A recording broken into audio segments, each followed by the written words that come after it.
All right, welcome back to the motherfucking show. This is the News Underground. I am Abandoned Nihilism. We were watching the trailer. I don't think this is a real movie. Putin official trailer. I think this is AI or something. I don't know. We were listening to Triple Beat Scale and Back in the Days. Hope you're having a good one, folks. He's back. That's right. I'm back. What am I covering? I'm not covering the New Year's stuff immediately, actually. We're going to do some world news real quick. Welcome back, Leon from the UK. Female eunuchs. So lovely to see everybody. Let's do real quick. Just want to do a quick South Korea update, you know? All right, let's get this microphone just a little bit away from me. That sounding good? Let me know if the levels are sounding all right on me. I did not have sexual relations with that man and woman, me, in 2038 before resigning in disgrace. Did that dick get arrested? Ooh, Putin? No, I don't think so. I do not think so. Hold on. I gotta fix some shit here. Professional operation, folks. Okay, it's a professional operation. Takes a lot of skill and thought and effort to make it this seamless, you know, to make it this perfect. I got a whole team of people. Oh, didn't that dick get arrested? You're talking about South Korea. Voice is it was a bit quieter away from the, yeah, that makes sense. Okay, so we'll put it right about here. This should be good now. South Korean president had a warrant for his arrest. So this is crazy. The interim president is like being arrested and impeached. Let's get into it. We'll see here. Yeah, pretty wild stuff happening in South Korea. And you know, I like I said before, I really like the system where it's like, you know, justice happens immediately, but the person does get a chance to appeal. And I like appeals. I think appeals are fine because appeals can, you know, re-examination of all the evidence, you know, you do it out in the open, you know, it's like, hey, you got it's all's fair. You got your second chance, you know, everyone took a second look and you're still guilty as shit, right? I don't mind appeals one bit.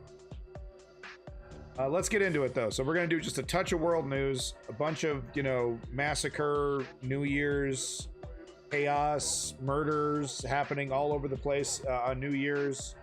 Then we're going to do the rest of the stream in Ukraine. That's the plan. Then we're going to end it right there in Ukraine. I hope everyone had a new year, good new year, good Christmas and all that. Sorry I missed you. You know, I'm here with family. It makes things difficult to stream when I'm watching the kid and my wife is working and, you know, it's just a lot of stuff. Yeah, massacre news, exactly. So it's just a lot. You know, I had a good one, I guess. You know, it was fine. You know, for guys like me, it can be kind of difficult to enjoy anything, you know, so you have to kind of stop being like yourself. You know, you have to stop being yourself for a little bit if you want to enjoy the company of others. So that's what I did, you know, put on my happy face. That's okay. You know, even though I'm suffering, that doesn't mean I have to bring everyone else down. But I had, you know, it was a good one. I'm very lucky. I'm very, very lucky. I wish I could give this. I wish I could bottle this and give it to everybody I know and everybody I don't know. You know, happiness, peace and quiet for the most part. But anyway, let's get to it. I hope everyone had a good new year, Christmas. Let's get to it here. South Korea fails to arrest impeached President Yoon. Okay, so this is about the president who, out of the blue, dude. It's so funny, dude. I mean, nobody saw this coming, man. There was like two guys that knew that he was gonna do this, and then that was it. But he just out of the blue attempts a coup, institutes martial law, like North Korea's invading. Just like, whoa, what the fuck's going on? Just nobody was ready for this. The whole thing failed in a matter of hours. The people stood up, politicians stood up, The army stood down. They initially did what they were supposed to do, but they were just as confused.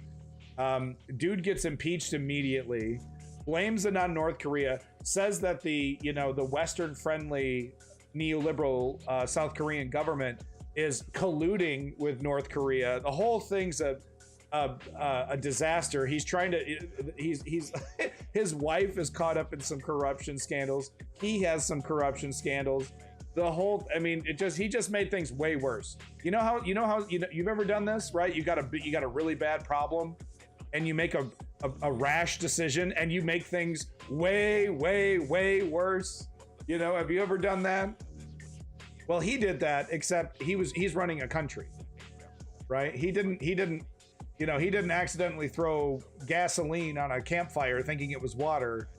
He literally is running the country, and he literally just rash decision. Forgot to quick save. Exactly. Bro pulled a gamer move, but forgot he was playing the wrong game. I mean, honestly, boner of the year. I wish I was doing awards this year. I wish I had time, because I'd give him the mega boner of the year award. I mean, it's just, dude fucked up. All right, so let's get to it. Neoliberal says neoliberal light is a communist and tries to become a corporatist. This is becoming too common. Very, very keen observation, Leon. Ordinary Things gave his coup a 2 out of 10. It was really a stinker, dude. It was really a stinker. And everybody was surprised. And he also made his opposition look like total badasses. We have that great footage of that politician taking the soldier's gun and getting it out of her face and telling the soldier he should be ashamed of himself. And just great footage. All right, so let's get this update here from a couple days ago. This one's from your boy Davey. Thank you everybody in the Discord who's contributed. Chem Goblin, Tisriel, Yamana, Davey, Woke Patriot in there, giving us his wisdom every single day. So this is from a day ago. This is off Bloomberg. South Korea fails to arrest impeached President Yoon. I wish all politics was this stupid and silly, and it was just like, the threats to democracy were this cartoonishly bad. It's like, no, I mean, this with Trump coming up, we got a team of competent fascists ready to implement a plan that they've been cooking over for 4 years. People are going to riot. People are going to be pissed, but they are going to get what they want, right? They have a very clear plan for destruction. Unlike that first Trump term, which was just like, I can't even believe I'm sitting here, man. This whole thing was about me selling some books, and now I'm sitting here at the fucking presidency. I don't know what to do. Whoa, what is CNN saying about me, right? It was a total fucking failure. He got his tax cuts passed. He got the judges appointed, right? It wasn't a total failure, I guess, if you want to be pedantic or accurate, as some would say. But anyway, you know what I'm saying, right? We have the competent fascists, and I just wish politics was more like South Korea, where it's just like, ridiculous, absurd, you're immediately impeached, immediately fail, get that fucking gun out of my face, you clown. I just wish there was a little bit more, I don't know, common sense. I don't know what you call it. Moving on the Bloomberg T Live blog, fast developing story. Give us the... What did she say? Bloomberg T Live blog? What the fuck is that? I'm sorry, I'm done interrupting, but Bloomberg T Live blog? Is this 1999? What the fuck is this? I've been trying to keep up with how quick this is moving on the Bloomberg T Live blog. Fast developing story. Give us the latest. What the fuck is a T Live blog? Well, the attempt by the investigative office of corruption essentially has failed. They went there this morning, led by a reported team of about 20 investigators. There were also separately about 2,700 police officers surrounding the residence in Central Seoul of the president, where President Yoon is said to be holding out, if you will, surrounded by his own security apparatus. More than 1,200 supporters are said to be there in support of him. Also, a reported military unit providing security as well for the president. Now we've gotten news in the last half hour or so that CIO, which is the Corruption Investigation Office that was leading this investigation following the Seoul Western District Court arrest warrant that was issued on Tuesday, the basically the CIO has 1 week to fulfill that warrant and serve the papers, serve the arrest warrant to President Yoon. That's what they attempted to do.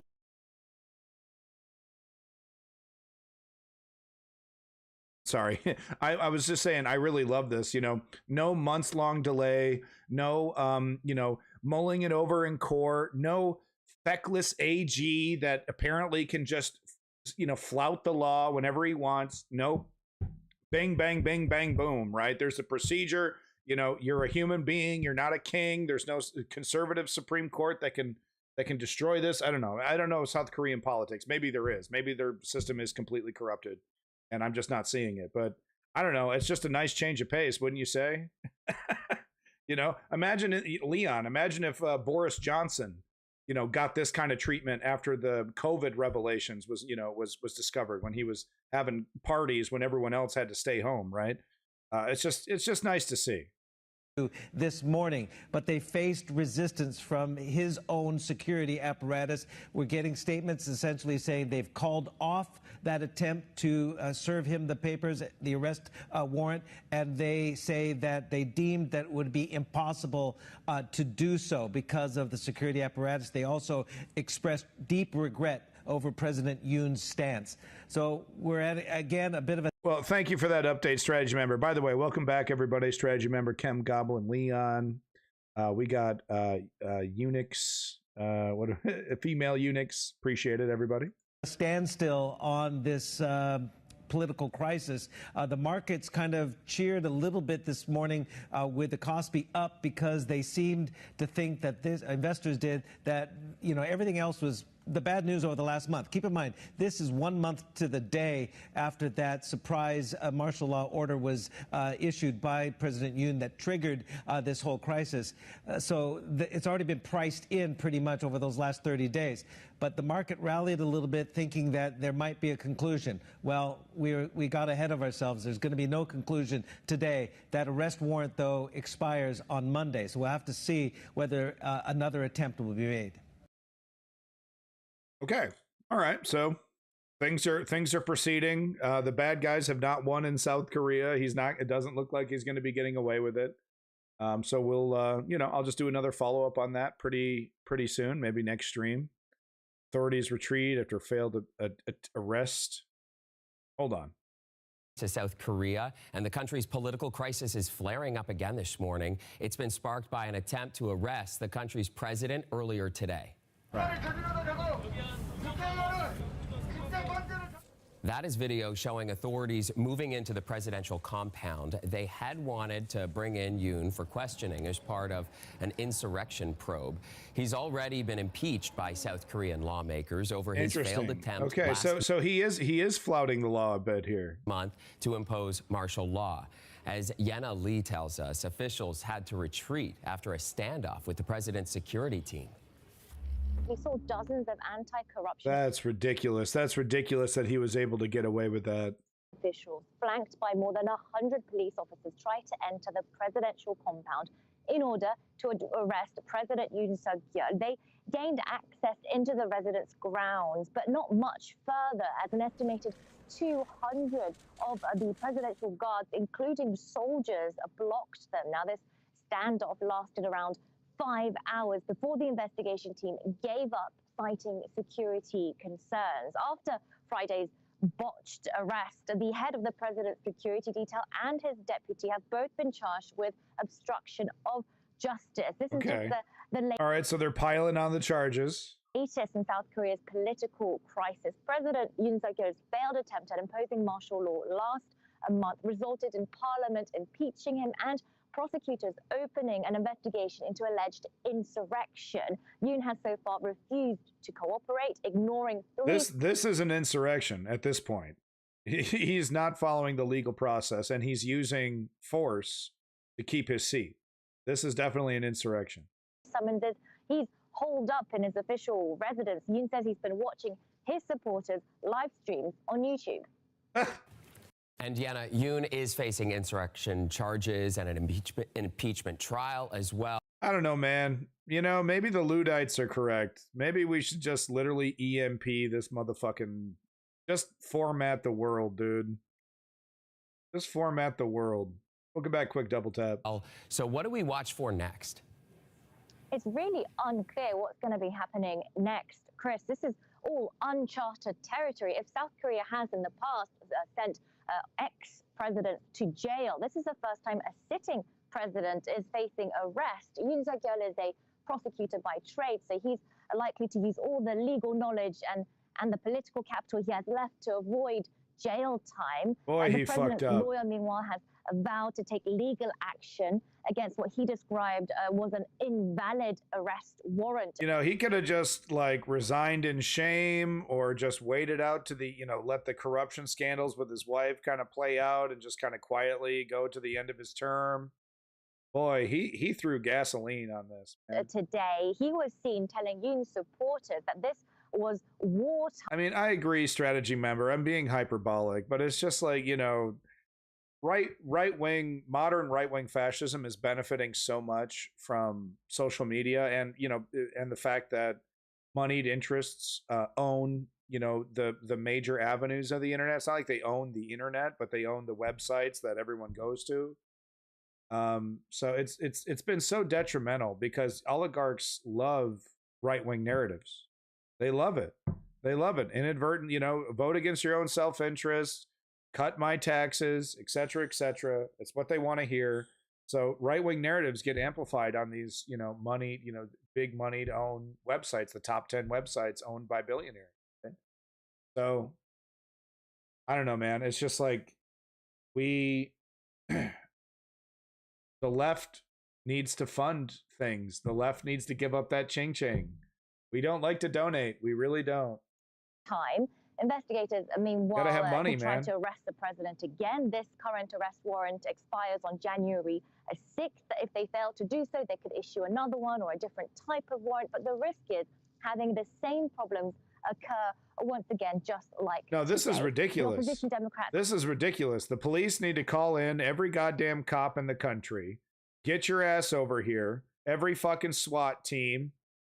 And I understand. Look, you can't. The police can't order the military, so that's off. The president, but do whatever you can in the back to pressure politically. Anybody you can, any generals that if you're police, like we're not backing down. This, you really want to turn this into a gunfight. We backed off. But we're not going to back off this time. And we have twice as many resources. They need to nip this into the bud immediately.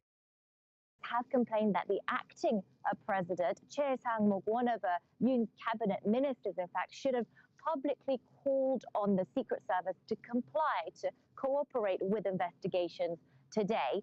Remember, Democrats could even hold a vote to impeach the acting president too. This really is an ongoing political crisis. The country, South Korea, has had 3 leaders in the past 2.5 weeks.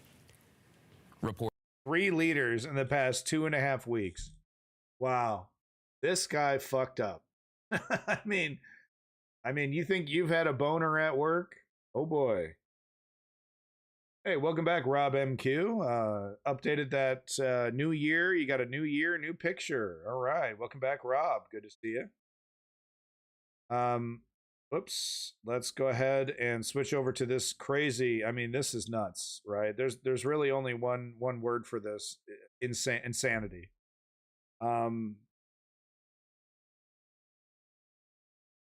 This guy, I don't know who, it has to be a guy. Some schmuck bought every firework in the fucking country. I don't know. This guy created a bomb. Okay? He bought all these fireworks, put them in a big pile, and then he started lighting some fire right as the ball dropped, right at 12 o'clock. This guy lights this bomb, and total chaos ensues. People die, children are burning up. Everyone's saying it's like a fucking war zone. Folks, look, I understand freedom. Fireworks are fun. But their common sense needs to come back into this realm. People are not just getting their fingers blown off anymore. wildly irresponsible people are able to acquire dangerous amounts of explosives.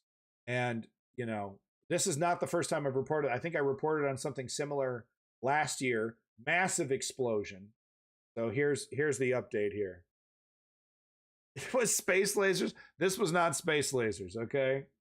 All right. This is either Jubilee having her first orgasm, or really, really, really, really, really, really stupid people making really bad decisions and getting everyone else fucked up. Where all of this tragedy unfolded on New Year's Day. Now, as you can see behind me, just the sheer amount of damage that was done from those fireworks, all of the windows blown out on that second. And don't worry, I'm going to show you drone footage of what this looked like when it went off. Story right now, there's friends, families, neighbors that are all come over to help assist in this whole cleanup process and getting rid of a lot of the debris. Now, earlier today, Governor Josh Green stopped by with Police Chief Joe Logan and said that this whole area just looked like a war zone, but also said we should anticipate more fatalities in the coming hours to days. Now, Governor says one is on life support at the moment. Officials saying that this tragedy was so preventable. And witnesses tell me it was a large party and everyone knew something went wrong when they felt and heard the explosion right at midnight. And everyone quickly began assisting victims. Oh yeah, here's the footage. Videos captured the where is horrific this? I'm not sure. moments as the clock struck midnight. Exactly at 12 when everything went off, that's when the big boom was. Exactly at 12 was the boom. And then I knew it was bad because just by my house, I have the old jealousy windows, it rattled, and I've never had that before. I looked and I just seen people screaming and stuff, and everybody was everywhere. Officials say 2 women were dead on arrival and more than 20 were taken to the hospital in critical condition. Ka'auvai says neighbors quickly assisted. Alcohol wipes and water bottles were seen littered across the streets. Honestly, it looked like the injuries looked like it was in a war zone. The first ambulance pulled in, it wasn't just 4 or 6 patients. It was 5 and then 10 and then 15. And then early estimates were at least 20 patients, and all very, very severely injured. Critical burns, pleading for help surrounding the initial ambulance. He says it's standard for EMS to set up triage for a mass casualty incident. What was significant about this event is there were just so many in the red category. Of the 21 patients we transported to hospitals, most of them were considered red or critical. Homes and cars across the street were damaged, windows blown out. One woman took us inside of her home to show us her cracked ceiling and said all of the photos fell to the ground. A 12-year-old told me her friend lives at that house and was calling out for her name for help, saying she couldn't feel her leg. She hasn't received an update since. Oh my God. Green says another patient is on life support, donating their organs, and he's worried for another child who is also in critical condition. Over half of the people that are in the hospital are probably going to have life-transforming injuries with burns and disability. There will be limbs lost. They got to stop. You know, they got to stop. This is not a joke. This is actually a bomb, and it becomes a war zone. What you're looking at behind me is a war zone. Everything was going off. Everything was going off. The little... Sorry, this guy's statement is heartbreaking. Listen to what this guy has to say. What you're looking at behind me is a war zone. Everything was going off. Everything was going off. The little boy was in there. That little boy's special, though. It's a special little kid, because he was in the middle of everything. Imagine, you guys see all the videos on his social media. That little kid was in there just standing in shock, and I grabbed him, brought him outside over here. I couldn't hold him. That's how hot he was. So there was a small boy standing there in complete shock. This guy pulls him out. I don't know how long. Maybe he endured the whole thing. I don't know if he pulls him out while the fireworks are going off, but he said he couldn't even hold him because that's how hot his skin was. That's 3rd-degree burns. And that kid was, you know, his nervous system shut down. That is disgusting. Governor Green estimated about 10,000 illegal aerials were going off last night and said there's simply not enough officers in the state to respond to that. And also here on Kayaka Drive, the families are just asking if people who don't live on the street can avoid the area, as they do have heavy equipment and machinery coming in and out as they're trying to clean up the house. Right. So, I mean, you know what it sounds like to me? It sounds like the incident, I thought it was like the incident last year where, you know, the guy had like a big pile of fireworks that he was like, you know, he was taking one, lighting one, and then taking another one, right? But then a firework had gotten to that pile and exploded the pile.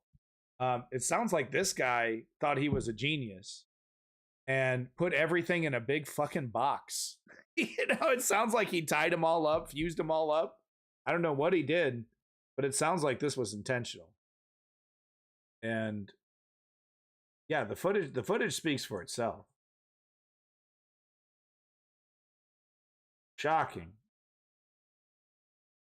But there's like a human being. So I mean, you can see him going off all over the place. But this, right at 12.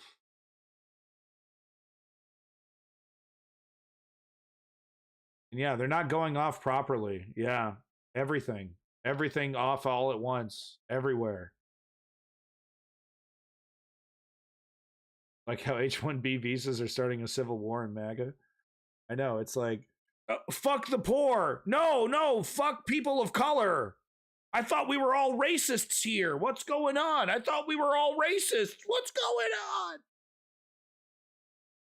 No, we can take advantage of people of color. We work them.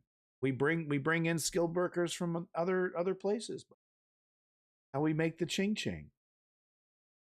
Intention to hurt them or intention to be a dumbass with a big firework. No, it was not an intention to hurt. This was dumbassery. This was 100% dumbassery. Without a doubt. Without a single doubt. I just hope that boy is able to live a normal life after this incident. There you go. That's your 4th of July. All right. Yeah, he sure did. He sure did. So did Trump.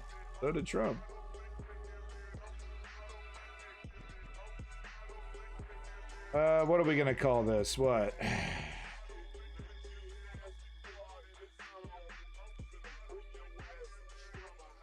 Yeah, murder and chaos. My spelling, I got imposter syndrome. Am I spelling that correctly? Okay. I'm sorry. I'm never sure anymore. So this really is something else. You know, my friends and brothers thought shooting bottle rockets at each other was fun as kids. Well, I did that too. I'm not going to sit here and deny that my homies and I didn't buy some Roman candles and and go to town. We absolutely did that. This is not that. This isn't a bunch of drunk idiots buying a couple dozen you know, bottle rockets and running around a cornfield. Okay? That was not that, okay? This is some guy who thought he was going to be the life of the party, and he bought like $1,000 worth of cheap fucking fireworks. And he like, I don't know what he did, but he put them all in one spot, put them all in one group, and lit that bitch right at 12 and got 2 people killed, likely more, and a bunch of people maimed. Trump confident tells the difference between skilled and non-skilled labor. Trump couldn't tell the difference. No. You're giving him too much credit. Trump knows what the fuck's going on. Trump knows what's going on. So no, anyway, back to this photo. And, you know, we're going to get the flag at half-mast, you know, during Trump's inauguration. We're getting, I mean, just, you know, just this imagery. This imagery. Reckless endangerment and manslaughter. But this imagery is driving me crazy, though, because it's like, Yeah, this is it. This is the next 4 years right here. You know? For real. The oligarchy has never had more power, and the presidency, the office of the presidency, has never had more power. He's gonna use the cops against the American people. You know, he wants to use the military against the American people. We'll see if he can get away with that. Supreme Court's captured. He's got a slim majority in the House and a majority in the Senate. But doesn't matter. Whatever he can accomplish, he's just going to executive order. You know. And once you've done one extreme, unprecedented executive order that, you know, no other president in the past would ever do or get away with, once you've done one, it's like a magic fix everything button, right? It doesn't matter what the precedent of the law. It doesn't matter what precedent. Doesn't matter what the law says. Doesn't matter what common sense says. I got this piece of paper that says the president can do whatever the hell he wants. You have to impeach me to even get this process started, which is impossible because I have the AG captured. I have the Attorney General captured. I have the justice system captured. So you're never going to impeach me, right?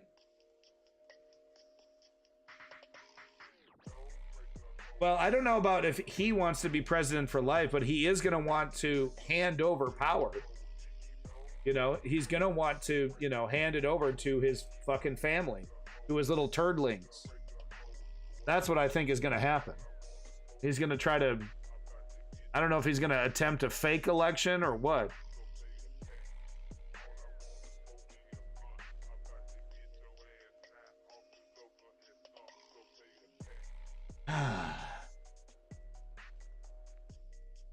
Saw this tweet. I thought it was really important because this person is correct. Miss Joyce White Vance here over at Blue Sky. The sad reality is the overwhelming majority of Americans don't know there's a vote for a speaker going on, don't care, and won't be able to name him after the vote. This is what happens in a country where civics education is no longer universal. Its absence lets darkness settle in over democracy. So she's hitting on some very important points here. And she's totally correct. Turn this down a bit. So everything that she describes is intentional. Yeah, quick double tap, totally. I kind of got in trouble watching the vote.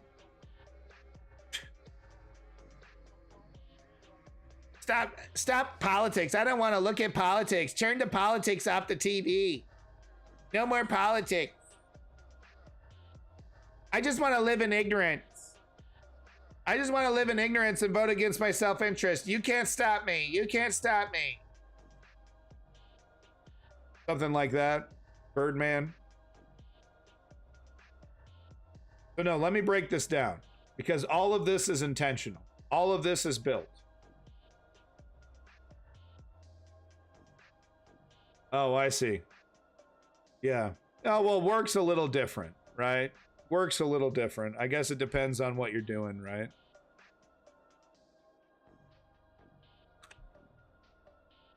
But no, over here. Let me break this down. The sad reality is the overwhelming majority of Americans don't know there's a vote for the Speaker of the House going on. So right there, that's intentional. That's the media intentionally.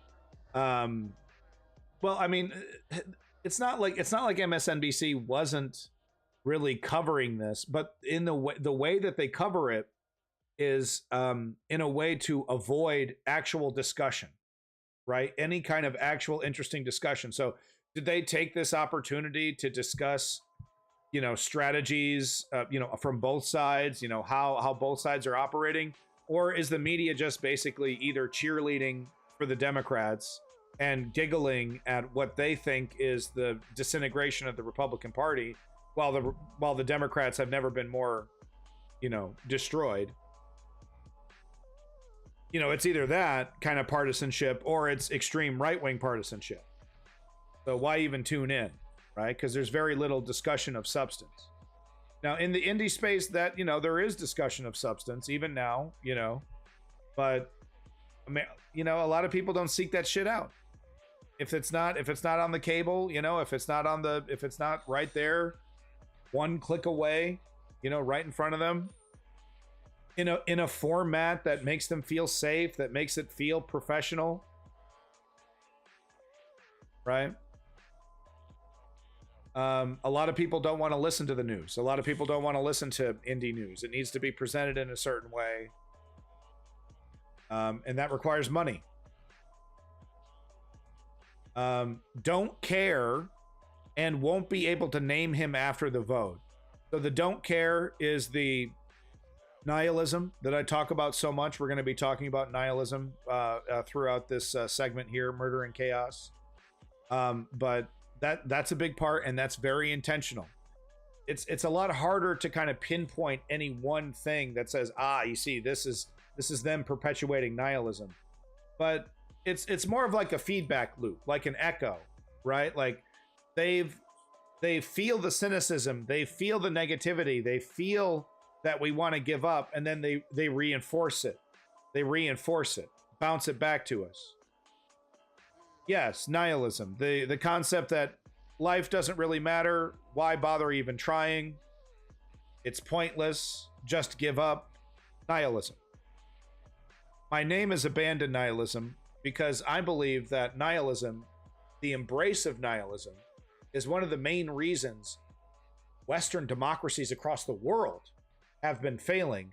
I believe that nihilism is intentionally in some cases, but most of the time unintentionally perpetuated by the neoliberal status quo that we see in most Western democracies.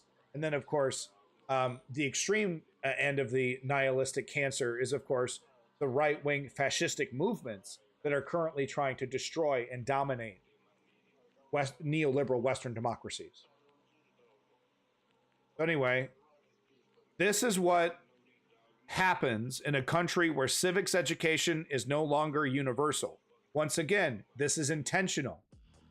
I wasn't really taught a lot of history. I wasn't really taught a lot about, you know, taxes or the country that I live in, how it works, voting, real base level stuff, you know, schoolhouse rock kind of level stuff. And then I never really went back to it.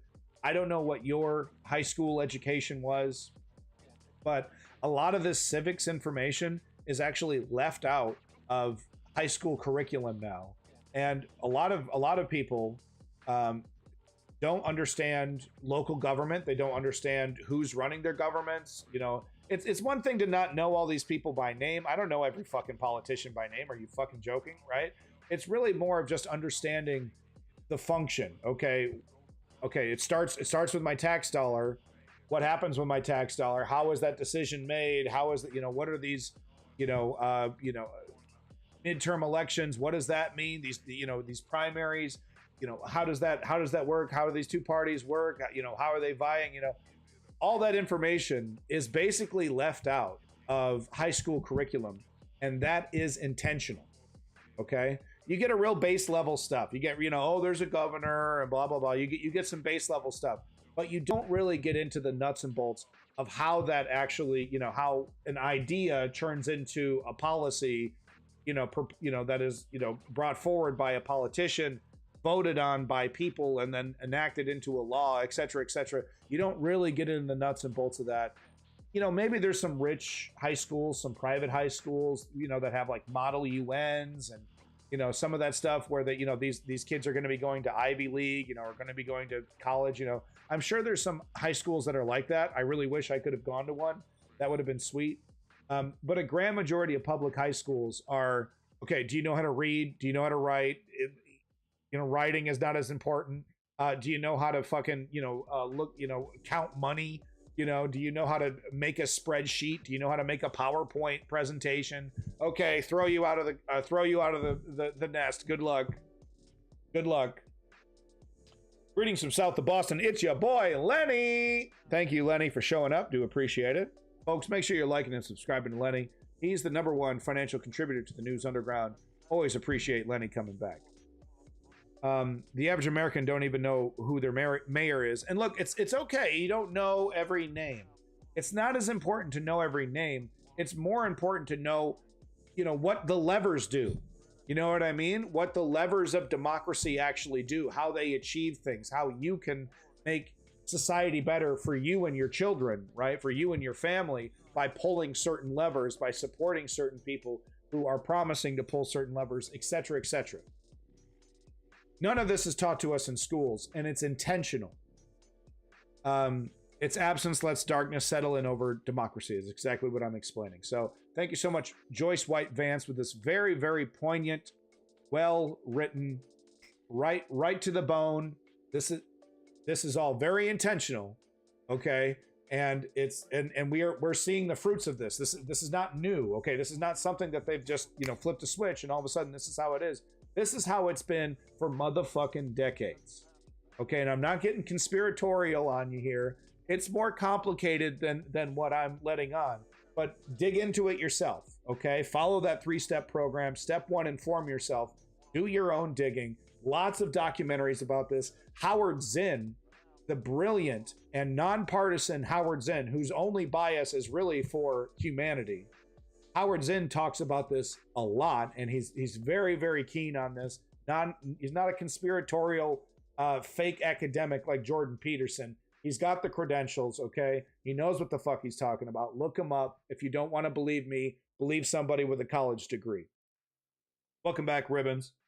Welcome back, Simply Steve. It's good to see you. Birdman. Every time I see Birdman, I think of the fucking rapper, from Lil Wayne, God, those two, Drama City. So what I saw this comic and I just had to show it to you. I'm not going to dwell on it, but let's just look at it really quick. Panel in the top left, you can see where the squirrel's footprints stop and where he sprouted wings and flew away. But then so it's this friend squirrel taking him. Wow, look at this. It's amazing. And what this shows is what we see every single day on right-wing media, but also left-wing media. They're a little bit more slick about it. But there's truth, right? There's truth. The footprints are there. The wing marks are there, right? There's truth. But the perspective, the delivery is skewed. And that's all it takes, right? You can take objective truth, like the footprints, like the wing marks, right? You can take objective truth and turn it into a lie simply by how you deliver the information, right? Isn't that interesting? Do you have a schedule? I never get to catch you. Well, I mean, I've been family vacation. I've been dealing with my kid and my family and everything. So I've only actually been able to stream today, Saturdays. So I try to get that Saturday stream. I think I missed last Saturday because of the holidays. A bunch of crazy shit went down. Family shit. You know how it goes. Saturday, every Saturday. At least. And if I can squeeze in a weekly, sometime in the week, if I can squeeze in a couple hours, I will. But I have a disabled son. He's blind. So he's my #1 priority. Family over everything, right? Family and V8 engines and really cool cars. Cars are my family. I wish I had a cool car. It's called blind obedience, and it's a damn dangerous thing. Kind of, yeah, I mean, call it what you want to call it, right? But oftentimes, my job is made very, very difficult because you get people who want to believe something, who present to you a story, right? That has a lot of truth in it. And it's really difficult to try and rewind. Okay, what's the context of this? How is it being delivered? Right? They'll often, you'll see people like Nigel Farage, instead of calling it an immigration crisis, he'll call it an invasion. And it's well, by my definition, it's an invasion, etc., etc. I just found this comic really, really interesting because it's Everything, you know, and the squirrel, check this out, guys. The squirrel who's delivering this information might 100% believe it. That the squirrel who's now fooling the other squirrel, right, might totally believe this himself or herself, right? Totally believe it. To their bone, dude, to their bone. This squirrel sprouted wings and flew away. Look, I got the proof. I'm showing everybody. I got the proof. Right? And the damage is done. The damage is done, right? Anyway, I thought this comic was amazing, so I thought I would show it to you. When you saw a Trump supporter, a video of Trump saying the thing he's denying, so he's still denying. You don't reason with people like that. You can't reason with people like that. Okay? You can't. And some of those people would have happily voted for Bernie Sanders. Okay? If you want to really go down the motherfucking psychopath rabbit hole. Granted access to the home of New Orleans terrorist attacker a day after the incident.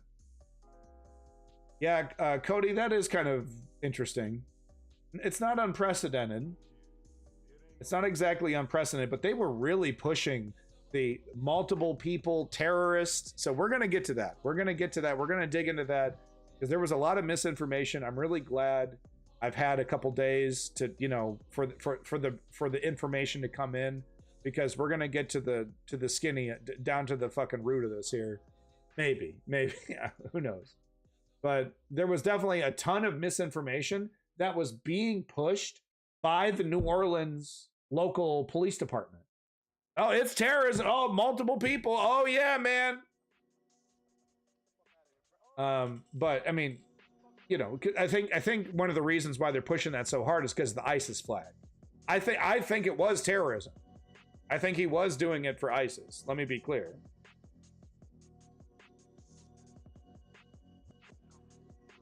Yeah, Lenny, totally. So, you know, New Orleans and Trump, what was that, Florida, wherever that Cybertruck thing happened, wasn't the only massacre on New Year. There was massacres all over the place. It was a fucking purge, okay? It was chaos across the nation. And what do you see from mainstream media? You know, Trump's gonna get a sentence on the 10th, and oh, that's a big deal, and oh, that's really a big fucking deal, right? It was chaos across the fucking globe. Queens mass shooting. Search continues for 4 gunmen who shot 10 people at a gang-related event. Just another day in America, huh? Have you, tell me, anybody in the chat right now, tell me, yes or no, did you hear about this? Yes or no? I'm not trying to call you out, but just, you know, do you hear about this? Police in Queens are still searching for gunmen behind a mass shooting outside of a nightclub late on Wednesday night that left 10 people wounded. Law enforcement sources said the gunfire erupted near the Amazura event hall at 9112 44th Place in Jamaica, within the confines of the 103rd Precinct, at about 11:20 p.m. on January 1st. Look at all these no's, you know? And it's not, you guys are plugged in, right? My audience is checking the news every day. Okay? It's intentional. It's intentional. Remember, a lot of the lies that come from MSNBC, CBS, ABC are lies of omission. Things that they don't say, angles that they don't see, the questions that they don't ask. And they know it. They know it. Because they are avoiding those things intentionally. Sometimes, every once in a while, they let out a real question. Then they got it. Then that person has to get fired, like Mehdi Hasan. As around 90 people partied inside the Amazura, another 15 people lined up outside waiting to get into the Wednesday night event that was at capacity, authorities said. I wonder who was playing. Probably some local rapper. Just local. Four males opened fire over 30 times in the direction of the group. So this is a tale as old as time. somebody, you know, somebody in the club got kicked out, right? Oh, you're messing with my gang. I'm gonna go get my boys. Everyone's like, oh, you're a joke. You're a busta. Whatever the language is, right? You're a punk, right? You don't mean it. You don't mean it. Dude actually happens to have some boys. He goes get the boys, and then they do this, right? Indiscriminate shooting outside the club because they got slighted at the club. This is not new. This is not new. The males fled on foot westbound on 91st Street. So why, it wasn't even a drive-by? They just ran up and started shooting. Where they entered a light. Oh no, okay. So they did. Okay, so they got into a car. Light-colored sedan with out-of-state plates. So they stole a car, maybe. Out-of-state plates. Probably stole a car. NYPD Chief of Patrol Philip Riviera said during an early morning press conference, police officers responding to the multiple 9/11 calls found a total of 10 victims, 6 females, 4 males, which were taken to area hospitals. All the victims were expected to recover. So these guys weren't very good shots. Birdman, sure. If you're watching enough mainstream media, you would expect that. Do you think that's correct? Do you think that's how the mainstream media should be informing the public? Certainly you would agree that the mainstream media is dropping the fucking ball. And by the way, need I remind you, these are multi-billion-dollar organizations that spend tens of millions of dollars on boondoggles like CNN Plus and other attempts to make a shitload of money instead of doing news. The fun doesn't stop, folks. The fun doesn't stop because over here in Montenegro, there was a mass shooting. Gunman has killed 12 people. Looks like this person had better aim, including 2 children, in a series of shootings in southern Montenegro. Authorities said the man, later identified as Ako Martinovic, 45, had been drinking heavily all day when he got into an altercation with another guest at a restaurant in the Clente area around 16:30 GMT on New Year's Day. After the argument, Martinovic went home to retrieve a weapon, then returned to the restaurant and began his rampage, killing several customers. So he didn't... Jesus. Martinovic then drove to 5 other locations and shot several more people. So he said, okay, well, I'm doing this. So then he started tracking down people he knows. Wow. And shot several more people, including members of his immediate and extended family. Exactly. He said, okay, well, I've done it. I've done a mass shooting at a restaurant. Now I'm going to kill all the other people that I've been wanting to kill. The restaurant owner and his children, aged 10 and 13, were also killed. Police tracked Martinovic down after an hours-long manhunt. When they ordered him to drop his weapon during a standoff, he fatally injured himself and died as he was being transported to the hospital. So he took the coward's way out. Sometimes it's the coward's way out. You know. It's complicated, this subject, right? But in his case, he was a coward. Because he didn't go after cops. He didn't go after soldiers. He didn't go after people that could have defended themselves. He went after, family. And I'm sure he was a total scumbag. I'm sure he was a total piece of shit. Yeah, there he is. Right? Treated everybody in his life probably like trash. And it was like, oh, woe is me, woe is me. No one loves me anymore. Right? Easy access to guns. Mix in a little nihilism. This is what I'm talking about, folks, I mean, this man shot 2 children.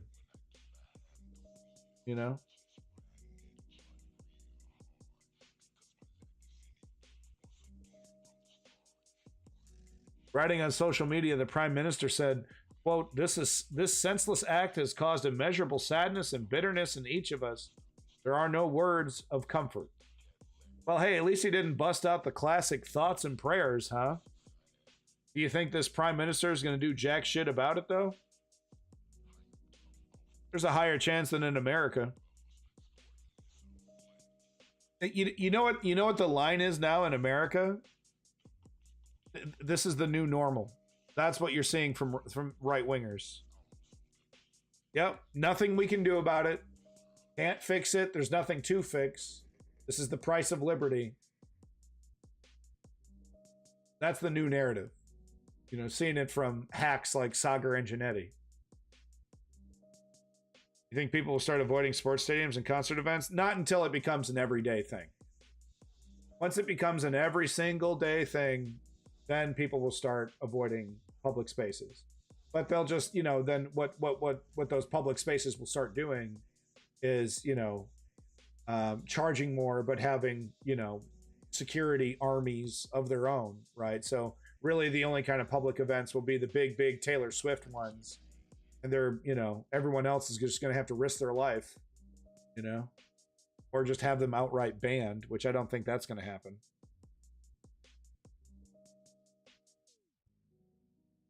Yeah, Birdman. Yeah, no, I mean it takes an extra special piece of shit like this. Right, got really drunk, killed some kids. There you go. That's just a couple of the massacres that happened that just happened around that weren't the ones that you've heard about. So now we're going to get into the ones you've heard about. Yay! I wanted to start with this quote from this piece of shit fascist who's like, you know, haha, you know, is quoting, ha ha ha, the right is collapsing. He says, LOL, nope. This is what democracy is actually meant to look like. You fight, discuss, have dialogue, debate.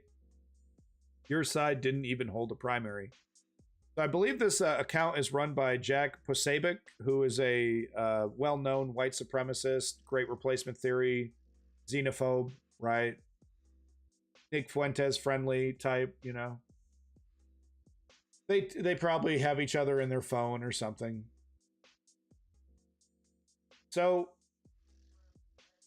I'm not exactly, I don't want to say he's right. I just want to say that he is pointing out something that is true. The neoliberals are pretty anti-democratic in their own ways. And it doesn't help. It doesn't help us because, you know, what are we saying from the neoliberal establishment?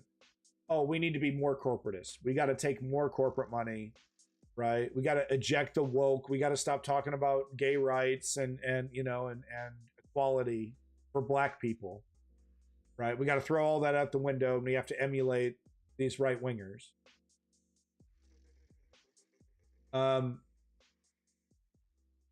People don't want Republican light. People don't want right-wing light.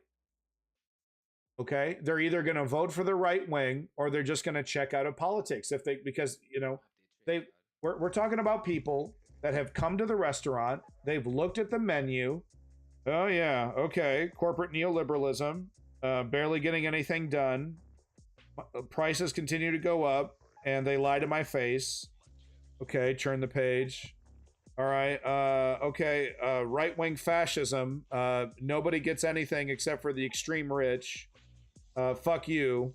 It's literally the menu spits in your face. Okay. All right. So, and then they turn the page and then there's nothing there. I'm not saying the Green Party doesn't exist. I'm not saying third parties don't exist. I'm saying they are intentionally not viable. They have intentionally engineered the Electoral College to make sure that third parties don't exist. So if you're an American, what are your choices, right? Corporate neoliberalism or extreme right-wing MAGA. For tens of millions of Americans, that's the choice. That's the menu. They have created, the left and the right, the Democrats and the Republicans, have created a system that intentionally excludes third parties. And they will never reform this. They will never change that. The left, the neoliberal left or the neoconservatives, they will not change this. Our only choice, and I've been saying this for years if you've been watching this, so say it with me, but our only choice is to assimilate the neoliberal party. During the midterms, during any kind of re-election, there needs to be challenges from the left wing, and there needs to be those challengers on the left wing need to be competent. They need to be informed. They need to be legitimate, not slack-jawed idiots. You know, pot-smoking morons like that fucking idiot who ran as a libertarian candidate a couple of years ago. 10 years ago, maybe. Right? Legitimate motherfuckers. Okay? And we need to get behind people. I mean, I would have said Cenk Uygur, but I mean, now he's like, I don't know what the fuck he's doing. Right? But we need to get behind people like Kyle Kulinski. We need to get behind people that who know what they're talking about and are willing to stick their neck out. And we need to, you know, get behind them shamelessly. You know, I mean, right winger. It's like, oh, well, they're not perfect and I don't like them and they turn me off. Yeah. I mean, look at Ted Cruz. You know what I mean? You think people vote Ted Cruz because people like his personality? No. They're voting for Ted Cruz because they think they're going to get what they want from Ted Cruz. That's why they support Ted Cruz. Not because he's fucking charismatic or attractive or interesting to listen to. Okay? The left needs to emulate these things. We're not above politics. And we need to shamelessly go after the corporate neoliberals who have captured progressive politics in America. Nancy Pelosi, she ain't letting it go. Hakeem Jeffries isn't going to be letting it go. Okay, isn't going to be letting it go. No one. We have to take it from them politically. Take it. We got to take it from Hillary. Take it from Pelosi. They're not going to give it to us. And the whole goddamn time, they're going to be calling us right wingers. They're going to be calling us every name in the book. They're going to try to get us with sex scandals. They're going to try to get you with, you know, your history, all this. Oh, you're a communist. They'll bust out that bullshit, right? They'll start talking like Ronald Reagan. You know, if they're really starting to be, if they were really starting to feel the pressure, they would start talking like right wingers, right? Oh, this is a communist takeover. You know, this is coming from China. Watch out. The Bolsheviks are coming back. The wokesters are going to take, you know, they're trying to turn your kids gay. They'll never give it to us. We have to take it. We have to do exactly what the Tea Party did to their party and take it. No, and look, AOC is the best we got. So once again, we can't throw the baby out with the bathwater with AOC. She's standing firm on criticizing Israel. We cannot ignore that. She sure as hell ignored the children in cages once Joe Biden was in charge, right? So there's a lot of criticism for AOC. I got plenty for her, but I'm also, you know, not a partisan, you know, who wants to just, you know, make ad money by saying extreme hyperbolic things like a Jimmy Dore or something, right? Oh, she's a fake, and oh, she, destroy her. Oh, vote against her. No. AOC is the best we got. Okay, her standing firm against Israel tells us a lot. I'd still marry her. Fine, whatever. Don't think that sex scandal would ever stick on you. Well, I mean, you never know, man. You never know. I wasn't exactly a good boy when I was a 20-something. I'm not saying I committed any sex crimes. I'm just saying, you know, I didn't commit any sex crimes. I'm just saying, you know, women can come out of the woodwork and, you know, anything can happen, man. Anything can happen, bro. All right. We all have a dark past. No, I mean, no, it's the, you know, look, people like Matt Gaetz absolutely deserve to have their past dredged up, and you know, he raped a child. Okay, 17. Okay, whatever. You want to have a debate about that? she was considered a child legally in the state that she was raped in. Okay. If we want to get to the legal definition, then Matt Gaetz crossed that legal definition. So I mean, you know, P. Diddy and R. Kelly, right? These guys shouldn't get away with it. I mean, hell, and I'm okay with going back and having frank discussions about Led Zeppelin and Jim, Morrison, from the Doors, Jim Morrison, right? Him, 15-year-old groupies and stuff like that. We need to talk about this stuff, because if we don't talk about it, young girls will continue to be victimized, right? The James Francos of the world will continue to take advantage of young women. Didn't know that? Thanks for the clarification, I guess, right? It's like, it's exactly, the more I say it, the more he's like, oh, he's guilty of sex crimes. Yeah. Oh, this guy committed a bunch of sex crimes. Oh my God, he won't shut up about it. Just keep digging, boy. Keep digging. I'm digging. I'm gonna dig my way all the way out of this scandal.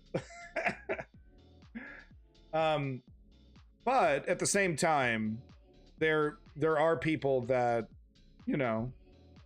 they just take advantage of stuff, right? We just had, there was that, I think I read it was a couple weeks ago, that woman who claimed she was raped by some college football players or something, completely ruined their career, dragged them through the mud.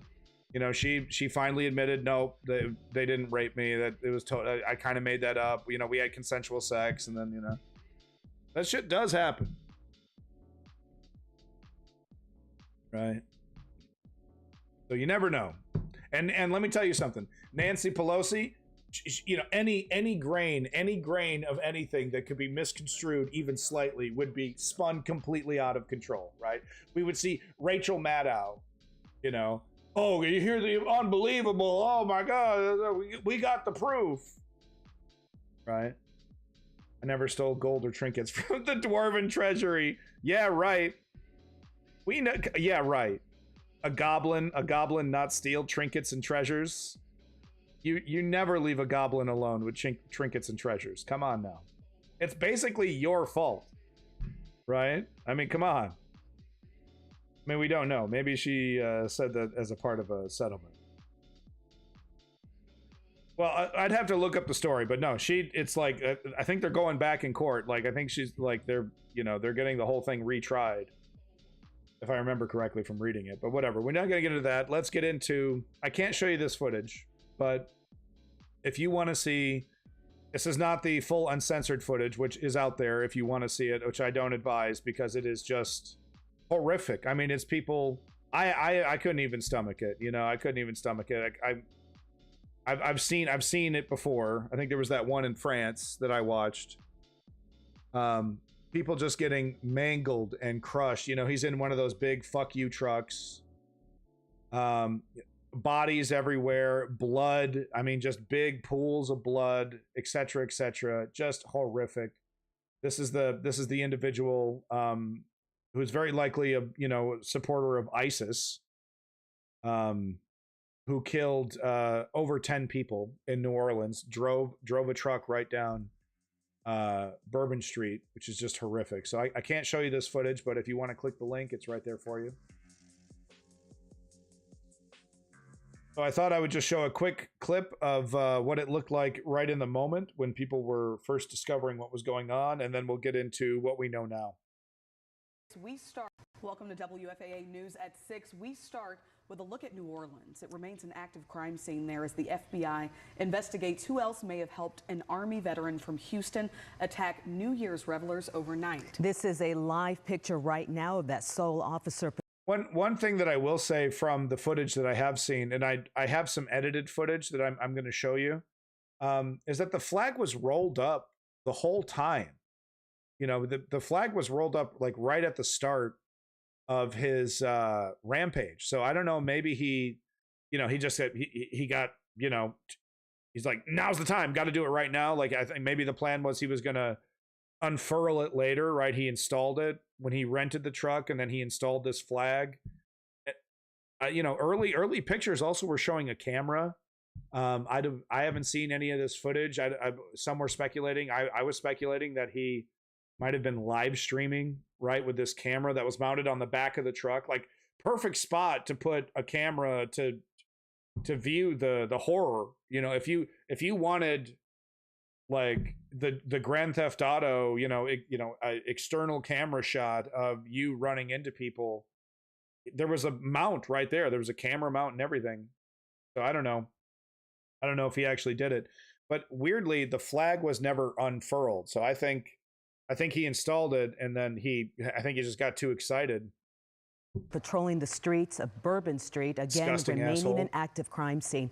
We just heard from President Biden addressing the nation from Camp David. He said that the suspect who opened fire on Bourbon Street when he rammed into a crowd of people has been killed, of course. He was an American citizen, born here in Texas, served in the Army, and indicated on social media, per the FBI, that he had a desire to kill.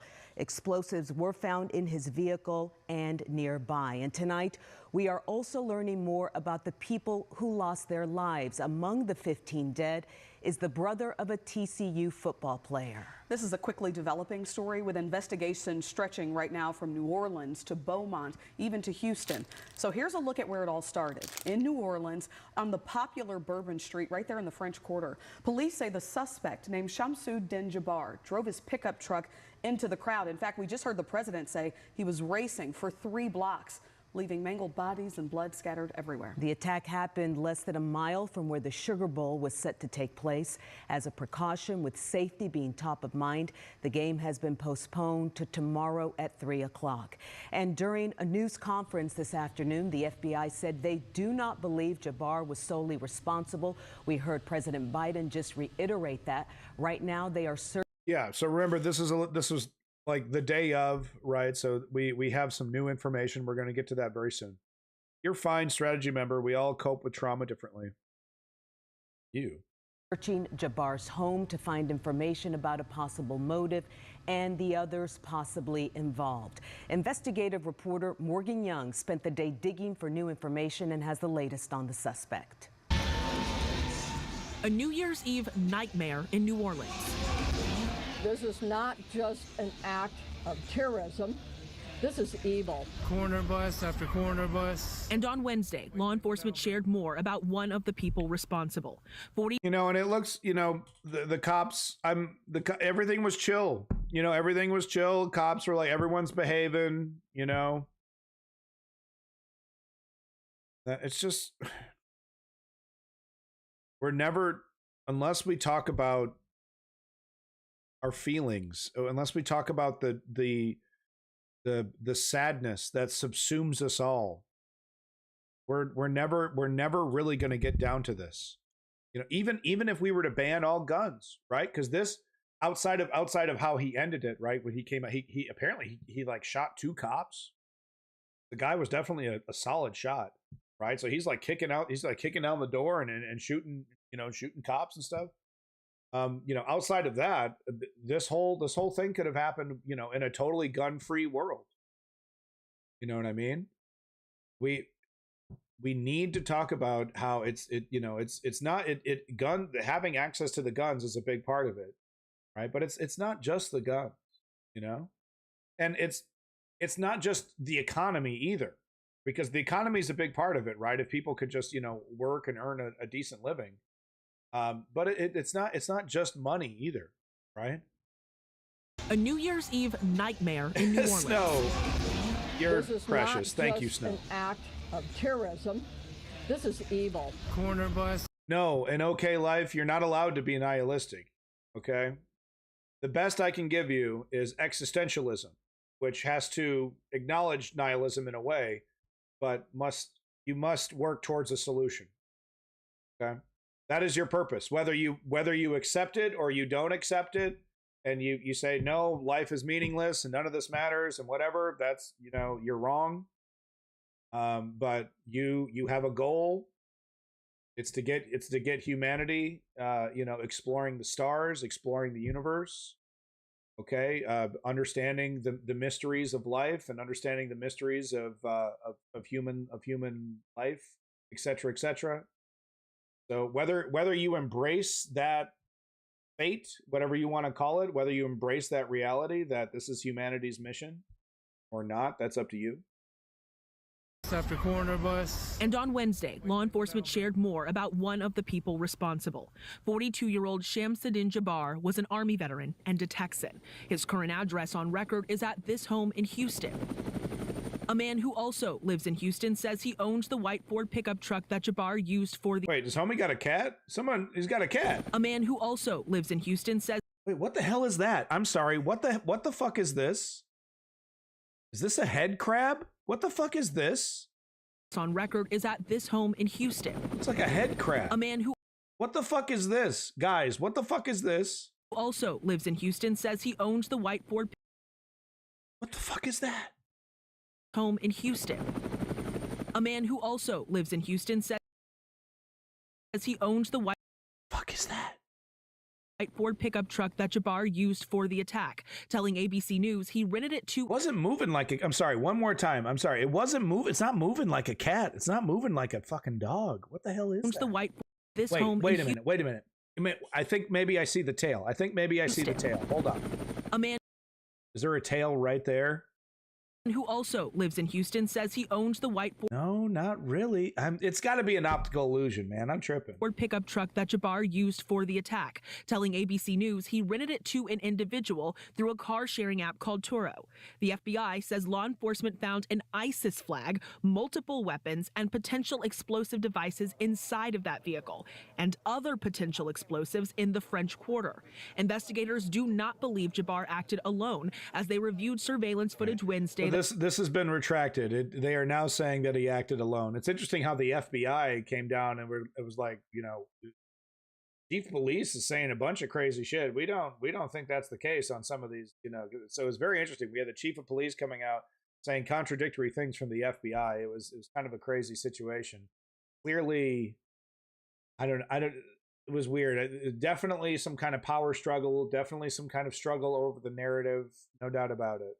That appeared to show people planting the explosives in the area. Zeodude. Yeah, apparently these other bombs never went off. I don't know. I don't know what the full story is on that. Bodies littered throughout the entire street. Gruesome details and images continue to surface from people who lived it.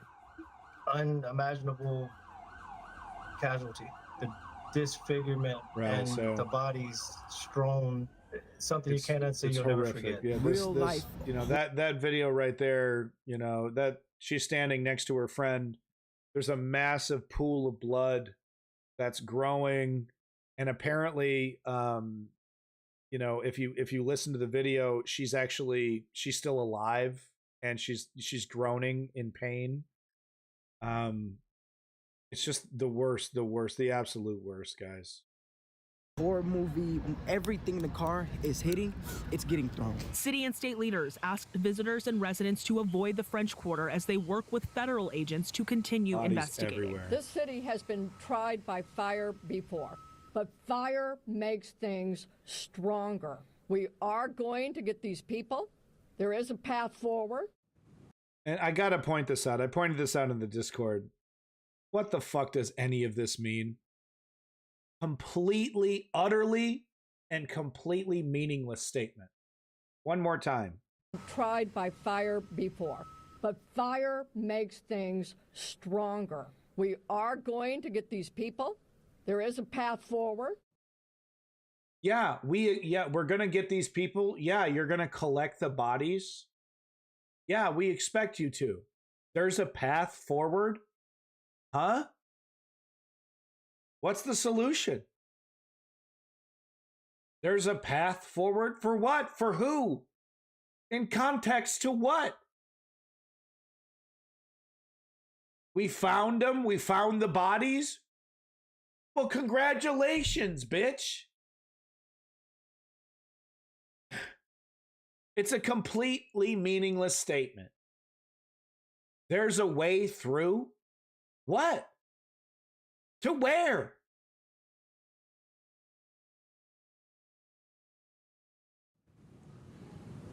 Again, law enforcement does not believe Jabbar acted alone. Supposed to make in a press me feel conference better this afternoon, a special agent with the FBI asked anyone with information to contact them, saying we found they're the looking at bodies. a, quote, range of suspects. Morgan, what do we His know body about the is victims? due in court. Okay.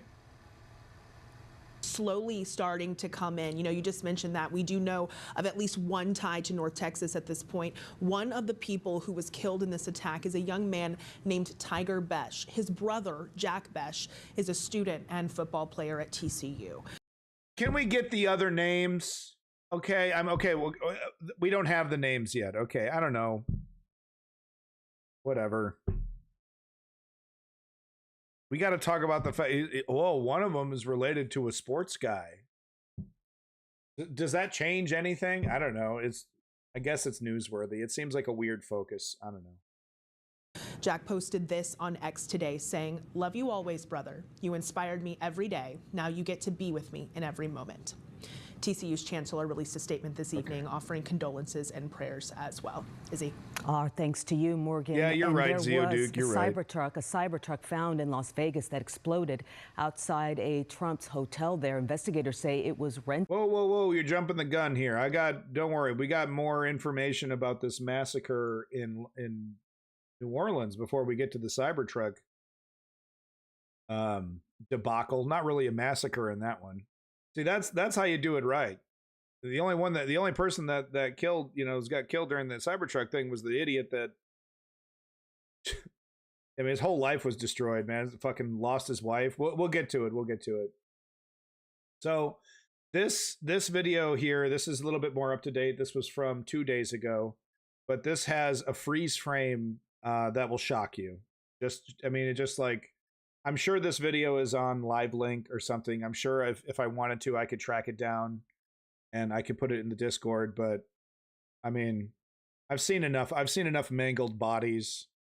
I've seen enough people, die and their eyes roll back behind their head. And, I don't need to see that anymore. Right now, a little bit later, maybe we'll catch up on that one. But you're not going to see any of the really nasty stuff. It freezes before that, but it just gives you a little hint of damn. I mean, just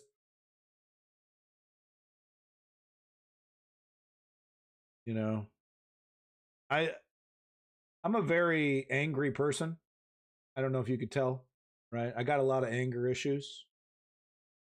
I understand rage, I understand anger. I don't understand this. I've never been this angry, ever. Ever. I've never been this angry to do something like this, It feels like it requires something more than what's capable of, just a normal human being. Like it requires, I'm not saying you need to be superhuman. I'm just saying it requires an extra level of like brainwashing or some kind of technique to get people into this kind of frame of mind. I just can't fathom.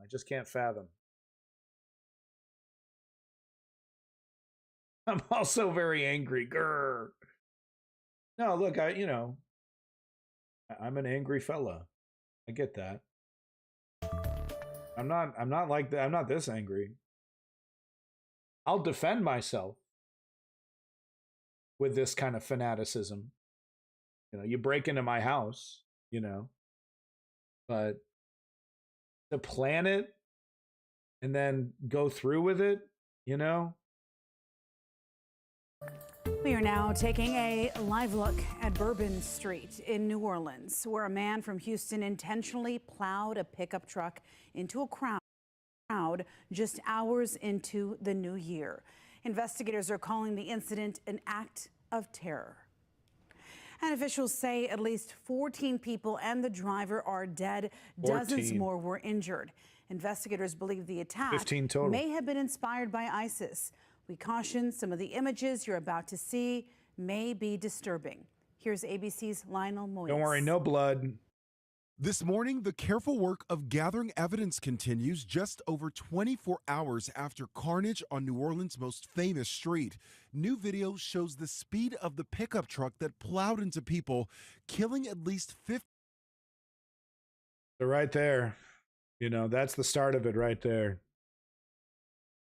You know, use your imagination. That poor girl. Didn't have a fucking chance, man. Didn't have a fucking chance. Looks like he probably clipped the one running to the left. She didn't see it. She didn't see it. Shows the speed of the didn't see it doing some stupid social media thing. It was like, you know, it was like 2 o'clock in the morning, 3 o'clock in the morning or something. Everyone's drunk. Everyone wants, you know, everyone's getting ready to go home. As you can see, the crowd's kind of died down. You know, it was probably, you know, asses and elbows just a couple, you know, hours ago, maybe an hour ago. Right? Pickup truck that plowed into people, killing at least 15 and injuring many more. We have dozens of people that got hit by this car. Surveillance video shows the truck flying an ISIS flag coming down Canal Street around 3:15 a.m. before turning onto Bourbon and speeding into the. Right. So maybe I'm mistaking this flagpole as the camera mount. Maybe I'm thinking that that was the camera mount. But as you can see from this footage here, he never unfurled it. So I think the plan was probably he was going to unfurl it and then do it. But then, you know, he saw his opportunity and he went for it. I'm thinking that's what's going to, you know, that's what happened. We'll never know. We'll never know the real logic. But interestingly, you know, the flag was on there the entire time. It wasn't planted. But he never unfurled it. But I think he was just, you know, I think it was just a heat of the moment thing. Yeah, I mean, Lenny, I mean, you're depending on the competence of the fucking cops.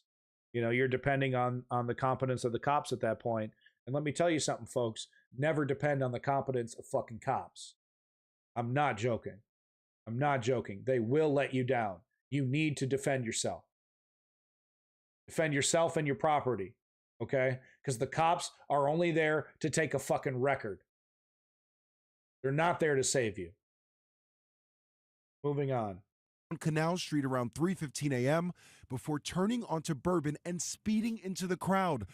We ran one way, so like about 5 feet away from the curb, and we ran into the bar to be protected by the little divot. Authorities identifying the suspect as 42-year-old Shamsuddin Jabbar, a U.S.-born citizen and Army veteran from Texas, who they say was inspired by ISIS to kill. They say he was. So that explains why he was able to hit. He hit 2 cops in that chaos, dude. So he came out. Buck, dude. He you know, I don't know if he killed the 2 cops or not, but that explains why he was so deadly immediately. Hassan spoke to the guy's niece. Is that a joke, Promethean? Look, I mean, all Hassan needs to do is a mea culpa on the Houthi rebel situation, the whole One Piece pirate interview. He just needs to do a mea culpa on that, and he just refuses to do that.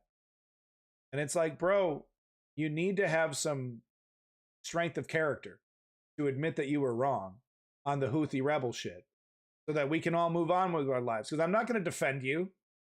I'm not going to defend Hassan having a fucking interview with a fucking terrorist and not even asking him questions, not even calling him out. Okay? It's one thing to take an oil tanker, right? These guys are blowing up oil tankers. Okay? They're killing people. This ain't a fucking joke. This ain't a fucking anime. So, yeah. I wish Hassan would say I'm sorry for being a jackass so we can all begin the healing. Cops and competence is like, yeah, exactly, strategy. We're not going to stress on it here, okay? But protect yourself and protect your own property first, okay? Because the cop 9 times out of 10 isn't going to be saving you. 9.5 times out of 10, okay? Speeding down Bourbon wearing body armor and firing an AR-style rifle out of the truck, racing about 3 blocks before crashing, stepping out and opening fire again, wounding 2 police officers. Inside that rented Ford F-150, authorities say they found multiple homemade pipe bombs packed with nails. Sources tell. So he made all this shit. He had the flag, but then he got like too stoked on like, you know, too much adrenaline. Like he all just like he had like a brain fart. You know what I mean?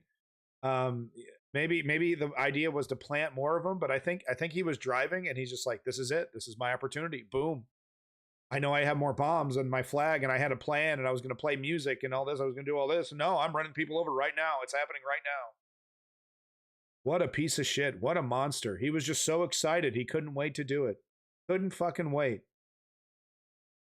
ABC News, on that flagpole is a black flag bearing the ISIS insignia. That's religion. A fire at an Airbnb near Bourbon Street. Let me tell you, religion acts as a catalyst on nihilism. You know, because what does religion teach you? You know, it doesn't really matter what happens here on earth. You know, if you know, depending on your flavor, right? You have to follow the rules, so, you know, whatever you can get in. But the real existence is after you die. Then then heaven. Then you get heaven. If that isn't nihilism, then what is? You know what I mean? Oh, it doesn't, you know. I mean, earth is earth, and, you know, you have to behave yourself and all that. And there's rules and stuff, but, I mean, the real party is after you kick it, though, bro.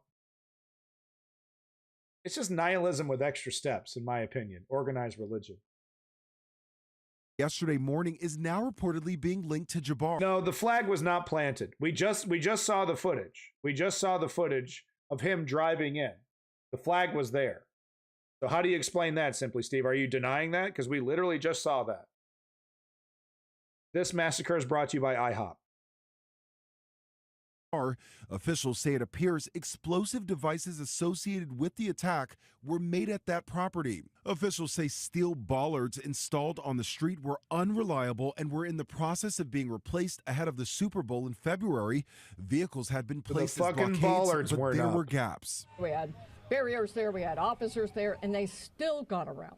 So we did indeed have a plan, but the terrorist... You see how she's saying they? She's saying that shit before she knew, and now it's known that it was just a single guy. And it's like, it's crazy, but it seems like there seems like there was a connection between him and the Cybertruck guy. There might be zero connection.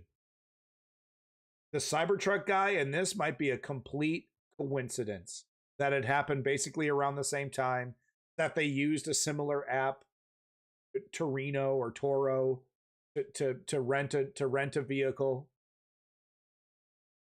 The woman is obnoxious. She's a liar. I mean, she's like, she's got her own, you know, she's like, no, this is the narrative we're gonna go with. There's an ISIS flag. Okay, it's a full-blown terrorist attack. No, I mean, he was radicalized. This is technically a terrorist attack, but this is not clearly, but it's seemingly turning out to be, you know, guy down on his luck, tried a bunch of businesses, failed, you know, got found relief in fundamentalist Islam, you know, got turned into a weaponized vector. He had military experience, right? Maybe he killed some people. It doesn't sound like it. Sounds like he was doing IT, and it doesn't even sound like he saw action in his military service. I'm not sure though. But I did confirm from a story I saw earlier that he was like his role in the army was IT. So it doesn't seem like a coordinated 9/11 terrorist attack. Right? Still got around. So we did indeed have a plan, but the terrorist defeated it. Simply Steve, can you provide a goddamn lick of evidence to back up what you say? You're just having fun, man. You're just having fun. Look, and you're allowed to have fun. You do you, boo. But give me some motherfucking evidence, you know, to the contrary, okay? Because it's like black flag op for what? For what? Gun control? What a joke! What a fucking joke! You know, it's ironic. Donald Trump, with all of his authoritarian problem, like with authoritarian powers, if this problem gets out of hand, you know what I mean? If this problem gets out of hand, we could totally see Donald Trump just ban the guns. Look, just to do something about the guns. Okay, this is getting out of hand. I don't care. These yokels, I don't care. They don't need to vote for me anymore. I don't know. Trump strikes me as a coward. It takes balls to do that. You know what I mean? It takes balls, because that you're going to get people killed, right? You're going to get police killed, soldiers killed, right? Confiscating guns. ISIS also likes to take credit for shit that they didn't do. I'm surprised they didn't claim this. I mean, motherfucker had a, terrorist flag, ISIS flag or whichever one, right? Islamic State, right? I think that was the one. So it's pretty clear, and then we're already finding out that he apparently, dropped off the face of the earth. He tried some businesses that didn't go anywhere, dropped off the face of the earth, apparently hooked up, with a buddy of his or relative that was, into this shit. The last couple of years, he's been getting radicalized by Islam. It happens in Christianity as well, but there's more of a refined pipeline, by these terrorist organizations, these Islamic terrorist organizations. Let's just be frank. They have a more refined pipeline for doing this kind of stuff. The Christian terrorists don't exactly, know how to brainwash somebody into becoming a suicide soldier, as well as, the radical Islamic organizations seem, they know how to do that shit, dude. Your average Christian terrorist, he knows how to get really mad and beat his wife and do a little massacre, at the Walmart. But, he doesn't know how to run an organization. It's a different kind of terrorism, right? Different kind of terrorism. But it's still extreme religious extremism. The reason why I point out Christian terrorism is because I want to make clear this is not just an Islamic phenomenon. Okay, I mean, in fact, the Cybertruck guy who blew up a bomb, very likely white Christian, fucking, howdy doody, right? His little fantasy kingdom dissolved in front of him. He took it out on, thankfully just himself, but he could have gotten someone else killed. I'm just pointing that out. Like I said, religion acts as a catalyst on nihilism.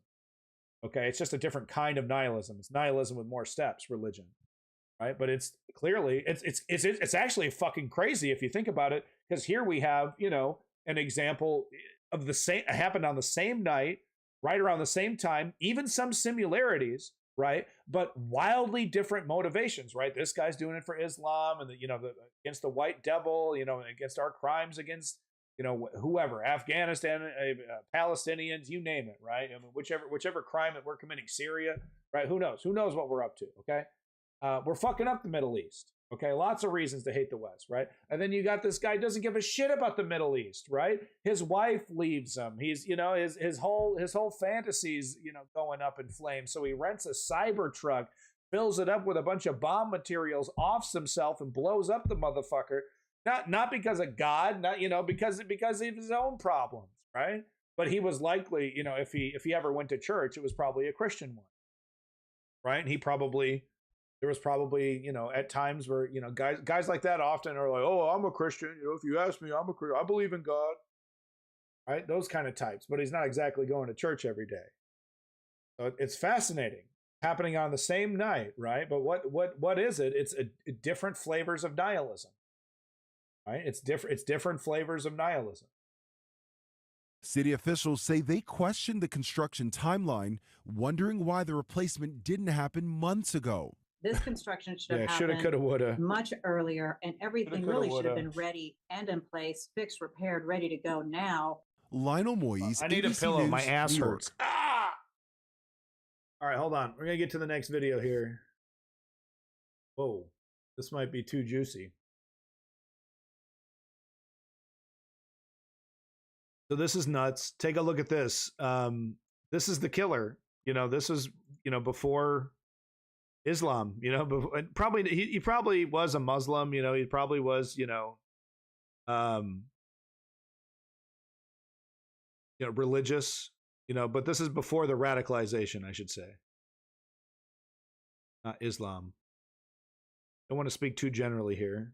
Because, I mean, it's really not fair. because there are millions and millions and millions of peaceful Muslims, millions and millions and millions of peaceful Christians, but their institutions are failing them. And then, of course, these extremists don't make things any easier. Good evening. I'm Shamsuddin Jabbar, property manager with Blue Meadow Properties and team lead at the Midas Group at Core Realty. I just want to say hello and let you know a little bit about me. So I'm born and raised in Beaumont, Texas, and now live in Houston.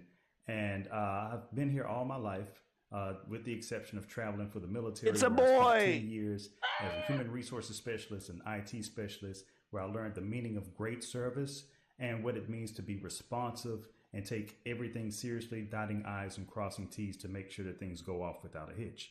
So I've taken those skills and applied them to my career as a real estate agent, where I feel like what really sets me apart from other agents is my ability to be able to, one, be a fierce negotiator.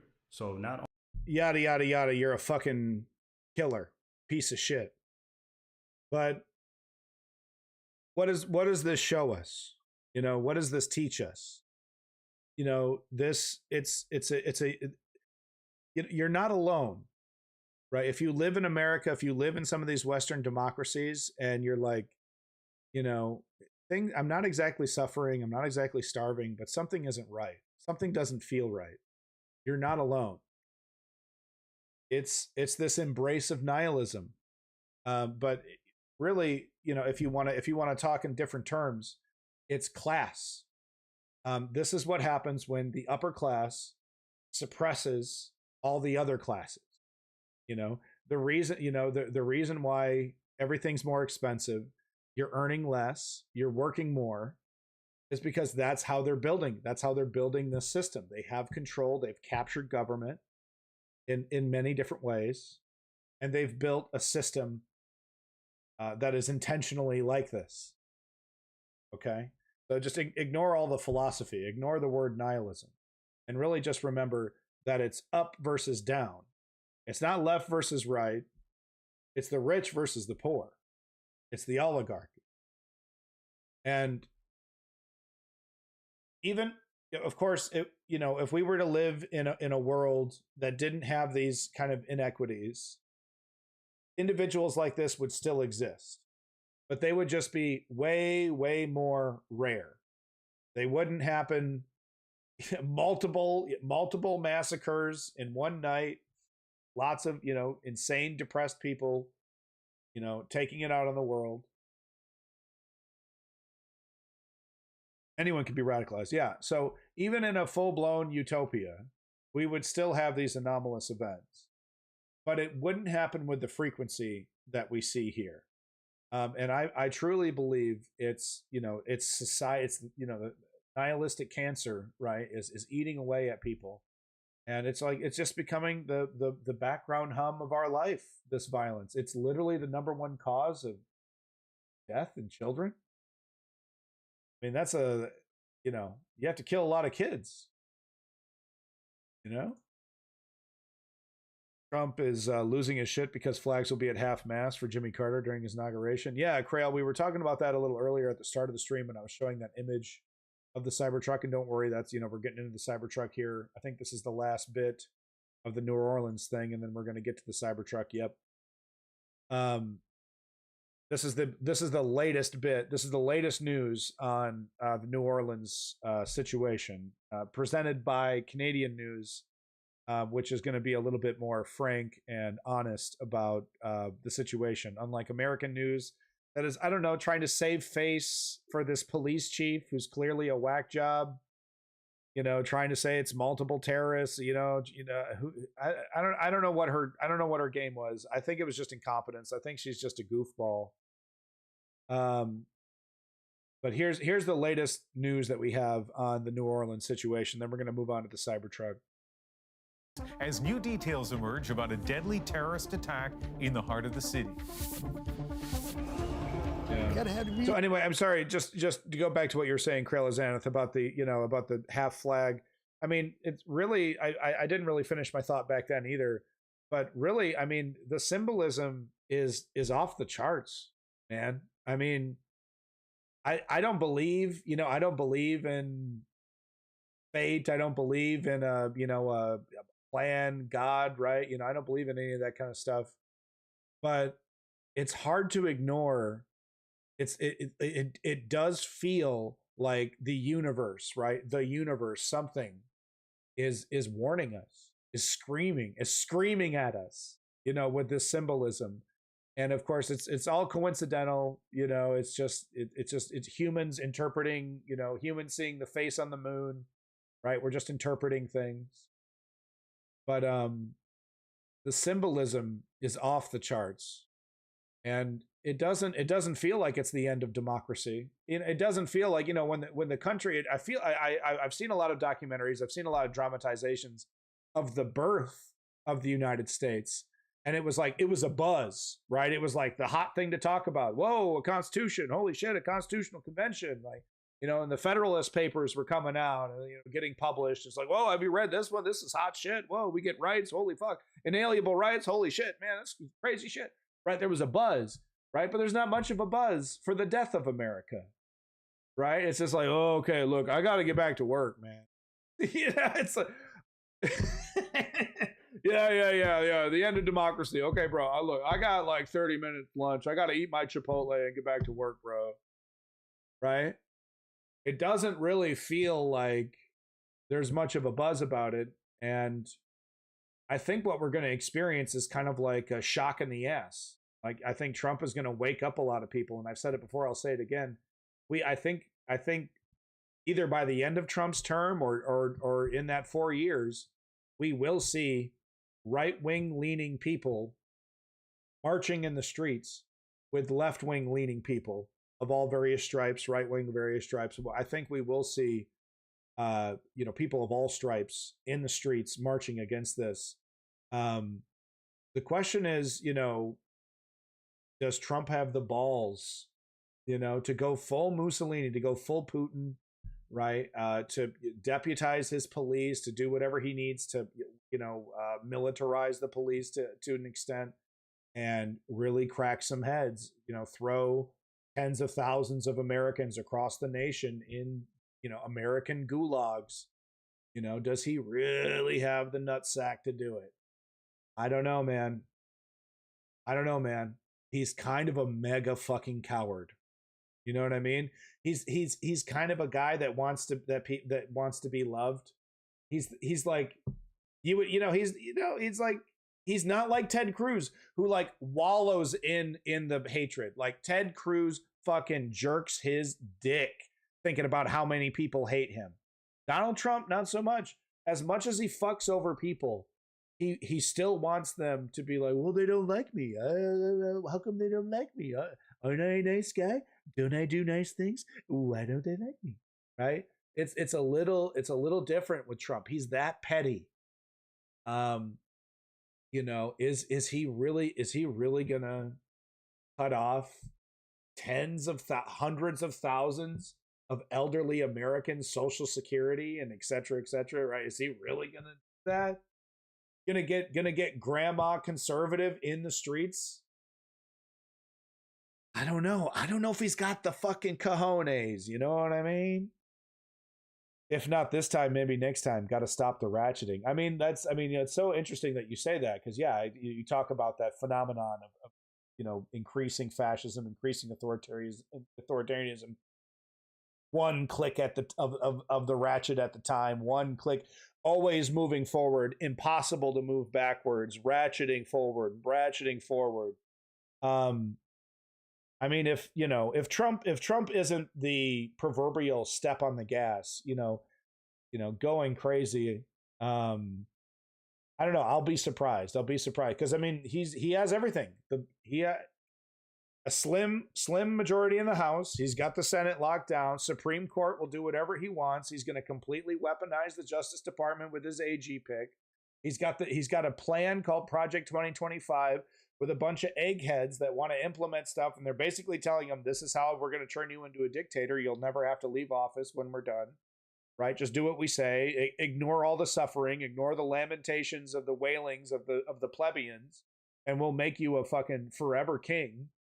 Right? And we've thought it all out. We got the plan. We know we're not dummies. You know, this is all the think tanks, all the fucking multi-million-dollar think tanks. This is the conglomeration of all of our thought, all of our brilliant ideas. The Project 2025 is it. This is it, man. This is the best you're going to get ever out of every right-wing think tank. This is it. The culmination of our fucking mad work. But it requires balls. It requires a nutsack. And we know he doesn't have one. Music. Gotta have the people back out. That's all we got. What we're learning about the victims and the attacker. He was. Holy fuck. Holy fuck. I didn't see that clip. That is unbelievable. He was like a fucking video game, man. What we're learning about the victims and the attacker. Look at that. He was trying to hit her. It's just, it's shocking to see it in action. Did they add cartoon sound effects? Did they add cartoon squealing tire sound effects? Am I tripping? Victims and the attacker. Wow. Shocking. What? Wow. God, it's like a nightmare. I can't stop looking at it. It's like a fucking nightmare. Victims and the attacker. God.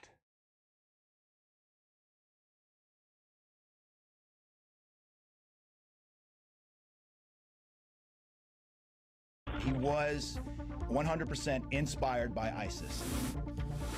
Wow. And dramatic new video showing the moments leading up to an explosion outside a Trump hotel in Las Vegas. Looking into exactly what the motivation is remains our #1 priority. What we know about the incident and the man police say was behind it. And it's great. How'd they get his ID, dude? Okay, that's a little sus. But the incident. Look at this fucking oven. Okay. Okay, maybe it was part of the debris that was blown out of the initial explosion. Well, okay, that's actually possible, right? A bunch of shit from the interior blew out from the initial explosion. And the man police say was behind it. That would make some sense. And with an election looming, Canadians. Okay, Canadian politics. You guys don't care. If I have time in the next century, I'll cover Canadian politics. Actually, quite spicy. If anyone gives a shit. Justin Trudeau, very likely to lose. Hell, Justin Trudeau might step down and trigger an early election. So Canadian politics has actually never been spicier, but people just could not even pretend to give a shit. It's okay. One day, I'll cover it when I get back. You know, I'm next week. I'll be returning home, and then I'll cover Canadian politics. No one cares. Tonight and restore confidence a day after a U.S. Army veteran. It's bad news. It's a conservative that's going to win, by the way. It's bad news. It's not exactly good news. People are not like, there is a progressive alternative that people are ignoring, and they're going to go with fucking PP, Pierre Poilievre. So go ahead and add that to the list. Scroll down until you get to the bottom of the list, and then go ahead and add bad right-wing Canadian politics turning right-wing. Bad news. Just add that to the list there. Deliberately drove into a New Year's crowd, killing 14 people. Simply, Steve, I have proof. There's it was not just the design of the Cybertruck. That thing was a bomb. He loaded it up with a bunch of fuel canisters and stuff. There's literally images of the fuel canisters in the back of the Cybertruck. Okay, it's like, we have proof. Police now say they believe he acted alone in what was an ISIS-inspired attack. The investigation is moving quickly. The crime scene, the famous Bourbon Street, now back open. And after being postponed in the wake of the attack, the college football Sugar Bowl kicked off under tight security. The message, fear will not win. We're also learning more about many of the victims tonight. Yeah, I bet that shit was a Jingo Fest. A legitimate terrorist attack. Yeah, perfect time to go. Look, dude. Look at the crowd. It's actually not full at all. A lot of people didn't show up, dude. Maybe they're still getting their snacks or something. Maybe this is early. Oh, there's a bunch of empty seats though. I'm just tripping. I'm sure it was sold out. Message: fear will not win. We're also learning more about many of the victims tonight, loved ones and strangers alike, in mourning, even as the city works to move past the horror. Katie Nicholson is on Bourbon Street, reopened, as we said. And Katie, describe what it's like there. Well, there were worries that people wouldn't feel safe, but everywhere we look, big crowds, especially after the Sugar Bowl let out, that big college football game that had to be pushed another day. The joyous scenes here on the street tonight is stark contrast to what it looked like. I don't know. Is this a good thing or a bad thing? Right? Would it be? I don't know. I guess ultimately it's a good thing, but it's also like nobody really cares. You know? I don't know if we're gonna get to a solution with this this amount of apathy. I'm sure there's got to be some memorials and shit along the. Probably a lot of gawkers. Probably a lot of people like, oh, someone died right here. I need to take a note. I need to take this is actually like yesterday. The bars of Bourbon Street swinging doors open for business once again. Just a day after a white truck plowed through a New Year's crowd. This is really dystopian, actually. Still very fresh in Chuck think about Weber's. it. Think about it. A lot of people are there.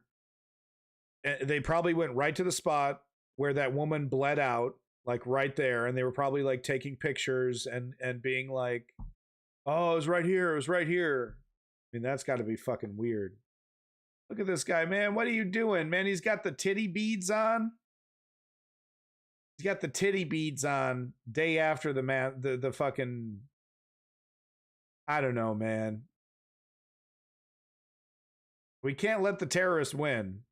We can't let the terrorists win, but the titty beads? Really? The titty beads, bruh? All right. Okay. All right. There was bodies just laying on the street. He had just been walking in the same area. I'd probably be a victim. If I'd have been 15 minutes, I probably would have been run over. As the Big Easy grasps at normalcy, police reversed course on a hypothesis the terror suspect had accomplices.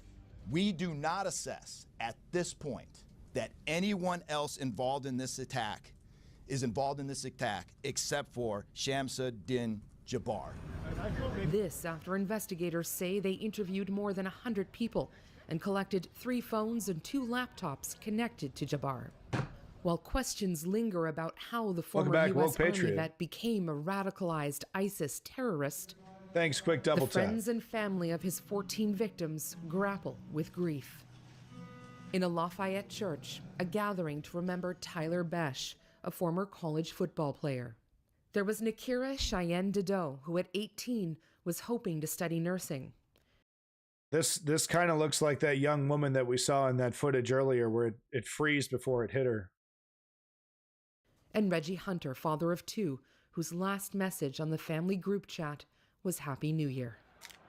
The attack delayed the New Year's Day Sugar Bowl, a massive college football matchup. Tens of thousands of fans still turned out a day later, resolute terror would not win, and held a moment of silence for those who didn't make it. Near the corner of Canal and Bourbon, where the attack began, as the truck swung violently onto a sidewalk, a line of yellow roses for the dead, and a few strings of Mardi Gras beads. Residents still shell-shocked. I'm sorry, the Mardi Gras beads? I don't know, they're different over there in New Orleans, man. Those are titty beads. You give those beads to women for showing you their breasts. Who's throwing the titty beads at the motherfucking tribute to the dead people? Who's throwing the titty beads, man? We don't need to bring titty beads into this.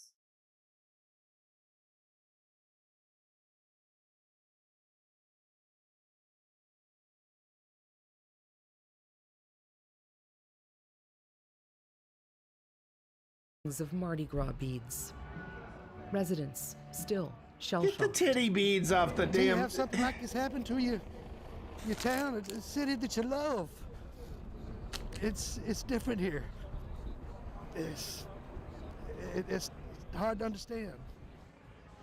Opening Bourbon Street the day after the attack, he says, essential for New Orleans and its spirit. We got to get back out. We got to have the music. Got to have the people back out. That's all we got. Okay. Thank you, Woke Patriot, for correcting me on that. So, even though what I am seeing is rampant, blatant. Okay. The beads have, the colors have symbolism. All right. Purple justice, gold power, green faith. What colors for titties? Pink?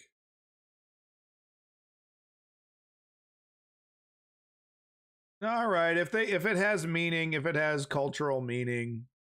All right. Okay. All right. I stand corrected. I just don't get it. I literally don't get it. All right. It's not my culture. We got to get back out. We got to have the music. Got to have the people back out. That's all we got. And so, Katie, as you laid out, police do have some answers in this case, but still a lot of questions tonight. Yeah, once again tonight, the FBI put out another appeal to anyone who may have encountered the suspect over the last 72 hours to come forward. They even released new surveillance photos. I'll take a look. I'll take a look. Digging in through his social media footprint, especially the 5 posts he put on social media in the hours leading up to the attack. In one, he made a pledge of allegiance to ISIS, and in another, he left his last. I see. Woke Patriot. So this is.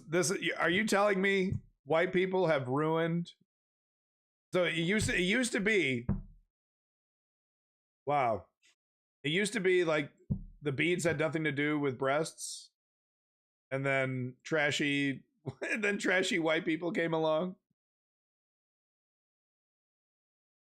Real Mardi Gras is something else. I need to look into this. I thought Mardi Gras was just getting drunk and slinging beads.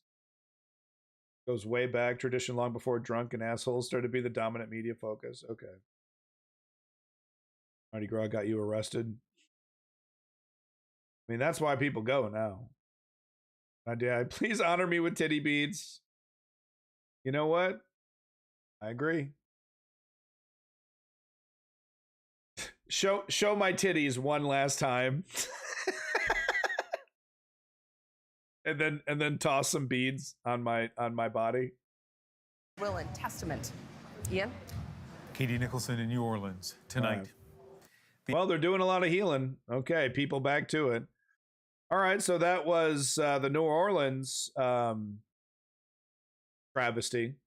I mean, it's hard to. It really is like visceral, and you know, it's right up there in terms of just violence. I mean, because if you think about what that big truck does to human body, you know, what does to a human body, you know, going full speed. I live there, so I'm biased, but you ever get invited to a good Perrier, you ought to go. I need to go.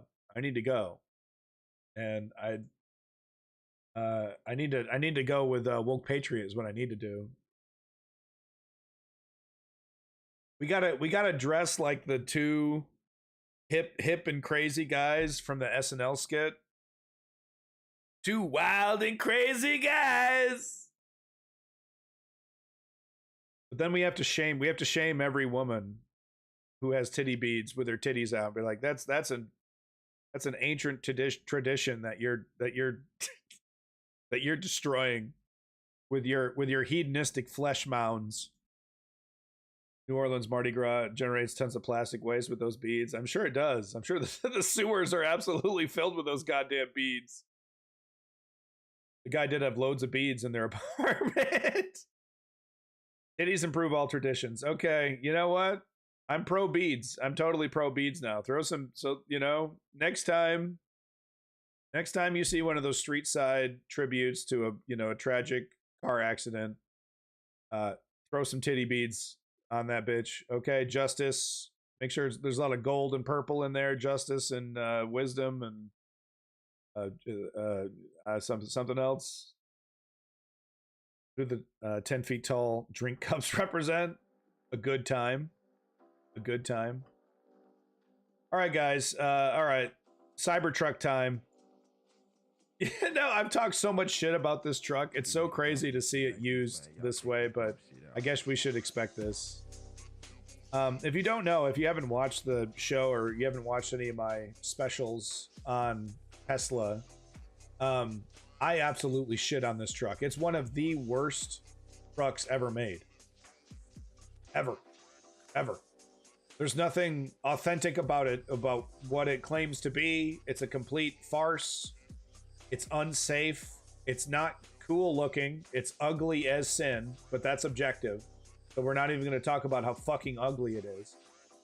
I'm just talking about how it's made, the quality, the craftsmanship of its materials and how it's been put together. It is the worst, not just the worst truck, but one of the worst vehicles ever made in the last, I don't know, 30 fucking years. Okay, you got to go back to the fucking 70s. Some real junk, okay? Yeah, Zeoduke, it's a bunch of shit that, you know, it hasn't really innovated too much. The Cybertruck. Okay, it hasn't really innovated. It's a bunch of other people's ideas. Oh, the depreciation on the Cybertruck. It's a joke. It's a joke. People can't get rid of these things. For like, you know, they were selling for over 100 grand. Now they can't get rid of them for 80 grand. They're rusting up already. The bodies are rusting up. The build quality is apparent. Like the gaps don't line up. You know, there's gaps in the construction. So it's an embarrassment. It's an embarrassment. It was made as a joke. I don't care. Elon Musk wants to try to save face. Oh, I was just fucking around. It might tank his fucking company. It's such a boondoggle. It's such a failure. Couldn't pay me 80 grand to drive one of them. I flip them off. I'm one of those people. I'm petty. Okay, fucking call me petty. I flip them off, man. I see that shit. I flip them off, dude. I just have to do it. I'm hoping to buy an old frame off some nitwit someday because the cage will make a good time machine. No, it won't. It's all of those bodies are gonna rust. All of those bodies in 5 years, you know, the only Cybertrucks that are gonna look like, you know, like a Cybertruck are gonna be ones that have never, you know, been driven outside in, you know, when it was raining or anything. Especially the covered ones. The covered Teslas, they've been, you know, some of them they've been taking the covers off those, all rust. You know, it just seals that water in there. All rust. In LA a few days ago, I saw some Zoomers pointing and laughing at a Cybertruck as it drove by. Nice. Hopefully Elon makes his rocket ships a bit more stable. Hopefully Elon puts some physical controls in these rocket ships. Touch screens powered by electricity. Elon, touch screens powered by electricity in your space fucking capsule. Really, Elon? Really? Stainless steel that rusts? How'd they manage it? It rusts, dude. It rusts. Look, you think I'm making this shit up? You're over here trying to defend it. Look, I get it. You're trying to be truthful, right? You don't want me to. This shit is rusting, man. Not rust upon delivery. So this guy saying 10 months ago, saying no. In electric vehicles sub, no. Hold on. Not brand new ones. Yeah, no, okay. So let's be clear. Let's be clear with what I'm talking about here. So yeah, because these are stainless steel. So these are stainless steel, but it's not corrosion proof. Stainless steel is an alloy of which there are many specific variations, different properties, but all contain a proportion of chromium. Stainless steel forms a very, very thin layer of oxidization, but the chromium and other constituents prevent further corrosion, at least under normal circumstances. Exposed stainless steel to various conditions, strong chemicals like bleach or salt exposure, and even stainless steel can pit and rust. Is that what's going on with the Cybertrucks? Question mark. Business Insider pointed to a thread on the Cybertruck Owners Club forums, claimed that the corrosion is forming on the exterior of various Cybertruck owners' vehicles after exposure to rain. Okay. So it's still a cool meme car. It's not cool. The DeLorean was cool. Okay, you could say that shit about the DeLorean. The DeLorean had a shitty engine. Okay, you were supposed to wash it with gasoline. You weren't supposed to wash it with with any kind of corrosive material for the same reason here, right? So there's all kind of special upkeep. The DeLorean wasn't even original, right? Stealing a bunch of ideas from Lamborghini. Okay, but the DeLorean was fucking cool. Okay, the Cybertruck is not cool. There's nothing cool about this. It is ugly as sin. It is ugly as like the first 3D model that you make in Blender. It's ugly, objectively. So anyway, basically what's happening is in some of these areas, right around the edges, depending on how the owner treats it, right? If the owner exposes it to salt or bleach or irritants, it will rust. But look at this. You can see it in this image right here. The build quality is garbo. Hold on. Let me show you something. This build quality is all over the place. If it's hard, maybe this is hard to see. Let me see if I can get this image up. No. Okay, hold on. It's hard to see. But these gaps don't align. These gaps don't align. The fucking hood, the hood is popping up. It's bowing. I think it's bowing right here from the pressure, from the fucking tensile pressure. It was wildly unpopular before it showed up in the movies. Otherness, you're 100% correct. Yes, he couldn't sell enough of them. The whole thing went out of business. And then, of course, it was the Coke scandal. The massive drug scandal, didn't help things. After that stainless steel they used to make it bulletproof is stuck with the sticky tape, not even screwed in. Yeah, no, look, the DeLorean, like I said, it was ripping off Lamborghini, right? It's still cool, guys. It's still a cool car, okay? Okay, here's the question. Someone wants to give you a mint cherry DeLorean, right? Like it looks brand new, just rolled off the factory floor. Or a mint cherry Cybertruck. Which one are you taking? Looks perfect, dude. Everything. It's, it runs like a dream, right? Everything, mwah, right? Which one are you taking? Right? I know which one I'm taking. Oh, yeah. What is cool today will not be cool soon enough. Just ask the 50s. Man, the aesthetics from the 50s are great. The architecture, the vehicles, the fashion, the music. I don't know what you're talking about, bro. I mean, the overt racism, not pretty, not cool. World War II, not cool.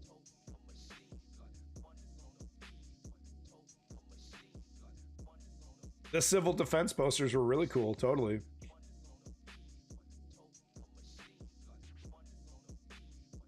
I think the 50s were pretty cool, actually. I mean, obviously, the sexism, the racism, Nazism. Elementary school propaganda films. Okay, guys, Cybertruck time. The Cybertruck explosion suspect is a 37-year-old American and former Army veteran Matthew Livesberger. Livesberger reportedly served as the same military base as New Orleans terrorist suspect Shazmoud Din Jabbar. He was not an immigrant. I mean, this is fascinating. I don't think these guys were connected. I think this is all coincidence. You know what I mean? They both went to the Army. even served on the same base. They committed their crimes basically around the same time. I don't think they're connected. Things are still cool today about the 50s. Oh yeah, everyday style became cool. So that's a good point. Yeah, Woke Patriot. It was just like everyday, you guys didn't know you were driving around the sickest looking, Cadillac ever to be made, you guys didn't know that. It was just like, no, it's just a Cadillac. That's what they look like. Most exposed, the same terrorism particles. That must be it. Something in the fast food that they're feeding these fucking soldiers, man. It's actually very difficult to deliberately create something that is cool. That's such a good point. Such a good point. When people try to create something that's cool, it's super lame forever. That's so true. That is actually a really good insight. All right, so like I said, there's some crazy coincidences here. Both of them military, even worked on the same base. I don't think these guys knew each other. I don't think they talked to each other. I think it's a totally wild coincidence. And look, it's also a sign of the times that, these kind of massacres, like we can expect basically every year, right? It was already really bad with suicides on Christmas. If you don't know this, it's a rather depressing fact, but suicides statistically go up around Christmas time. It's usually people without families or people that are having family issues, right? Families getting together. I'm not with the family. They kicked me out, et cetera, et cetera. In this case, this guy just lost his wife. His wife divorced him, and he was having all kinds of problems. Entire history of guitar design is example. Fender, Gibson, all try to create cool. Yeah, Firebird. Flying V, well, the coolest guitars ran the classic designs. Oh yeah, that's a good point. Good point. I don't know much about guitars, so I'll take your word for it. But yeah, I mean, that's a great point. You can't make cool. You just got to be yourself, and maybe someday you'll be considered cool. Yeah. To report, Matthew Leibsberger's wife left him days before the Tesla Cybertruck explosion. This person here making a smarmy comment. Okay, now I know for sure he was a conservative. I mean, military guy, Cybertruck, Trump Tower, wife hates him. Do you think he ever told his wife, your body, my choice? Do you think he ever told his wife that when they were still together? Yeah, Woke Patriot, I totally agree with you. And I've actually made the argument. It's like, how come they don't just re-release the 69 Corvette?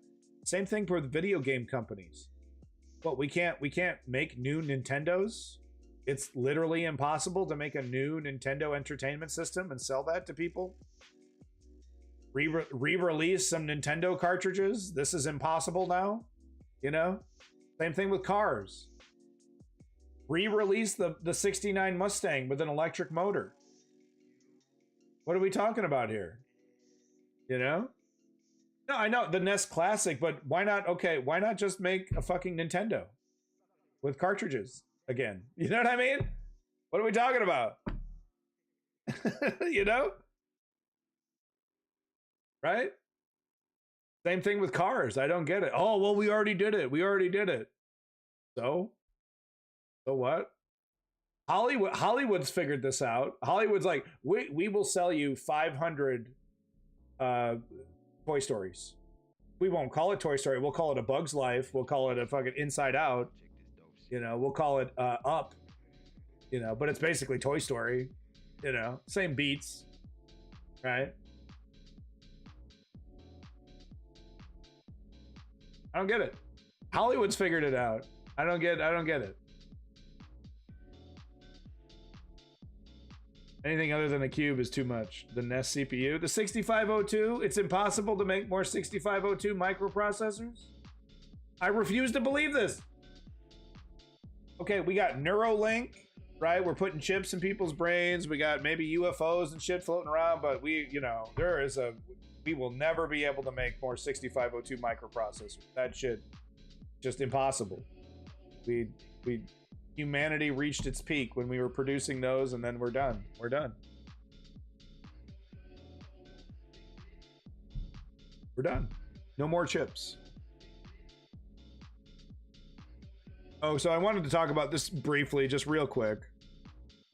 Judge Merchan has ordered Donald Trump to appear for sentencing in the hush money case on January 10th. It's funny. It's great. You know, it's funny. He's going to have to say, I'm the president. You can't do this to me. I'm president. Ooh. China, China, China. I wish I had my soundboard. So it's funny. I mean, that's really funny. That's really hilarious. You know? Doesn't mean anything. Is it gonna change anything? I'm honestly asking. I'm not trying to be an asshole. You know, other than pissing him off and inconveniencing him for an afternoon where he has to show up because there's just gonna be a fine. It's not like he's gonna go to jail. You know? So other than ruining his day, is this gonna mean anything or do anything? You know? You guys talking about guitars. That is more interesting than this, I agree. But I mean, that's, you know, it's nice. I mean, he's immediately, what's gonna happen is, I don't even think there's gonna be a fine. Really, Merton? Really? Because I mean, whatever happens, he's just gonna get his new AG to reverse it. Or, you know, he'll just be like, presidential immunity, strike it from the record, it never happened. Yeah, you two guys are guitar heads. It's really cool. Guitars are cool. So, yeah. I mean, of course, MSNBC going nuts. I mean, just blowing loads. Oh, we're back, guys. Remember last year when this was 24/7, we were doing this. We were watching Trump at court, and it was so amazing, and we thought a democracy was back, right? So they're blowing their proverbial loads right now over this, trying to make this into something, but it's basically nothing, right? It's a state charge. He can't. Yeah, so he can't. Yeah. He can't presidential immunity, but can he just executive order? You know, executive order, then Trump judge, Trump AG doesn't challenge it, or you know, it goes to the Supreme Court. The conservative Supreme Court says, yeah, no, Trump's allowed to do that. That's what we ruled. Trump's allowed to do any kind of executive order. I mean, we literally, you know, they were asked, hey, can Trump employ the military to kill American citizens, to kill his political enemies? They're like, yeah, I guess so. Yeah, I guess so. Yeah, I think so. Right? Most of the news I've heard is something called an unconditional discharge, where the charge remains but no fine or jail time. Oh, good. I would hate for it to inconvenience this rapist. Guess he could try. Yeah, I guess so. So this is his statement. This is apparently what he left a little manifesto behind. He said, try peaceful means first, but be prepared to fight to get the Dems out of the Fed government and military by any means necessary. So that's Project 2025 right there. That's it. So definitely conservative. Don't let them gaslight you, right? I'm sure they're already on Twitter. They're probably literally saying he's a trans person or something, right? I mean, just total lies. It's made up shit. Oh, didn't you hear? Yeah, and he was pro-Democrat. He's a Joe Biden voter. He voted Joe Biden. But no, he's a conservative, and he's this is basically the entire Project 2025 playbook, right? They're going to do a loyalty test, and it looks like the big question is going to be, did you think Donald Trump won the 2020 election? 2020, yeah. Oh my god, I'm just getting older and I'm dying. Oh my god. Get back to reality. Spaghetti. So he's definitely conservative, repeating like I said, Project 2025 talking points here. You guitar heads. So just as, I mean, it's crazy. The similarities are really nuts. So just like with the, you know, New Orleans psychopath, you know, where I was able to show you footage of him, you know, doing some kind, it was like some kind of job interview. You know, I'm really good at this. I'm a leader at that. Blah blah blah. Homie who blew himself up over here was on a goddamn TV show for the History Channel. I'm not making this up. I'm not making this shit up. Las Vegas Cybertruck blast suspect competed in a TV show. So I guess they needed jarheads for this fucking reality TV show, and better times, huh? Better time. At least this guy didn't kill anybody else, right? Look, you want to go out like this? It's not like I advocate for it, but hey, you know, look, you want to do this and you don't get anybody else killed. I mean, what can I say? You know, it's a tragedy. Tragedy. And it's only going to get worse. You know, these conservatives were told the grocery store prices are going to go down. These conservatives were told that oil prices were going to go down, right? That everything was going to magically get better, or at the very least, you're going to piss off the liberals. And oh man, this is where I talk about the balls, right? Because it's like, is Trump really willing to destroy those illusions and get those people in the street, proverbially, maybe literally? You know, I don't know. He's got very tiny balls. We know that for certain, right? Stormy Daniels, right? His balls, very tiny.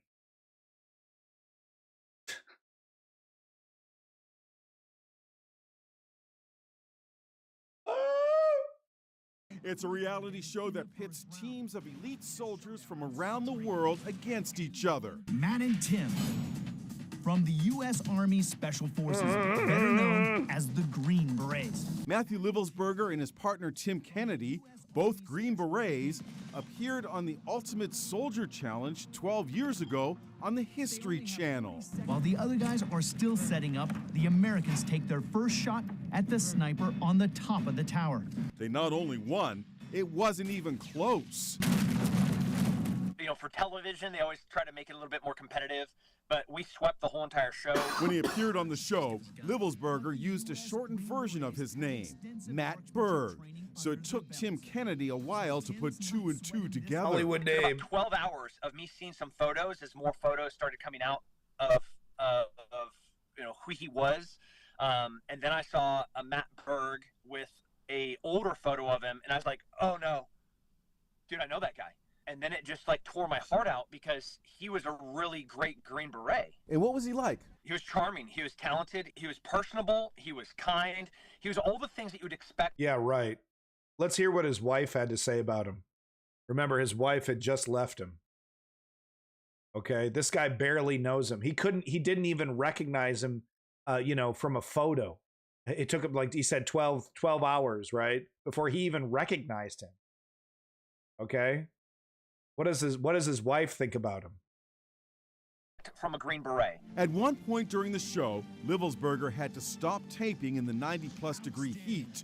He was suffering from heat exhaustion. I'm about to throw up, man.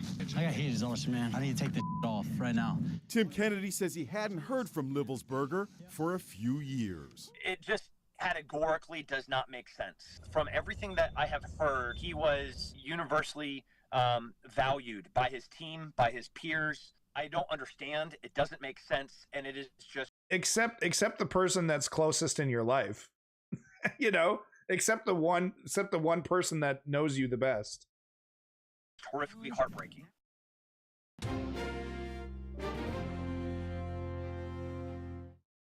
I'm not trying to say this guy was horrible or anything, but conservative, offs himself, Cybertruck. The last thing he has to say, maybe that wasn't his full statement that we read about the Dems and stuff, right? So maybe I should read his full statement, but you know, I don't know, you know, where are his priorities over here? Yeah, okay, here we go. Inside Edition with the T, dude. Inside Edition, because no one else got killed, right? No one else got killed. So Inside Edition, like free pass. You can literally do the full celebrity. Look at this shit. Cybertruck blast suspect reportedly kicked out of his home. Oh yeah, here we go. We're getting the fucking T, boys. The Green Beret who blew up the Tesla Cybertruck outside Trump International Hotel in Las Vegas left behind suicide letters taking aim at our nation's leaders. We are the United States of America, the best people to ever exist, but right now we are terminally ill and headed towards collapse. He explained his motives, calling his act a wake-up call. Why did I personally do it now? I need to cleanse my mind of the brothers I've lost and relieve myself of the burden of the lives I took. Cops also released new This is mental illness. Right. This is not a man mentally fit. This is not a man making a rational decision. Right. And it's pretty clear the reason. We all know the reason why. Right. The wife situation. And he's like, oh, I'm doing this for America. I'm doing this you're going to remember me. You're going to remember me as the patriot that did this, that started the revolution. No, man. No, it's, your wife kicked you out of the house. Okay, your life is spiraling out of control. You don't have control of things, and because these guys like this, they think that they can just bully their wife into loving them. You're gonna do what I say, and you're gonna be my slave for the rest of my life. And women are like, no, I'm not gonna do that. I'm not gonna be your slave. Right. And it's even though like, oh yeah, well, you're 50, you're 40, you're 50, you'll never get another man. Like, well, I'd rather be a spinster. I'd rather be alone than be with you, and then everything kind of spirals out of control. Right. It's like, oh, I'm a patriot. I'm a hero. I'm doing this for America. No, you're not. No. Video showing Is there an interview with the wife? Tesla I don't know. At a charging station. Matthew Livelsberger's personal life was in tatters. His wife reportedly kicked him out of their Colorado Springs house the day after Christmas, accusing him of infidelity. His wife told him that she knew he had... shit, he got busted, dude. Rough. That's rough, dude. That's super rough. Hey, what up, good fellow? Been cheating and broke up with him. 2 days later, he rented the Tesla Cybertruck and reached out to an ex-girlfriend raving about the vehicle. I feel like Batman, he texted Alicia Arrett. Oh, this is How so fast cringe. is it? She texted back. Oh, it's so cringe. Ungodly, he responded. Arrett is a former Army nurse who dated the Green Beret after his first marriage ended in 2017. Hey, good fellow, don't get your fucking hopes up. I'm not a right-wing hack who's going to tell you what you want to hear. Maybe that's not the case because I see you're from Kick, right? So I just assume you're a right-winger. But if you think for one fucking second, just because I'm wearing a beard and I use the F word a lot, that I'm a motherfucking MAGA fascist, well, you found the wrong one. She says his behavior changed when he returned from a deployment in the Middle East with a traumatic brain injury. He became isolated, but did not seek treatment. Okay. Traumatic brain injury. Okay. Like I said, untreated mental illness, untreated medical issues. Okay. He probably has all kinds of emotional issues and, and he's emotionally cheating on his wife. His wife probably busted him on like Christmas or after, Christmas Day or probably before that, but she waited till after Christmas to bring it up, or who knows, right? I mean, there's never a good time to bring it up, this kind of stuff, right? Good fellow over here. Hey, don't judge me. Don't judge me. I'm not a right winger. So you're not one of those left wingers, are you? You're not one of those left wingers, are you? Bro, just leave. We're done. We're already done, man. Have a good day. Brain injury. He became isolated, but did not seek treatment. He married his current wife, Jennifer Davies, in 2021. They had a baby. Bro, you just said you don't know me? I just motherfucking described you perfectly. You don't know me? You don't know me? I literally got you on fucking word one, dude. Literally got you on word one, man. Yeah, go fuck yourself, man. I'll see you in the streets, okay? Enjoy your MAGA fascist revolution. I'll see you in the fucking streets. Don't forget, left-wingers do shoot back, okay? Left-wingers have an arsenal. We do shoot back. Just thought I'd let you know. It's not gonna be overnight. It's not gonna be just like a roll in the park, okay, honey? See you in the streets, asshole. Baby girl in September, and he seemed like a proud papa. But the relationship appears to have imploded right around Christmas. He actually calls it a stunt in one of these documents that we're going to release to you, that he was trying to get the attention of the American people because he was upset about a number of different things. Inside the burned out Cybertruck, police found Livelsberger's charred passport and military ID. Today, the hotel is back open for business. A guest shot this video outside, showing the ceiling of the front entrance blackened from the Cybertruck inferno.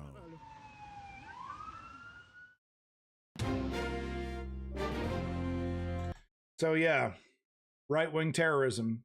It's crazy. It's crazy the amount of connections, right? That these two separate incidences, which could very easily have been planned, and it looked like it was.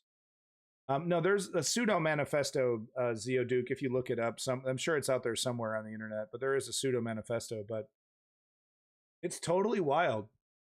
Two totally separate incidences from military guys who worked on the same military base. They committed crimes around the same time. And it's just because we live in an extremely violent, nihilistic world, right? They didn't coordinate. One did it for ISIS, and another one did it because his life is spiraling out of control, and he wanted to pretend that this had something to do with patriotism. We all know what the real truth is here.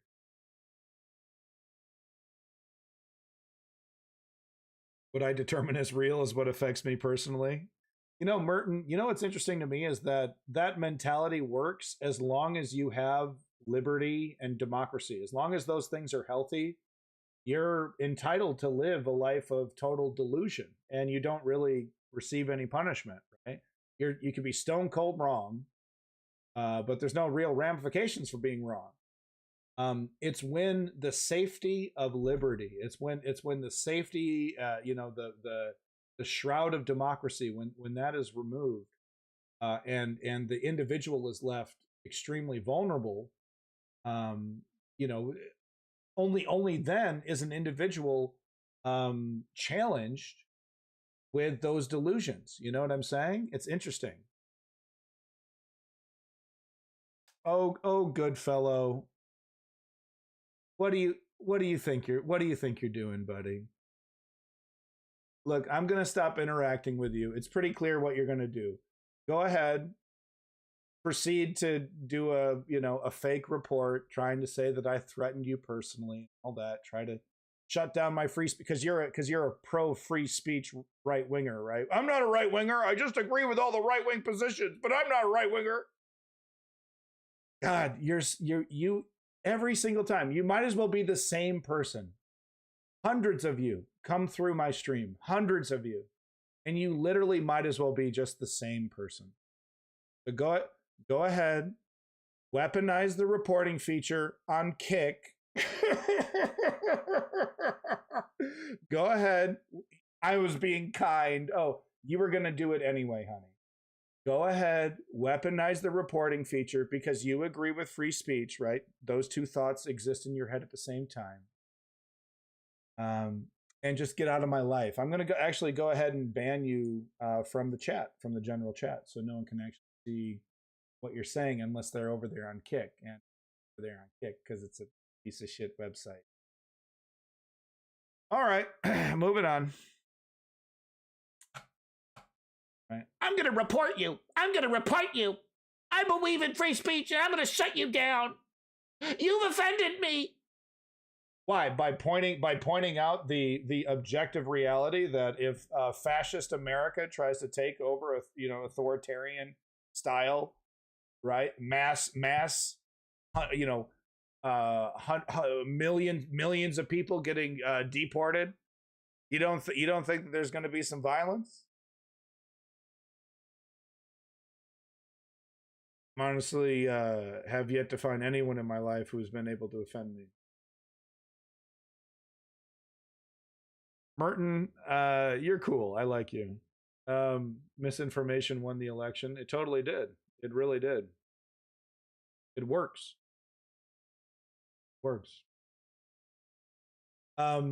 So no, there's proof. So, you know, Simply Steve was throwing around. I was just asking questions. Simply Steve over here just asking questions. But no, we have proof that this was not a Cybertruck. It's a lithium explosion. I thought that's what it was before I saw the video, and then when I saw the video, I was like, oh yeah, that's a bomb. Like no lithium battery, because I've seen lithium battery explosions. I've seen video of Teslas, you know, exploding on the street, burning, snapping, crackling, right? So we have evidence right here. Fuel canisters. I don't know what he did. He you know, it looks like he just haphazardly threw a bunch of random shit in there, and then I don't know, pulled the pin on a grenade. I know it was a bomb. I was just poking fun at Tesla. They deserve it. They absolutely deserve it. I mean, that company needs to fold, you know? I know it's wishful thinking, but I don't know, man. Something doesn't feel right. It feels like the whole company is just on bullshit, you know? It's, you know, it's all smoke and mirrors, you know, the foundation.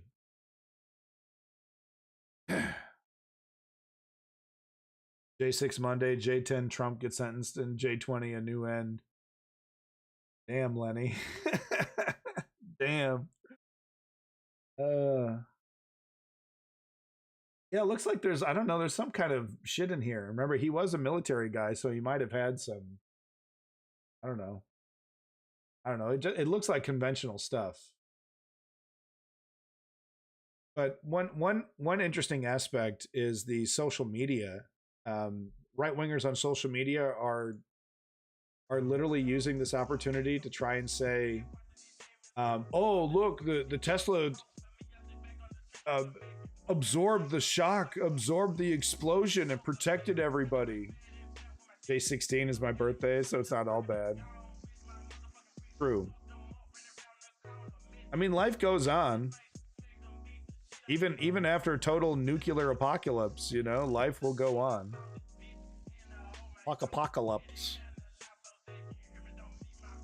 I saw Elon say that. What, life goes on after an apocalypse?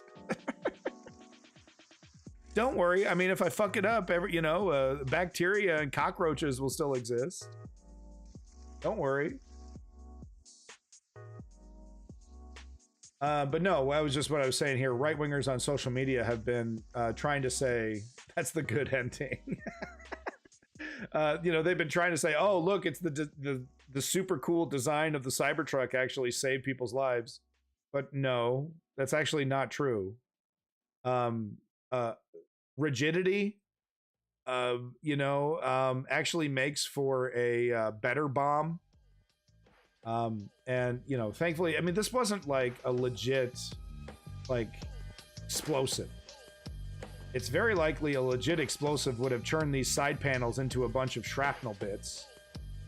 But yeah, no, when you're making a bomb, you want to make the the casing of the bomb rigid, right? So the explosion rips it apart and throws a bunch of shrapnel, and the tighter the seal, the more impact the explosion has when it bursts out of that, right? Isn't that how you want to build a bomb? Kind of like a Cybertruck. Life will go on for 2 years or so. You guys are real optimists in the chat over here. You guys are really calm it down. You're gonna bust into a song like a Disney film over here. Elon said it was near indestructible. Yeah, and then he threw a steel ball at the window and it immediately shattered. And everyone just said, okay, whatever. Okay, well, I still want to buy one. But apparently the sales of the Cybertruck are dismal right now. They can't give them away. They have to lower the price. The used prices, the depreciation is unbelievable. You know, you don't want to own one if it doesn't have a warranty, because the goddamn every single week something breaks on it.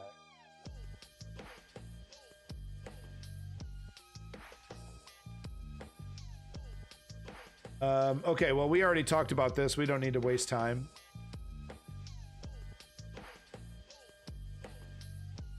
I guess I'll show this, but just so you get a little view of how this was reported when it first came out. That source also revealed what was inside the truck: explosives that included fireworks, gas tanks, and camping fuel. And authorities believe that that was connected to a detonation system controlled by the driver. We're also hearing this same sentiment from Elon Musk, who tweeted, "Yeah, the prices of the Cybertruck have been going down, down, down. So it makes perfect sense that we're seeing more of them. But here's the thing. They're pieces of shit that break almost instantly. I mean, they're cheap like a fucking toy. They're built like a fucking toy. Okay? So, these jackasses, oh, yeah, $80,000. I got a good deal. The dealer's trying to get rid of them. All these Cybertrucks are still under warranty in a lot of cases. Look, all that's out the window. Once that, I mean, these things, you're not going to be able to give away a Cybertruck for $20,000 by the time in like 5 years. Okay? Hold me to it. All right. You want to put some money down? I'll put $100 down on that shit. Right. Hold me to that shit if you want. Right. But in about 5 years, 99% of the Cybertrucks are going to be in a landfill or getting recycled. Right. And like I said, there's going to be a couple like museum pieces, in Jay Leno's garage that have never seen the light of day that can't be exposed to oxygen. Right. So there's going to be a couple of them.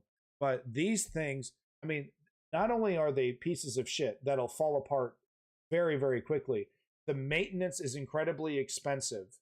And, they're of course not built to last, right? So they have batteries that they're not going to be updating these batteries, right? We've already seen it with the early version Teslas. They don't support those batteries. They just say, buy a new car. Like Apple tells you with a laptop, right? They're like, no, we don't make that battery anymore for that older model Tesla.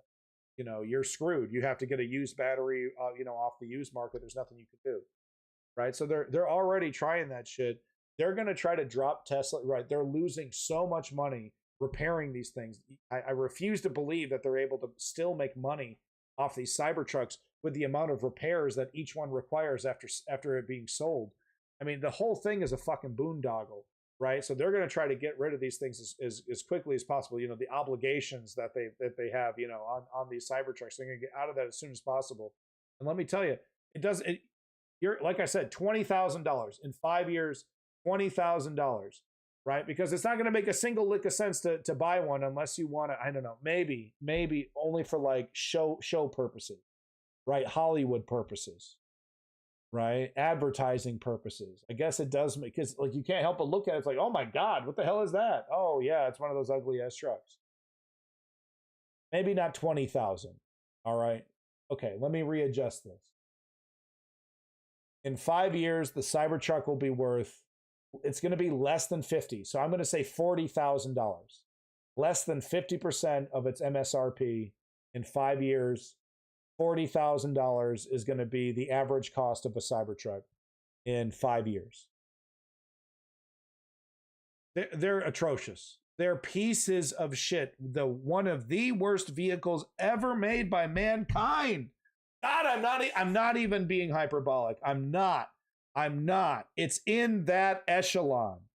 It is a pockmark on the stain of humanity. Okay. tweeted out that they have now confirmed that the explosion was Time caused for my by weekly dosage of very large American fireworks madness. and or a bomb carried in the bed of the rented Cybertruck and is unrelated to the vehicle itself. So he was clear to say that this was not an issue with the Cybertruck. And the sheriff also earlier said that they're checking for secondary devices. They're investigating many different leads, but he was clear to say that there does not appear to be any further threat to the Las Vegas community. This is totally wild. Two two completely separate events with a bunch of connections have nothing to do with each other. We just live in a hell world, and this is how people solve problems now. This is how people solve problems now, right? For this religious extremist, kill a lot of people with a vehicle. For this guy, his life is spiraling out of control. His wife just left him. He got busted cheating. Ruined Christmas, having an emotional moment, pretends this is about him being a patriot, right? Makes a makeshift bomb. Come to Europe in about 5 to 10 years. Europe is disappointed in us. Hey man, Europe, Keir Starmer is fucking it up, dude. I don't know what to say. French president there, Macron, he's an embarrassment. German government is a fucking joke. Western democracy is falling because we've all acquiesced to this neoliberal status quo that is weak against this new version of this MAGA template. It's nearly just as nearly corrupt, right? So there's no feet to stand on. There's no moral standing. There's no morality. So I don't know. Did he off himself? How did this work? Because there's no evidence in this video that he there's no gunshot or anything. How did that? Was it on a timer? I don't know how. I don't know what happened there. I don't know how he did it. Germany had a 3-way coalition, so that wasn't going to work. I mean, it wasn't going to work from day one, and there wasn't any kind of plan for the aftermath. I mean, everyone expected that coalition to fail in Germany. What do they call it? The stoplight coalition. He burned himself in the car. So that's the moment that right there. So what is he light a lighter or something? I don't know how he triggered this. Oh man, the poor guy on the right. I didn't even notice that. Look at that. There's a dude standing right there, dude. Holy shit. Lucky. This guy's lucky. Holy nutsack. That guy is lucky as hell. Wow. Shocking stuff. And I think this guy, I think the right winger's intention was to kill people. Right? I think he wanted to kill people. It would have been fun in those terror groups. Oh man, let's not get into that. Everybody's got their little hand in the motherfucking jihadi pot. Germany News Year's message from Olaf was a nightmare. German economics went shit when they found a whole bunch of money. It's just, look, I mean, we got Trudeau shitting the bed in Canada. Keir Starmer completely fucking it up in his first term after 14 years of Tory failure. Olaf Scholz over here, picking up the pieces from Angela Merkel and just, he's doing what he can for Ukraine, but he can't seem to hold it together. Macron barely almost lost to a right winger and still hasn't done enough to, change any perception of that. Still looking like Marine Le Pen is going to kick his ass next election.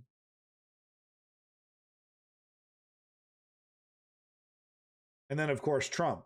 I mean, the crown, the crown motherfucking, jewel, Trump.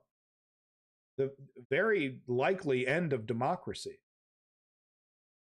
All right, so here we've done some Inside Edition. Why don't we do some more before we switch over to Ukraine here and we talk about Ukraine? Finally, but is there a connection? Right. So no one wants to speculate, but Inside Edition's happy to speculate. CNN doesn't want to speculate, but Inside Edition can speculate. So let's get into it. Like I said before, I think this is the new normal. This is America. This is nihilism. these are coincidences that these guys, they rented trucks from the same app, right? The same company. They worked at the same army base. Okay. They didn't know each other. I don't think they knew each other. I don't think they called each other. One did it for extreme religion, and one did it because he's douchebag who cheated on his loving wife, and it sounds like he was doing it during Christmas, trying to set up maybe a hookup while he wasn't working or something, who knows? And his wife called him out on it the day after Christmas.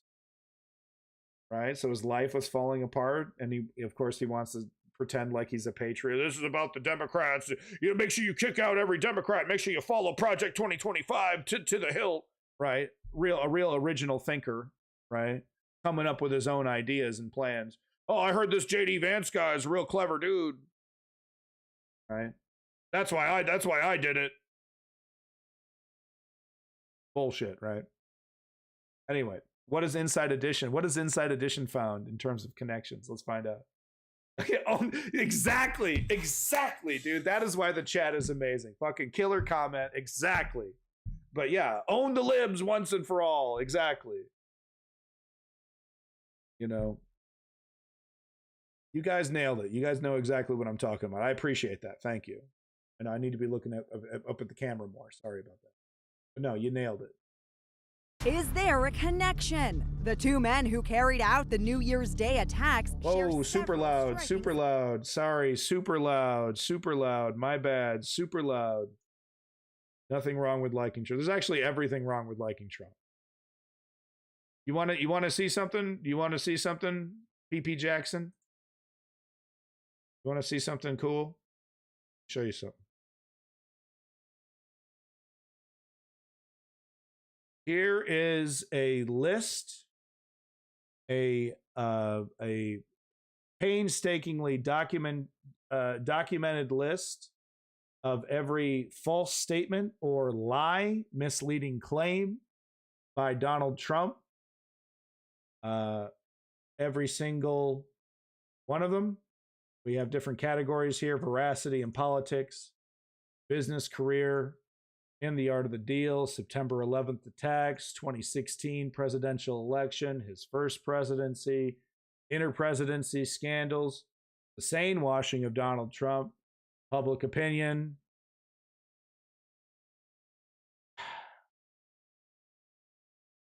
So there's actually a lot, objectively, there's a lot wrong with continuing to support a overt fascist. Yeah. Yeah. Woke Patriot, I feel owned as well. We're actually looking positive as it seemed like a path out of political stance. Oh, we're talking about the Germans over there on their way. Yeah. So the socialists, it was really interesting. Yeah. The intractable, how one party was able to scuttle the whole thing. And I don't know if I guess they thought, for them, it was kind of like they had no choice. Yeah, exactly. Gratuitous. Overt. Trump is an overt fascist. Yeah. What about the gangs that are murdering American people?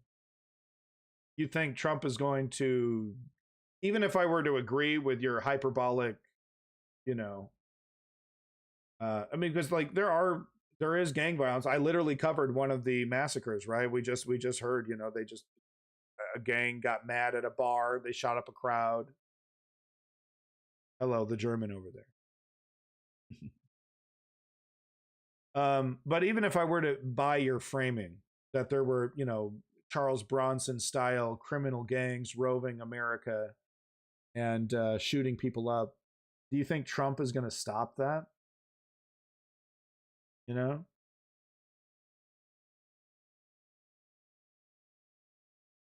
Anyway, does Mr. There's nothing wrong with supporting Trump want to talk about any of these documented lies?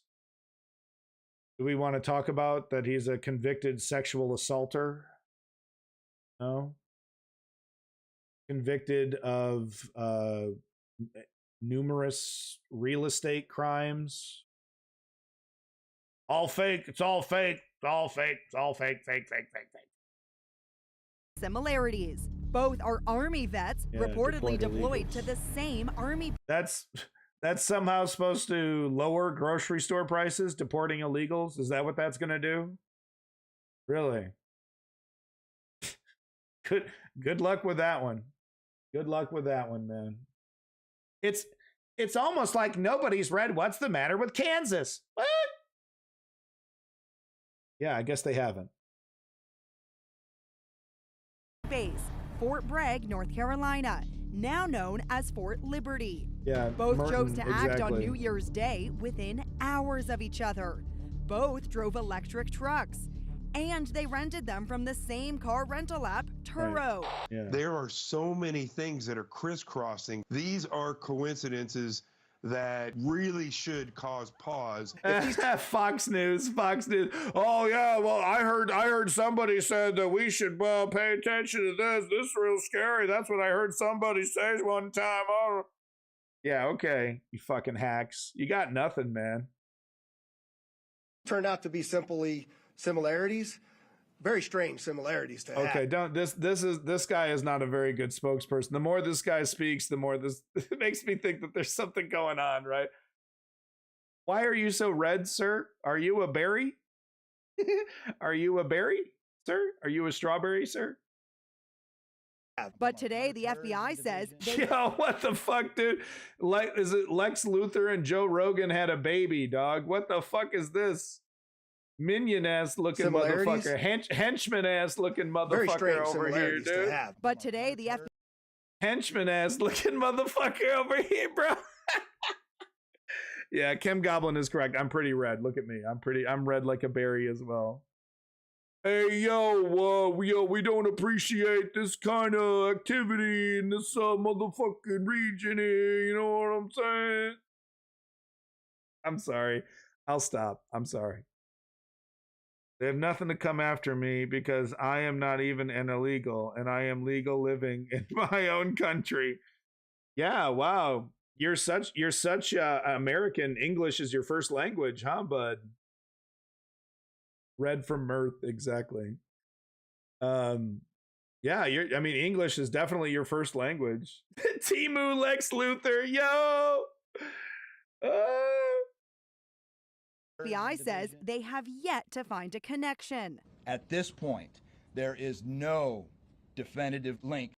The surprise attacks came after a night of joyous national celebrations welcoming in the new year. Cops have named the Vegas suspect as Matthew Livelsberger. Why is this picture so weird? Green Beret. You know what I mean? Why is this picture so fucking weird?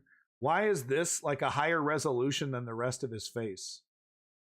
You know what I mean? Is anyone else seeing that? Why is this so weird? Is it just me? From active duty in Germany. We found this video of Livelsberger and his ex-wife Sarah, a social worker, waiting at an airport for a red-eye flight to New York in 2016. On our way. Police say Livelsberger drove 12 hours through the night from his home in Colorado Springs to Las Vegas, stopping twice to recharge the truck's battery. Tells you everything you need to know about the fucking Cybertruck. Guy had to stop twice. The interior of the Tesla Cybertruck is like no other vehicle on the road. You are surrounded by glass, and the steering wheel is rectangular shaped. The monitor here controls everything with a touch screen, and can we give this woman a Pulitzer, please? Is there a Pulitzer available for this woman? Do we have any? Can we get one? Someone go get a Pulitzer. It's pretty comfortable and easy to drive. Cops say that the suspect drove around Vegas for an hour before pulling up outside the Trump International Hotel. New surveillance video released today. So he was thinking it over. He was thinking, do I want to do this? Yeah, people are going to get it. This is going to be, I'm going to spark the next American Revolution. And this will show my wife. This will show my wife that I'm an American hero. This will show her. Day shows the suspect arriving in Las Vegas. I mean, you know what this is. This is love. This is like a really extreme form of love bombing. Actually, kind of a literal love bomb if you think about it. But this is how you emotionally manipulate somebody. You know, usually it's on a lower scale, right? I'm gonna kill myself. You know, if you don't get back with me, and I'm gonna do this, I'm gonna do that, right? if you don't get back together with me, I'm going to come after your family. I actually experienced this when I was a child with my mother's relationship, right? This guy tracking her down and all that kind of stuff, right? So that was definitely a part of my life. A violent person like this guy, bullying his way into, keeping the relationship, And driving up to the hotel. He was parked for just 17 seconds before cops say he detonated the homemade bomb in the trunk. So interesting. Okay, so it detonated. So he built something. Interesting. It was made from gas canisters and large fireworks. This is where the explosives were stored, in the bed of the truck. And because it's built like a Is this where she keeps all of her Pulitzers? This must be where she keeps her dozens and dozens of Pulitzers. tank, the explosion was contained, directing the blast upward. I'm surprised the fucking trunk even worked.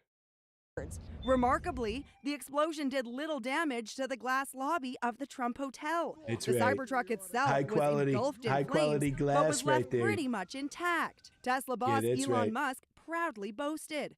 The evil Yeah. knuckleheads picked the wrong vehicle for a terrorist attack. So why did he use No, he picked a the right Cybertruck? vehicle. The answer: He didn't pick it because he wanted it to be an effective bomb. I think he picked it for the symbolism. He picked the perfect vehicle. No, this image of this oligarch's boondoggle burning in front of this gaudy gold Trump Tower. This is the image of the beginning of 2025. No, he picked the perfect vehicle. There's no other vehicle to pick. He picked the perfect vehicle. I hope you would agree that, this perfectly represents 2025, in a couple days, what we're going to be dealing with, to me, it does perfectly. Perfectly. I couldn't, you know what I mean? As a left winger who if I wanted to make some kind of statement, I really couldn't have framed it any better. seems obvious. The idea of getting the Elon Musk signature car and bringing it to the gold Trump sign in Las Vegas, it really suggests he's trying to send a message. President-elect Trump is reacting to the targeting of his Vegas hotel today. The USA is breaking down. A violent erosion of safety, national security, and democracy is... Right. Amazing rescues of missing kids found in fields? What? These missing kids were found. What the hell? In fields. 911, what's your emergency? My 3-year-old daughter went missing out of our front yard. In 2018, this mom called 911 after her daughter wandered into a massive cornfield. My God. Remy was always on the go. And never far behind was their Yorkie. You know what? This is exactly where I was raised, right here in places just like this, with massive, surrounded by massive cornfields. I used to play in cornfields all day. I never even considered, like, a young child exploring a cornfield and getting totally lost. That is totally a real thing. On the go. And never far behind was their Yorkie named Pete. He'll sleep beside her, and if she goes outside, he goes with her. Timberland left Remy on the swing. How old is her? She's like 25 years old, dude. Set for just a minute. When she came back, her daughter... She has, like, how many kids, dude? Her and the dog were gone. Like 3 kids. And we can't find her anywhere. I'm going to get a deputy out there right now, Oh, okay? really scary We're stuff. walking through like this, and we're house. Okay. You get it. They rescued the kids. Don't worry. And the narration, the quality of the narration was really low as well. Up your game, Inside Edition. Get me on your stories. I'd be like, yo, this bitch lost her fucking kids in the cornfield. Oh, yeah. Meow, meow, meow, meow, meow, meow. I'll get you some likes and subscribes, okay? Man, y'all check this dope shit out. She took a break out of her day of having children to lose some of her kids in a cornfield. Trailer life. That wasn't a trailer. No, that's country life. That's rural life. Like I said, that's right where I was, you know, I was born and raised in places just like that. You know? Are they the ones making all those crop circles? Yes. Yes. All right. I don't want to have hope about Ukraine. Real children of the corn, so true.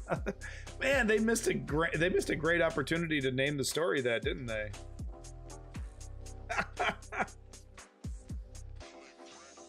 They could have shown a clip from the movie and everything. He who walks between the rows. He who walks between the rows. Well, this little girl was walking between the rows. Now I'm just thinking about what a bad movie Signs was fun. Come on. Signs was fun. I had a good time. I like Signs. I mean, the water thing was pretty stupid.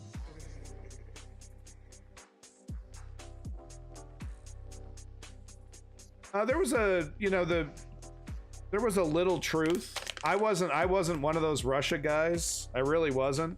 Like, you know, agreeing with Hillary that the reason why she lost was Russia. But I think we know now, especially, that Russia absolutely has a well-funded propaganda operation that it directs at all democracies. Bump the tricks out. Gasha, we'll make this really easy. Gasha, is Russia justified in invading Ukraine? I don't really want to hear your stupid ideas for the rest of the stream. Just real quick, if you could just go ahead and answer with a yes or no. Is Russia justified in invading Ukraine?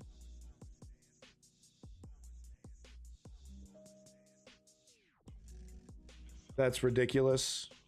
It is, yeah, right. That's, you know, I agree.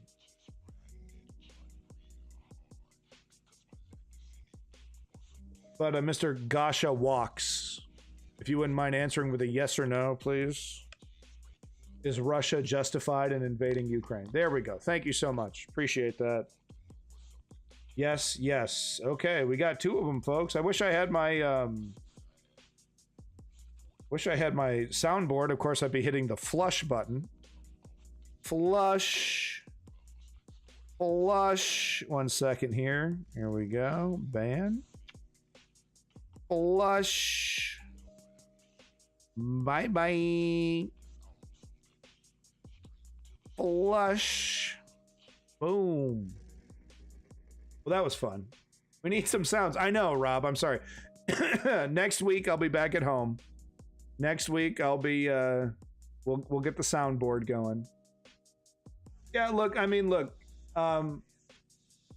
there are things that are, you know, was Ukraine a democratic utopia, you know, before Putin invaded? No, of course not, right? They were actually like a fledgling democracy trying desperately to separate itself from Russia, trying to, you know, create its own identity outside of Russia's umbrella. It's just because Russia's democracy was young and, you know, corrupt, extremely corrupt in some cases, that doesn't mean Russia has any right to invade and tell the Ukrainian people how to live their life. You know, that they have to use certain languages, they have to use, you know, certain street signs, their kids have to learn a certain way, you're not allowed to criticize the Kremlin, etc., etc. Ukrainians have a right to freedom, and they made that choice, and the Ukrainian people want more than ever to be separated from Russia. They have not changed their mind on that. I would be saying this about North Korea. Okay, if like another country, if South Korea just straight up invaded North Korea, I'd be like, I don't, you know, and then just took it over, right? And just like there was, I mean, a reunion. That's probably not a good example because, man, the separation, the division of Korea that created these issues, and North Korea is such a fucking mess. I don't know. I take that back. I'm taking this back. But no, let's say any kind of Western democracy, and it's like, European, even Moldova. Here we go, Moldova. Another great example. Moldova is not exactly a Western democracy, right? But it doesn't deserve to be assimilated by Russia. What's happening with the Green Party? Is that Germany? Dream Party? No, that's not Germany. That's it'll come to me. Anyway, there's no justification for another country. There's very few justifications for another country to invade and take over and conquer. And it's pretty clear, I mean, by Russia's actions, that is exactly what the goal is. As you can see, I'm a little rusty on talking about this. Need to get back into the swing of things. But I stand firm that Russia's invasion of Ukraine was not justified. NATO's antagonism was troublesome. Pre-invasion, Russia had a great point against NATO, and Germany had Russia's back, criticizing NATO about, hey, there's overreach. Why are you putting more missiles in Poland? After the invasion, NATO was 100% correct about what Russia was planning on doing and why NATO exists in the first place, to act as a bulwark against Russia. Oh, that's not our stated goal. Bullshit. We all know why NATO exists. Right? Because what Russia was up to after World War II. I don't know. What was Russia up to after World War II? Russia was trying to grab as much fucking land as possible. Okay? Didn't they try to snag France? Something like that? No, NATO antagonism did exist. And, what would have been great is if, this whole argument would have been moot had America just, handed over an olive branch to Russia and closed a base, right? Close one base, right? Move one missile away. You don't have to move everything away, but just be like, yeah, no, you know what? Russia says that we're going too far. No problem. As a sign of friendship, as a sign of camaraderie, we have decided to close, one of the bases that's right on the border with Russia, right? And just to start the negotiations, we're going to move a missile, and maybe don't close a base. Maybe you move a missile, but no, NATO didn't budge. NATO didn't budge whatsoever and treated Russia, like a dishonest actor. Turns out NATO was correct. Sucks. I know. I don't like, American hegemony. I don't like the fact that America has all this power. I don't appreciate that. But NATO was seemingly 100% correct about Russia's bellicose nature. They beelined it to Kyiv, and they didn't do it because of NATO. They did it because Ukraine was going to become successful outside of Russia's umbrella. It wasn't going to be a Belarus situation, It wasn't going to be like Georgia. Right? No, Ukraine was going its own way. It was going to join NATO. It was going to be yet another country that was going to be willing to fight against Russia if Russia did what Putin wants to do. Right? That's why Putin invaded, because Ukraine was becoming a successful democracy. It was challenging Putin's entire narrative. And he wants vassal states. You either fall in line or you get absorbed. So it was untenable. And of course, Crimea, there's a connection of Crimea there with Russian, folk tales or some shit like that. There's some kind of historic connection with Crimea and Russia. So it was embarrassing. It was embarrassing for Putin. It's antagonism. Ukraine's growing democracy was an insult to Putin's authoritarianism, to his dictatorship. That shit had to be squashed, nipped in the bud. Yeah, Zeoduke, he doesn't mind just successful under a competing sphere of geopolitical influence. Yeah, and he saw Ukraine at, especially putting, the joining of NATO in their constitution, right? When they did constitutional reforms, he saw it as a direct insult. Like, no, we're not going to be Belarus. You're not just going to install a puppet and, keep us financially down, keep us financially subservient. No, we're joining the Western Alliance, and we want to join NATO right away. And Putin, that was untenable to Putin. So yeah, that's all you need to ask. That's all you need to ask, though. Is Russia justified? That's all you need to ask. Because that says everything. That says everything. That says either you understand the situation geopolitically. It's like, well, you don't have to necessarily agree with war, but you do have to agree that there's an aggressor, and that there's that there. But no, if you say no, Russia is justified, then you're basically trying to say I agree in a false reality. I agree in a completely inaccurate representation of what is happening right in front of our eyeballs. Okay, and I'm not interested in entertaining your stupidity. It's either stupidity intentionally, whatever your game is. I'm not playing it. I live in reality. If this, like I said, if this happened to Venezuela, I'd be like, yo, that ain't cool. We shouldn't be invading in Venezuela. Maybe I don't agree with all the shit that's happening there. But China invades Venezuela, right? China invades Taiwan. It's like, no, even if they're not democratic governments, this is not how we should be doing business geopolitically. Just, and yes, that goes for Israel and Palestine. Yeah, goes for everywhere.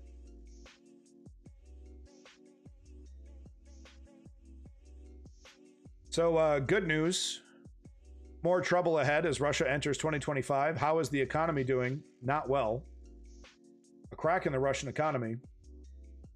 In 2024, the Kremlin's spending on war with Ukraine will reach a record ruble 16.3 trillion ruble, around $147 billion, more than 8% of its GDP and 41% of the total central budget.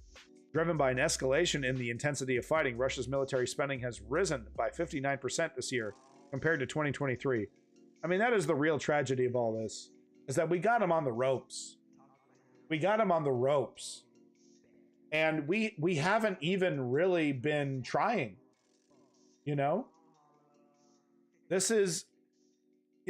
Ukrainians have been trying. Ukrainian soldiers have been trying. But, the Western democracies, right? It's just been, well, we'll give you some of the weapons that we've been storing in warehouses for decades. And, we were going to kind of refresh those supplies anyway. So I guess we'll just expedite that, and we'll just send you some hand-me-downs, some stuff we had lying around, just to help you out. That's, I'm exaggerating.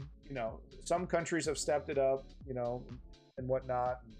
There's no denying that Ukraine, even though, the Ukrainian soldiers are fighting with every fucking ounce of strength that they have, the frontline soldiers are, at least.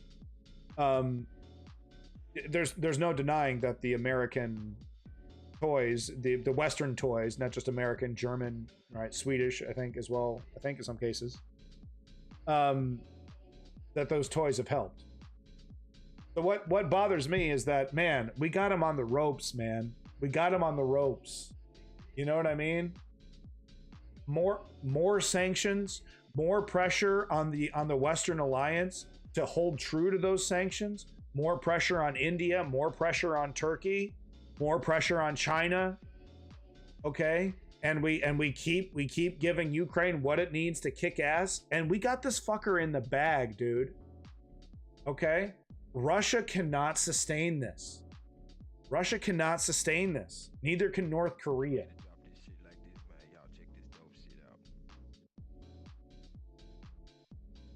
And we're gonna let the tyrants win. We're gonna let the authoritarians win on this one. Trump's going to make a deal. I'm going to make a deal. I don't know. There's some, I take that back though. There is some grumbling. There is some information. There is some news coming out. Now, hopefully I have it in here somewhere of Donald Trump, you know, where basically Putin has done exactly what I predicted, which is, you know, basically told Donald Trump, okay, yeah, we'll make a deal. Give me everything I want. Literally make Zelensky capitulate 100%. Literally tell Zelensky you're going to give him nothing, and I'm going to take this land, and it's going to be officially Russian, and you're going to have to redefine Ukraine's borders, etc., etc. Give me everything I want and more, and yeah, I'll make a deal, and then we can have peace. So that's, of course, exactly what Putin did. You know, gave Trump, you know, yeah, well, yeah, I'll make a deal with you. You'll give me everything I want, and then I'll win. That's the deal. So there's some rumors. I don't know if there's actual proof. There's some sources saying some stuff that Trump maybe might be more interested in helping Zelensky because of how intractable Putin is being on the negotiating table. Because what he wants Putin to do, hey, look, get out of the Donbass. Get out of the Donbass. Get out of Kherson, or, you know, of course Trump would call it Kherson. Get out of Kherson, okay? Get out of the Donbass. Get out of the Kherson. All right, you gotta leave, Putin, and you're gonna keep Crimea. You're gonna keep Crimea, okay? Look, we're gonna give you Crimea. You just gotta get out of the Donbass. Get out of the Kherson, and you get to keep Crimea, okay? That's what Trump is saying, because he thinks he's a fucking genius. And Putin is like, no, what you're going to do is you're going to give me everything. You're going to cut Zelensky off completely. You're going to encourage all of your Western allies to do the same. You're going to make him as vulnerable as possible. I'm going to roll over his ass and defeat him. And I'm going to get exactly what I want. Relying on the principles of military Keynesianism, Russian leaders expected the public spending to deliver macroeconomic stability and continuous economic growth. Boy, where have we heard that one before, huh? Oh boy, that's always a recipe for disaster. When your economy starts depending on the military-industrial complex for sustainability, it's never a good sign. But due to the country's high dependence on imports and the diversion of resources from the civilian economy to the war effort, the bet didn't pay off. One important detail in the organization of this war is that the Kremlin's military recruitment model involves making large payments to its soldiers, which is probably why they try to avoid that as much as possible. Well, we actually didn't recover a body, so we don't know if he died or just went AWOL. So no check for you there. Sorry. Thanks for your firstborn son, though. This is a new way of fighting wars in Russia, as historically their troops cost almost nothing. Yeah, well, there's no patriotic. Yeah, of course. It's all the dregs and the brokies, you know, just kind of similar to America's army, right? But it's the lower class. It's the people who are totally broke, right? There's no patriotism there. It's a paycheck. Each contract soldier is paid ruble 4.45 million, around $40,000 per year, which is probably a lot of money in Russia. And the same amount is paid out in the event of serious injury or death at the front. Yeah, sometimes, maybe, if you can provide a body. Money is what motivates Russians to fight. These vast sums, $40,000. That's a fucking family. That's a used family sedan in America, anyway. These vast sums, which reach a ruble 3.5 trillion, about 31.7 billion. So that's how much. So that's roughly how much the Russian military is paying for their soldiers to pay the salaries a year. So 31 billion a year. Say 32 billion, just round it up there. 32 billion a year are funded by the state budget. As a result, a significant portion of military spending ends up being paid to those involved in the war. So it's no wonder that they're playing games with paying back. It's because it's one of their biggest expenditures is paying these massive salaries. 40,000, whoa! Slow down there, Richie Rich. From there, the funds migrate, quote unquote, to commercial bank deposits. There are two reasons for this: the high deposit rates, 22 to 23% per annum, The key rate being 21% and the lack of sufficient supply of goods and Russians for this money to be spent or invested in. By the end of 2024, the Russian population is built up over 52 trillion ruble, about 460 billion in deposits. They got a bunch of money and they can't spend it. This pile of money makes it look as if Russians are growing wealthier. However, there's not enough commodities for the Russians to spend that money on, and no added value has been created in the form of useful goods and services. We have them on the fucking ropes. Oh, this is just painful. This is just fucking painful. We have them on the fucking ropes. And Donald Trump is going to give them a sloppy blowjob, dude. That's my worry. That's my worry. But it really doesn't make any sense for him to do that. You know? It's like the PP tape isn't real. I know. We all want it to be real. PP tape isn't real. Donald Trump is a fucking germaphobe. He'd probably puke if he saw a woman piss. Right? Not real. They don't have the compromat, okay? Fucking Rachel Maddow was wrong.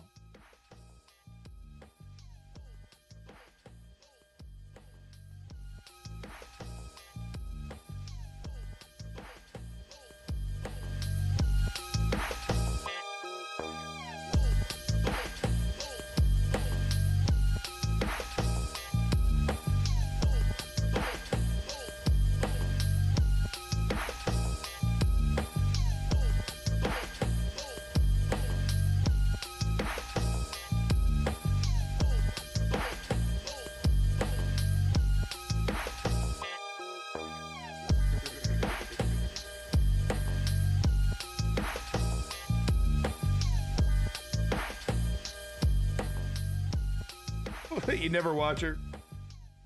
Well, look, when the right wingers are talking about how, you know, the Russia hoax, it wasn't real.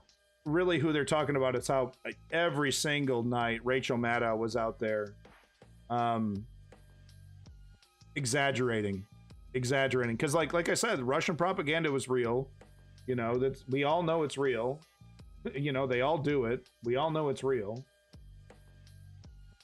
Folks, I can't show you this. Once again, just like with the other massacre there. Just like with the other massacre, I can't show you this video. It is absolutely shocking. But the video, just to give you a description of what it is here, it is. I can show you a couple frames here from the beginning. But it is the most shocking video you'll probably ever see coming out of the Ukrainian conflict. It is a Ukrainian versus a Russian. There's a Russian in this building. He's approaching the building. You know, he's approaching the building and he gets shot, and I think he gets hit. I think he gets hit by the Russian from this window here. So the Ukrainian returns fire, and kind of panics. You know, doesn't exactly know where to go. You know, he goes out here, then he comes back. I think he's hit. He's panicking, right? He doesn't know how many are there. And they both, you know, he runs out of ammo. Yeah. He runs out of ammo. The Russian runs out of ammo. And so he says he's wounded. So the Russian comes out, and these guys have a hand-to-hand knife fight. And you know, the Ukrainian fought like a demon. He fought like a demon, but you got to remember, when you are shot, okay, the strength drains out of your body. Okay, you think you're tough, you think you're a badass, okay, and you get shot, you know, somewhere maybe not even critical. You can maybe even limp it off, right? It hurts. It hurts. Okay. So he's wounded, he's shot. These two guys engage in a hand-to-hand knife fight for like 2 minutes, 3 minutes, dude. It's unbelievable. And the Ukrainian basically loses the fight, and he just says, "Hey, you got me. You open me up." He says, "You open me up. You win. You're the." He says like sarcastically, almost like, "You're the best fighter. Just let me die." Get off me. Stop touching me. He knows he's dead. He knows he's going to bleed out. He knows it's over. And he's just telling this guy, let me die in peace. And I don't know. The video cuts off. I don't know if the Russian does let him die in peace. I'm not sure what happens. But unfortunately, the Russian does win. But it's not, I mean, I'm telling you, if this guy wasn't hit, if this guy wasn't shot, he would have won this fight. He gets all up in his business, right? But he's just too tired, and he's wounded. You know, but it's like, folks, I mean, you know, you think you've seen a knife fight in Hollywood, right? But no, I mean, it's everything, like grabbing the blade with your hand, you know, grabbing the blade, you know, trying to prevent the blade from, you know, slicing you. And it's all right there in first person. It's all right there in first person. I can't show you the video, obviously. You know, Jeff Bezos will get in trouble. I'm sure that little asshole on Kick is still watching, waiting for his opportunity to report me. But even if he wasn't watching very carefully, I wouldn't be showing this. Just can't. But if you want the link, here it is. It's right here. It's at the 6-minute mark. You can watch it yourself. Ukraine is fighting to the death, and we have the proof. We have the fucking confirmation. We got the proof to their last breath. He's like, I'm, you know, he literally says, you know, you invaded my homeland. He knows why he's there. He knows why he's fighting. He knows why he's giving up his life. Absolute hero for democracy, for liberty, you know, for anybody who stood up against tyranny, you know, for people who stand up for other people.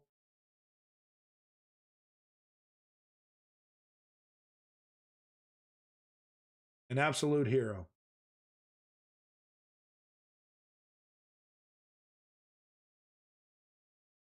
They smashed that massive Russian counterattack in Kursk.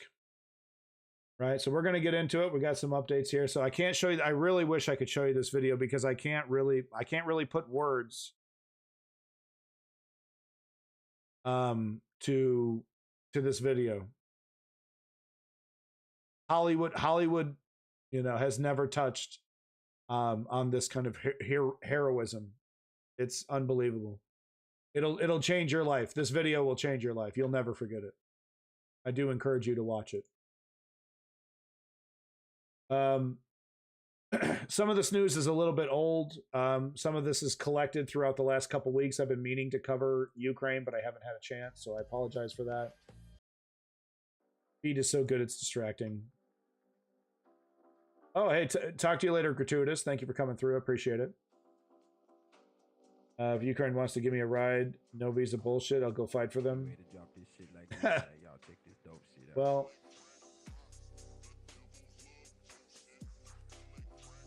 second here. Oh, that was my code. Well, here's the thing, Simply Steve. They need skilled fighters. If you want to join their foreign legion, you know, they'd be happy to talk to you if you have some experience.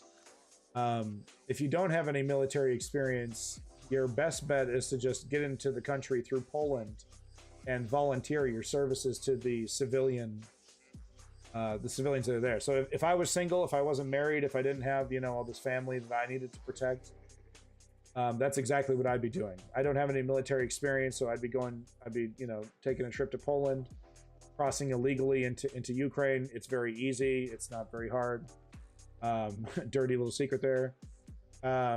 So it's pretty easy to get into Ukraine from there. And then from there, I would just go around. Hey, do you need me to dig a ditch? You know, you need me to fill a sandbag, right? Trench candles. What do you need me to do? Right? No, I'll watch the video later. I'm feeling at home here. Welcome, Gratuitous. Yeah. This is the News Underground. We talk about reality, you know, and, you know, I really wish I was doing the whole grifter thing where I was just telling people what they want to hear, because then I'd have some money. It took nearly 2 years, but large numbers of German-made Leopard 1 tanks are finally arriving in Ukraine. So this is there might be a couple headlines in here about this, but finally, some of the stuff that was promised a year ago or even longer is finally showing up. Finally showing up. Leopard 1 tanks, by the way. They're not invulnerable. It's not magic technology. I think Leopard 1s are more vulnerable to certain Russian tanks than Leopard 2s. The armchair general, tanks are useless. Herder Brigade is out in full force again. Uh-oh, he's calling me out. These actually make a difference. It's mobile firepower, no matter what shape it takes. It's crucial in a war of attrition. 100% correct. I totally agree.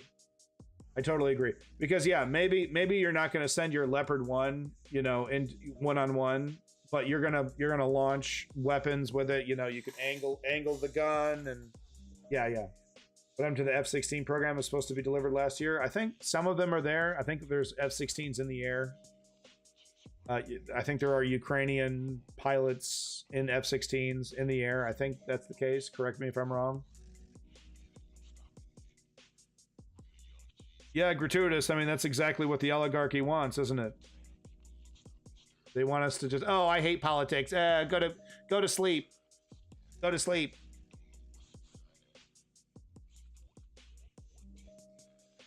Yeah, okay, this song. Okay, I thought someone was ringing the doorbell or something. This song is driving me crazy. Okay, no. Era of cheap Russian gas for EU ends as transit across Ukraine stops. So once again, I mean, we are just, it's just like Joe Biden really fucked it up. You know, Kamala Harris really, really, really fucked it up.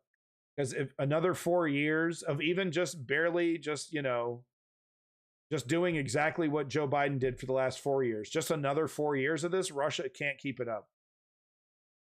Russia just can't keep it up. No, fuck Mao.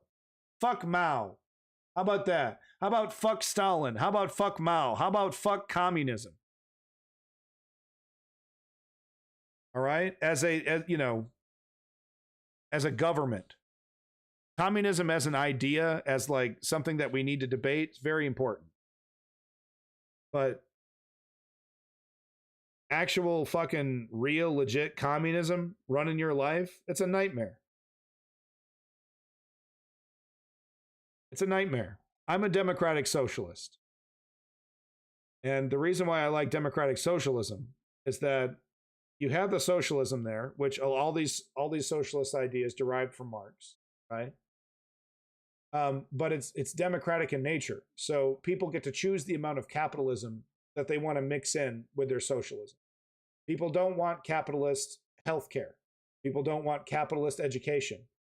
People are pretty okay with capitalist entertainment, you know? So they get to pick and choose where their capitalism is applied. That's why I like democratic socialism. It gives people the choices that they demand. Nobody is ever going to accept a government body telling you and your family what house you qualify for. Okay, well, okay, kids, I guess we're moving to Cleveland. Yep, the computer here says that we have to live in a brick house in Cleveland, and I have to get a job as a shoe cobbler, and the wife's going to get a job as a bread maker. All right, pack up the car. We're just gonna get on the government bus. We're just gonna get on the, okay, kids, the government bus is here. No one's gonna accept that shit, right? So take your Mao and shove it up your ass. Take your fucking Stalin and shove it up your ass. All right? Give me more of that Bernie Sanders. Okay? Give me more of that Bernie Sanders.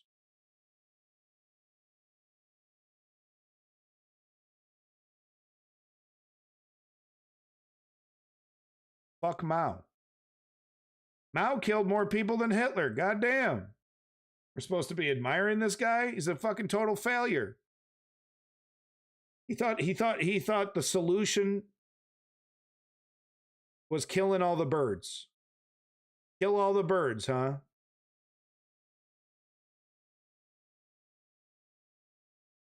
Kill all the birds. Mao. We want to talk about a small area of eastern Moldova. Their New Year celebrations were put on ice, quite literally. The separatist enclave of Transnistria remains loyal to Moscow. There's Russian troops on the ground there, and its economy is fully dependent on Russian gas, which comes free. But access to it comes via a transit route that passes Ukraine, and that path... Look, Woke Patriot, I understand you're a proud communist. You guys are never going to win on this. You have to compromise. You're never going to win on this shit, dude. Okay? They couldn't even make that shit work in Star Trek. Okay? All of a sudden, Picard gets to own his house. Picard and his family get a fucking vineyard. How does that work out? What, military service in a communist utopia secures you your own property rights? That doesn't sound right. That doesn't sound very communist. Communists are never going to win on the fucking state assigned mandated housing. Okay?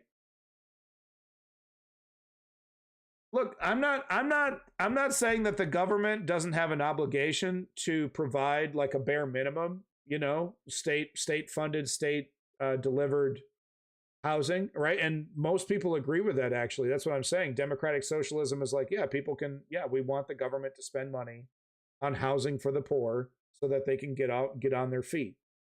But we need both. Can't do one or the other.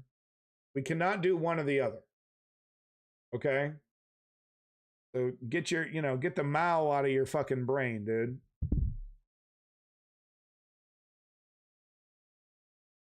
Right. And now I'm deep state because I don't fucking carry a little red book. Fuck your tanky bullshit, man. Suck my dick. Tankies are literally just as insufferable as right-wing MAGA fascists. I mean, you're just right up there, man. Right? Learn from your comrade Woke Patriot on how to, not be an insufferable asshole. Okay? Take some fucking pointers. Was cut in the early hours of New Year's Day, an agreement which was signed in 2019 between Kyiv and the Russian energy giant Gazprom expired. The Ukrainian president refuses to extend it, and so the taps have been turned off.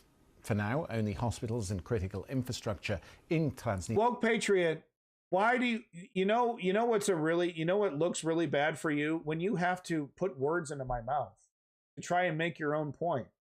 Because I literally just said I have no problem with the government providing housing for people who don't have it. But we're going to have to make both of these systems work. And then you misconstrued that intentionally as every person deserves a home. So you're trying to say that I'm trying to make the argument that every person doesn't deserve a home because I don't believe in government mandated housing. Right? If you have to be that dishonest to try and make some kind of point, doesn't that make your argument look weak? Are being heated, and there is concern over electricity. Well, I agree with that, Woke Patriot. I definitely agree with that statement. Too. The main power plant in Kurchagan is already being fueled by coal instead of Russian gas, but the authorities say there's only enough to fuel it for 50 more days. Don't need to tell you that this is the coldest part of the year too. With us is Martin Vladimirov. He's director of the Energy and Climate Program at the Center for the Study of Democracy. Thank you very much for being with us. Don't worry, we're not going to watch the whole thing here. I'll speed it up to 1.25, but what he has to say is actually really interesting. What more do you know about the situation in Transnistria, first of all, and why are they particularly vulnerable? Thank you so much for having me. Transnistria has always been fully dependent on the supply of Russian gas through Ukraine, but it's important to note that Gazprom announced that it's going to cut off the supply to the whole of Moldova before even the transit agreement with Ukraine expired.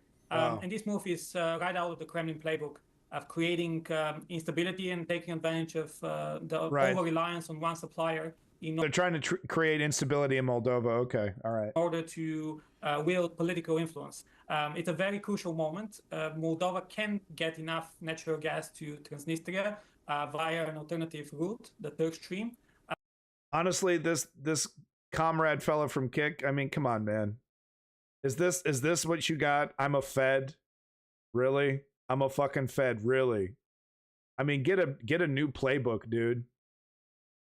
I mean, is this like a parody account? Are you trying to like, it's a joke. It's a fucking joke. But it will be more expensive, and Gazprom is not helping out. Gazprom wants the situation to go off the rails in order to blame the central government in Chisinau for the potential humanitarian crisis in Transnistria, because the situation is really bad. I mean, the breakaway province has I'm not sure who this guy is, so sure, whatever. To some consumers, and the situation is going to go from bad to worse probably in the next month or so. What sort of temperatures are we talking about at the moment? Right.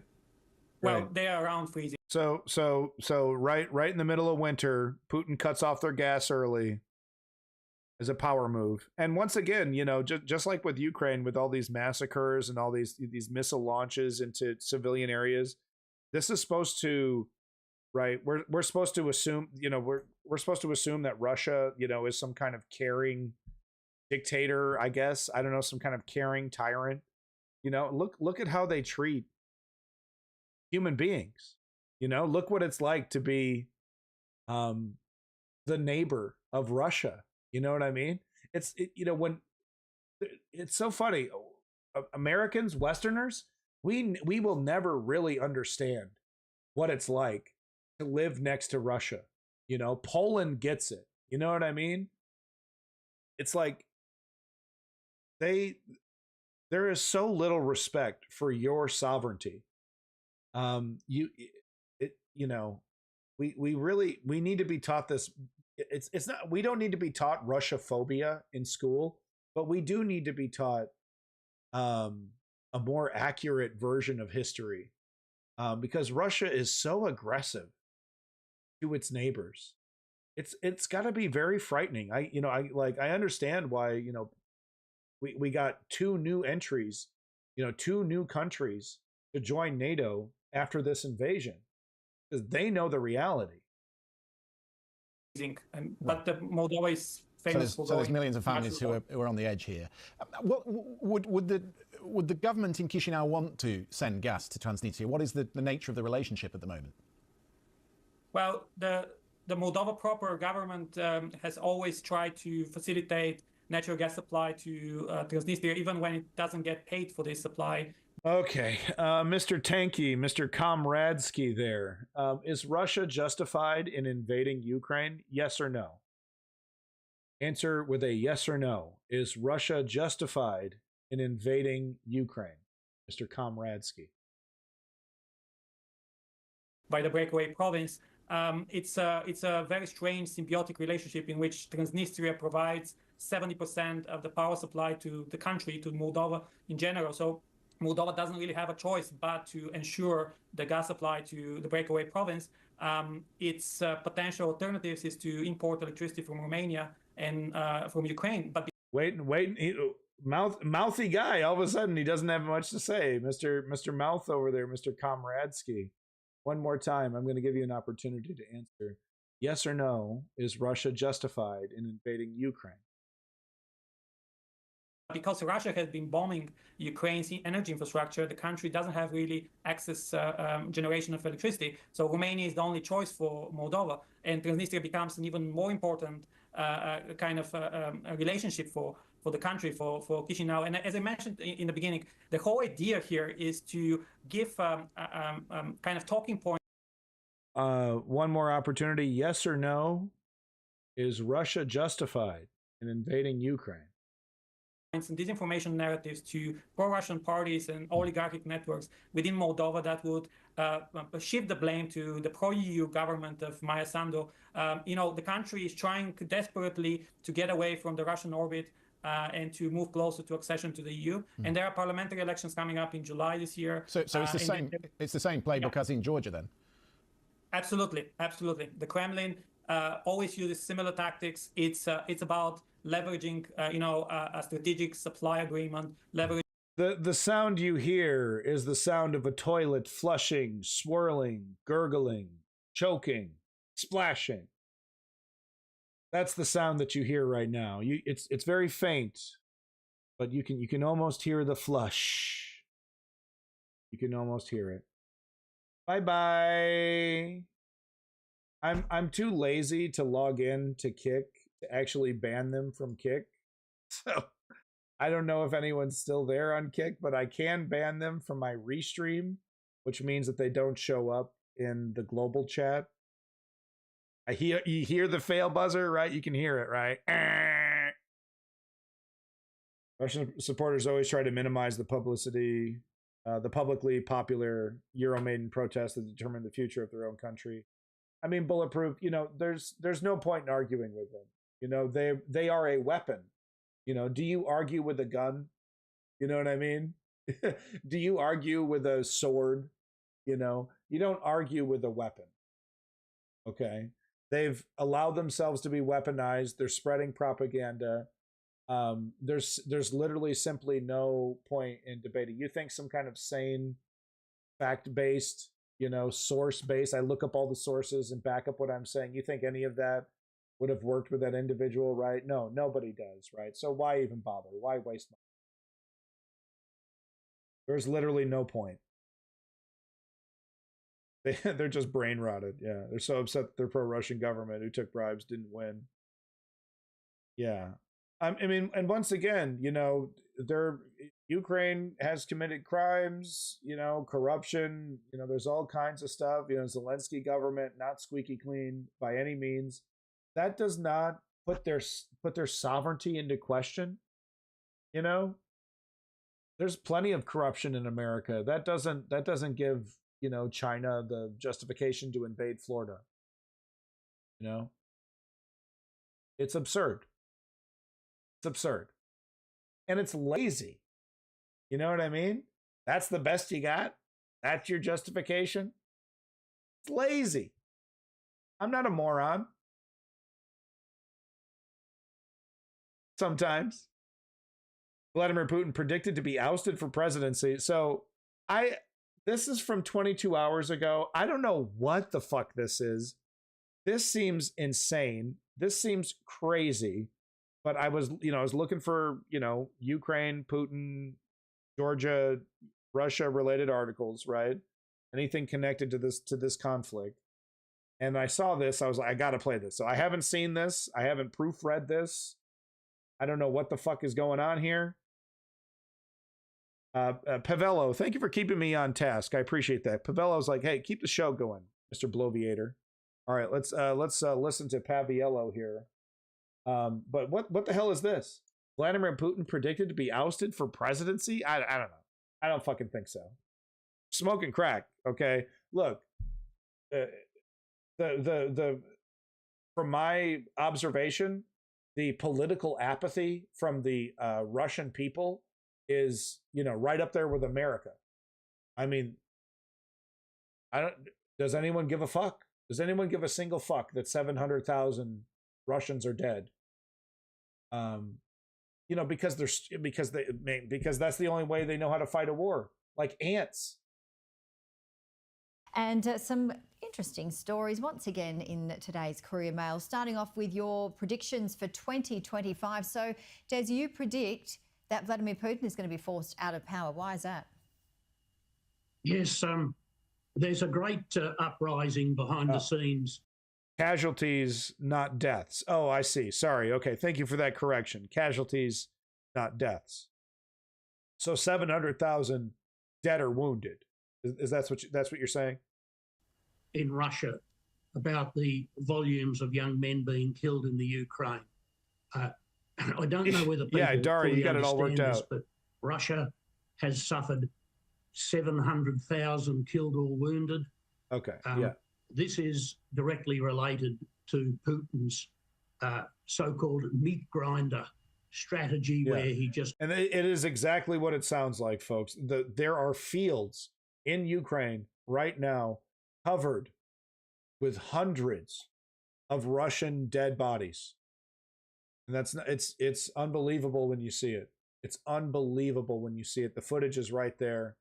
Just a drone slowly hovering over dead body after dead body after dead body after dead body, wave after wave after failed wave after failed wave, until finally something cracks, right? Finally something, gives up on the Ukrainian side, because that's just, that's war.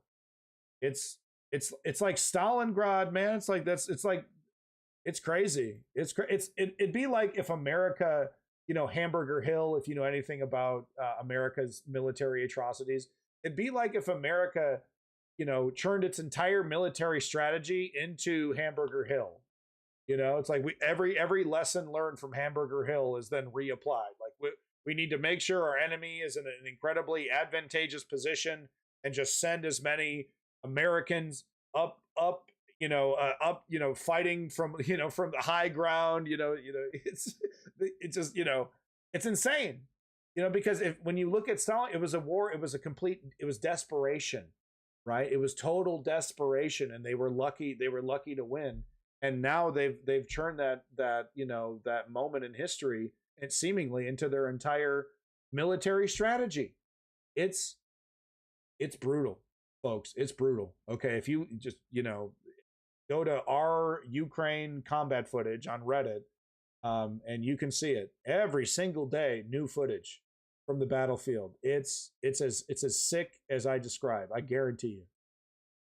Throws vast numbers of young, inexperienced soldiers on the front line to try and overwhelm his enemy and to gain extra. It's only, Kem Goblin is right, and it's only working because of the seemingly intentional weakness of the Western democracies. Oh, we don't want to escalate with Putin. Right? So yeah. Extra space. What do you say? What do you say, man? The Institute for the Study of War says there's 50 deaths for every square kilometre of ground that's captured. The UK Defence Intelligence says that 50 dead per kilometre. 1,523 Russians have died every day. Mothers, especially in Russia, are in uproar, posting some pretty horrendous stuff on social media, challenging Putin. One especially says that her wounded son was kept in a basement like cattle, and then after a time he was forced to go back to the front line without a weapon and without any body protection. So things are really happening. All right, we will be watching out for your prediction there, Des. Another story titled National Agenda to Turn a Blind Eye. And the story is about the transgender activists who have had a resounding victory over the medical fraternities. What's happened here? What? Yes, not only the medical fraternity, the activists have had a victory over the politicians, the educators, everybody. It's been confirmed that... Wait a minute. Did we transition into a fucking TERF? Fucking anti-trans? What the fuck is going on here? Now we're shitting on trans people? Oh, trans people are activists? Why? Because they want human rights? Those pesky trans? How did no wonder this guy is so fucking wrong. He's a right-wing TERF. Fuck this guy. No wonder this headline is so fucking ridiculous and he doesn't know what the fuck he's talking about. All right, maybe I'm wrong. Maybe I heard that incorrectly, but that's what it sounded like to me. I'm not going to fucking finish it. Moving on. I don't know. Maybe I'm ignorant on this one. Sky News. Yeah, it kind of says it all, right? Oh, we can squeeze in a little transphobia, right? Oh, we got an extra 30 seconds. We can squeeze in some transphobia on this one, can't we? At the end of the day, those Western states are members of NATO, and they'll avoid a World War III at all costs. What if, Blue Brother, what if I told you avoiding World War III means putting Putin in his fucking place? Right? Teaching Putin the lesson that Western democracies are not just, inevitably weak, and that he can just run around Baltics just taking what he pleases, while trying to weaken every democracy with propaganda and every other dirty trick. What if I told you that's how we prevent World War III? Is letting China see the unity of Western democracy against their attempt at dominating the world. Couldn't we avoid World War III that way? By putting the dictators in their place and letting the tyrants of the world know that, democracy can't just be you can't just topple democracy with some shitty fucking Facebook memes. you know, and paying off a bunch of corrupt assholes like Donald Trump, etc., or the Dream Party in Georgia.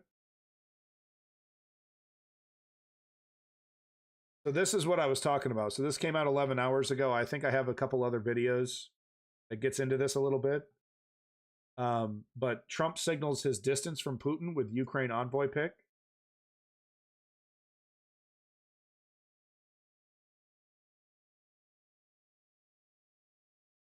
I mean, look, you either know history or you don't, okay? If you understand a little bit of history, you understand Putin responds to weakness with aggression. The only time Putin is going to back down is with someone fucking checks him, with someone bitches him. That's the only fucking way. Okay? You either capitulate or you dominate with characters like Putin. There's no making a deal. You're not making a fucking deal with this guy.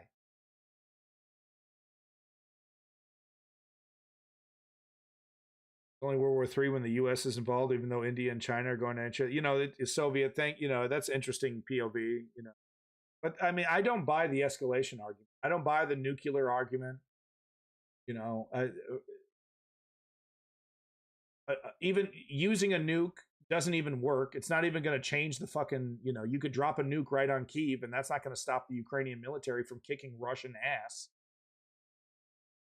So, like, a nuke doesn't do anything but, you know, basically allow the Western democracies to take the gloves off without any restrictions. It's a terrible idea strategically. It doesn't work militarily. You know, it's not gonna. They're not gonna do it. They don't even know how many of their fucking nukes even work anymore. Conservative America literally caused us to enter in a much worse time. Look at D-Day. We had to do that because we waited to enter. You know, it's a great point. I think a solid argument could be made that America waited too long to join World War II. Right? I think that's true. And the, you know, there's a lot of strong evidence that says that FDR knew full well that Pearl Harbor was going to happen, that Japan was going to do what they were going to do to Pearl Harbor. And he needed a reason, right, to shock the nation into war because he wanted to go in. But but Bush changed the whole system that basically said presidents can do war anytime that they want. I don't think that's the solution either. We do need to get the people involved, but what happens, you know, what happens when the people are wildly uneducated and don't understand a goddamn thing about geopolitics and don't know their ass from a hole in the ground when it comes to dealing? They're like, oh, the money, oh, money. Like you're gonna get a fucking check from Uncle Sam. Oh, here's your Ukraine refund check there, buddy. Thanks for voting against Ukraine. Here's your Ukraine money that we would have sent to Ukraine, but now we're sending to you. Smart move. You know, we can't leave geopolitical decisions up to American civilians, can we? I don't know, man. They don't seem too plugged in. Your average American, you know, they don't seem too plugged in. I know because I used to be one of them. Until I started doing deep dives, and still it was like, oh shit, wow, I was super ignorant about that. Wow, I didn't know shit about that until oh, holy shit, that completely changes my perspective on this because I looked into it. Right? Unless you do that yourself, unless you're independently curious and you actually go out for that information. Right?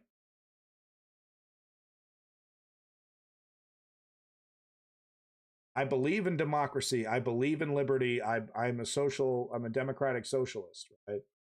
But at the same time, I do acknowledge an incredible gap of knowledge that your average American citizen has when it comes to geopolitics. That's a fact. How do we fix that, right? Well, it takes a lot of time. Takes a lot of money and a lot of time. So we don't have either of those. So we're fucked, I guess. I don't know. Since he won the election back in November, there's been a slight shift in the conversations that are going on privately. So this, by the way, this is Times Radio, which has really been, let's say, be friendly and say optimistic about Ukraine's situation. You could also say that they do clickbait. That's like the end of Russia. Russia's going down. Putin, the tick-tock, Putin, the walls are closing. Right? Like the thumbnails are obnoxious coming from Times Radio. So grain of salt. But this is interesting. This is what I was talking about. There might be a little bit of flexibility here, Trump, because like this is a slam dunk for Trump. Dude, you could be the guy that kicked Russia's ass. History would always say that about Trump, right? Oh, corrupt, philanderer, probably a rapist. At the very least, you could call him a sexual assaulter, et cetera, et cetera, et cetera. But he actually did kick Russia's ass. It was handed to him on a silver platter.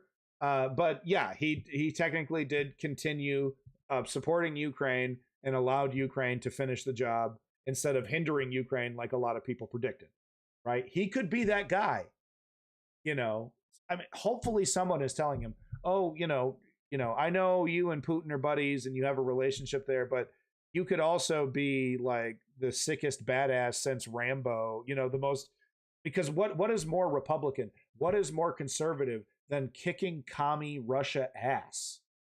You know what I mean? What is more Reagan than this? You know what I mean? Like, this is the dub of dubs. Okay? And it's like, hopefully someone is explaining to Trump that we have Putin over a barrel, sir. His economy's fucked. His military's in tatters. Just letting you know, sir.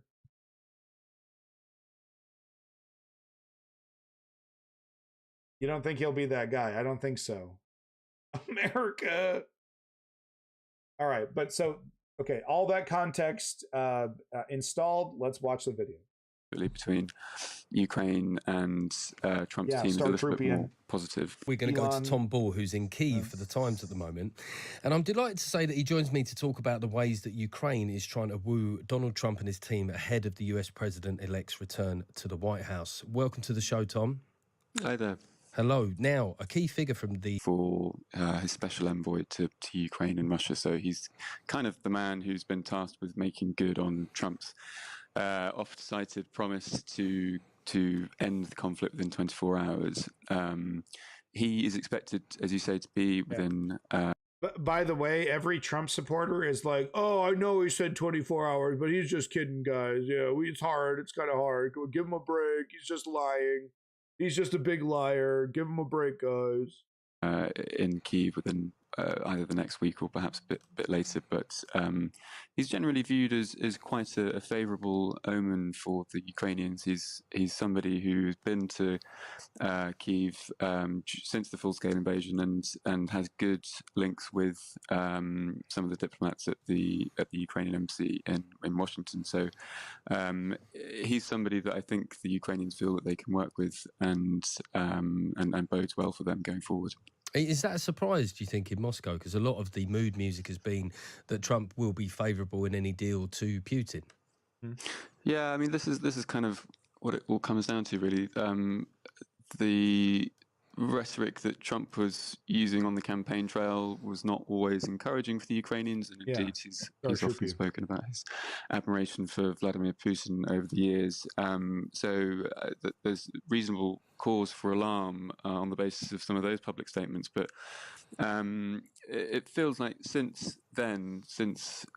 he won the election back in November, there's been a slight shift in the conversations that are going on privately between Ukraine and Trump's team is a little bit more positive.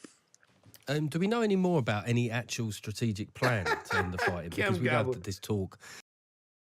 It's exactly what I'm talking about, Cam Goblin. Your average Trump supporter, your average American, your average Democrat supporter, right? Voting for Nancy Pelosi. They have an embarrassing amount of knowledge about geopolitics. Just to straight up. I used to be right in the same boat, and you just make a lot of assumptions. And honestly, you're so busy, you like oftentimes you're so busy and life is so crazy.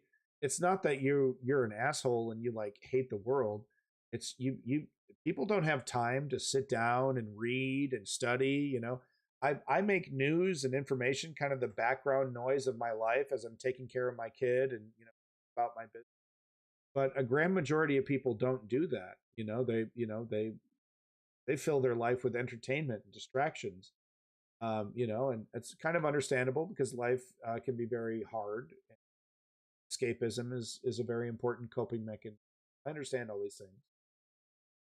So it's, but the fact of the matter is that your average American citizen knows very, very little about geopolitics. Just a fact. This bravado almost about the 24-hour pledge. But do you think Kyiv has any idea of what that strategy might be, or indeed does Trump yet? Yeah, well, from any idea of this bravado almost about the 24-hour pledge. But do you think Kyiv has any idea of what that strategy might be, or indeed does Trump yet? So, Blue Brother, here's a possibility I think a lot of people are missing. He's not going to end the war. Putin is not going to stop. Ukraine is not going to stop. Ukraine, there's a lot of, unfortunately, there's a lot of blood and territory to give up before Ukraine, packs it in. They can stretch this out another 4 years without a single dime from the United States. They could keep this going for at least another 4 years. So, why not? Why not? Like I said, you have Putin over a barrel, you have Russia over a barrel, sorry. Right? Why not? It's not going to stop. Day one, it's a fantasy, but he always knew it was a fantasy. He's a liar. He's like, oh yeah, are you kidding me? I don't care. Whatever. Yeah, okay. I knew it was a lie. Come on. Day one, you kidding me? It's crazy. Just trying to get some votes. Okay, how do we actually do this? Right? Yeah, well, from the conversations that I had with one more time, I want to hear the question. Do you think Kyiv has any idea of what that strategy might be, or indeed does Trump yet? I see. Yeah, well, from the conversations that I had with Ukrainian officials who've been over in Washington talking with Trump's team, it sounds like they are still very much weighing up their options. There have been a few ideas that have been floated in various reports, one being that there would essentially be a kind of buffer zone with European soldiers keeping the peace, really. Other suggestions that Ukraine might become a NATO member, but it wouldn't be for 10, 20 years' time in the future. So there are ideas floating around, but I don't think anybody can say with any certainty yet that Trump's team is alighted on one of them. So this could be a moment of opportunity for President Zelensky in Ukraine. How has Zelensky been using that? I mean, like a lot of the corporate and political world for the last few months since the election, he seems to have been engaging in some flattery. Yeah, this is the right move. They're obviously doing everything they can to try and get into Trump's good books, and he's not somebody who's always had a good relationship with Zelensky. The first time that they spoke because of the Hunter Biden bullshit. Oh, that's not a good look. Is that what I think it is? That's not a good look. Please tell me that's not what I think it is. That looks a little familiar, dog. God damn it. I hate this fucking war, man. I hate this fucking war. Is this Russian or Ukrainian? It's probably Ukrainian, isn't it? Son of a bitch. 2019 led to... It's training. They're training. It's a Ukrainian training footage. Trump being impeached later on. So there's been a rocky relationship between Trump and Zelensky. Did the skull thing just fly off? So there it is. Spoke in 2019. Look, the Nazi-esque skull. To Trump being impeached later on. So yeah, falls off. Look at that. Goddamn thing falls right off. There's been. I don't believe that bulletproof. I don't believe that. I think just like all militaries, there's a vein of white supremacy in the Ukrainian military. I don't think it's a majority of them. I think they're a minority, but I think they do exist. And there's just too much of this shit. It's one of the things I criticize Zelensky the most on, because it's like if I was running this army, I'd be like, fine, you want to die for Ukraine? I'll let you die for Ukraine, because you can't change a man's heart. You can force a man by gunpoint to do a lot, but you can't change his heart, right? The hate in his heart. But the iconography, right? Skulls and shit. No. Right? All that shit would be cut out. Oh, the morale. If you have to, harken back to the Nazi era for your motivation, I don't know if I'm interested in having you fighting in my army. Been a rocky relationship between Trump and Zelensky over the years. As you mentioned, Zelensky arranged a very hasty meeting with him in Paris during Notre Dame's reopening, and after which he went on to Twitter and sort of said how good it was to meet him, and that only Putin fears only Trump. So a clear sort of attempt to butter him up a little bit. And there have also been other attempts like that. Alexander Merezhko, who is the head of the foreign affairs. I don't know, Bullet. I want to believe you, Bulletproof Bullet. I do. I want to believe you, but I mean, no, I don't know. That seems too simple. It honestly seems too simple, because what the fuck is that? A death's head skull or whatever. Is that what they call them? Come on, dude. Can we knock it the fuck out, please? Committee with the Ukrainian. Zelensky is fucking Jewish. You know what I mean? This should be embarrassing. Parliament has nominated Trump for the Nobel Peace Prize for this year. That doesn't do any harm, does it, with Donald Trump? He likes that kind of thing, to put it mildly. Yeah, precisely. I mean, Merezhko would say that's not flattery. That's an attempt really to... Okay, so hey, you want to joke around the fucking barracks, right? You want to throw, I don't know, you want to do a little, little Mel Brooks impersonation, in the barracks. That's fine. No, how about we draw the line at buying little Nazi doodads to put on your fucking weapons? How about we draw the line there? How about we draw the line at the little cute little Velcro patches that they put on there? Right? How about we draw the line at wearing that shit around? It's no longer a joke. Okay? It's a symbol, right, that you are putting on your body, and then you walk around the earth. Okay? It's no longer a fucking joke. All right? Doing a little Mel Brooks impersonation in the barracks, right? And Sieg Heiling and goose stepping. Okay, that's a joke. Buying a fucking Velcro patch, some Nazi ass symbology, putting that shit on your chest. That ain't a joke. Right? No, if I was Zelensky, I'd be nipping that shit in the bud. It's one of my biggest criticisms of him. Because it just helps the enemy. It just helps the enemy. Thank you, Lenny. I agree, Star Troopian. I agree. We've looked it up. I've looked at the numbers. We've done a deep dive on Azov, right? Because it was called the Nazi Battalion. Not even true. Not even 20% of Azov is, white supremacists, right? And this little cute little death's head skull and that kind of shit, like I said, the fucking Velcro patches and stuff, none of that shit helps.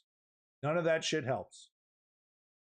We're fighting an information war. We're fighting an info war. God damn it. Did you please buy my supplements? I owe these goddamn Sandy Hook family is like literally $50 billion. I owe them like $1 trillion. I don't know how much money I owe them. Please buy my supplements. I'm homeless. I had to sell my house. God damn it. No, we are fighting an info war. We are. It's a propaganda war. To get Trump's attention, because whatever, battalion, whatever, you know what I mean. There are a whole host of other things that will be drawing his attention as soon as he enters the White House, not least China. So I think it's a way of just trying to remind him that this issue is here, and that the Ukrainians are somebody that he can work with. Now, it's a perception of Joe Biden, I suppose, is in some ways one of the ultimate lame duck presidents. But has he been engaging, or his administration been engaging in decisions which leadership. could, to an extent, have Trump-proofed Ukraine? Well, soon after the election, Biden gave the green light for Ukraine's use of Look, I don't think I'm asking too much here. I really don't, right? I don't think it's too much to ask for Zelensky to say, if you are fighting for Ukraine, take that Nazi shit off. Oh, I don't like it. Oh, boo-hoo, boo fucking who? You know? I don't think it's too much to ask for the commander-in-chief to say you are not allowed to fucking put cute little Nazi skulls on your weapons. Okay? I don't think that's too much to ask. I really don't. I guess I'm fucking crazy. long-range weapons being fired onto Russian territory. So that was seemed to be linked to the fact that Biden was now the. This is a biased, like super pro-Ukrainian, a news network. I don't know, whatever you want to call it. Times Radio, like I said, super pro-Ukrainian. Thumbnail bait all the time, Putin walls closing in, all that shit. Okay. And even they couldn't hide the Nazi symbol. I mean, literally comically, the little glued on little Nazi symbol falling off in their footage. They didn't even catch that. They don't even care. It's a problem. Okay. It's a problem. It helps Russia. It's got to go. That's where I stand. Outgoing president and wanted to give some succor to the Ukrainians, but I mean, at the moment, the Biden team is obviously working with the Ukrainians, the new outbreak in China. Have you heard about that one? Their attention more and more towards Trump's team, which is something that they were very cautious about doing before the election because they didn't want to be seen to be snubbing the Democrats in any way. Yeah, I didn't have time to cover it because it's not a COVID level thing, but type China outbreak. It's a brand new thing. It's some new shit that's infecting China. I mean, one thing we know about Trump is that he is an extreme pragmatist in some ways, and bulletproof. For things to appeal to him, they often have to be transactional. In that light, does Ukraine have anything transactional to offer Donald Trump in return for support? Well, yeah, I think that what the Ukrainians are doing is trying to appeal to that transactional nature. And one official that I spoke to said that Trump's a guy who doesn't think in terms of preserving values of high-flowing values of democracy, etc., but it thinks more in terms of cost-benefit analysis. And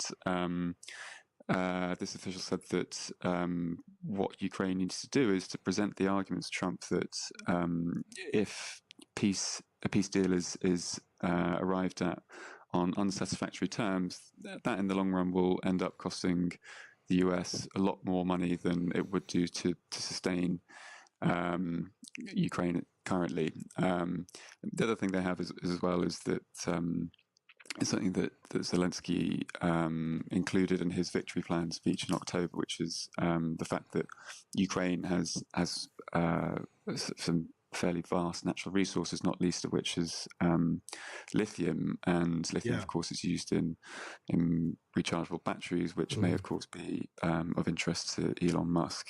So that was that kind of carrot was dangled in that victory plan. Just one last question here. You talk about cost benefit. I swear to God, if Elon Musk has anything to do, dude. I was about to say something. I can't even say it, dude. I got people that want to weaponize the reporting feature on me right now. I got to be careful about what I say.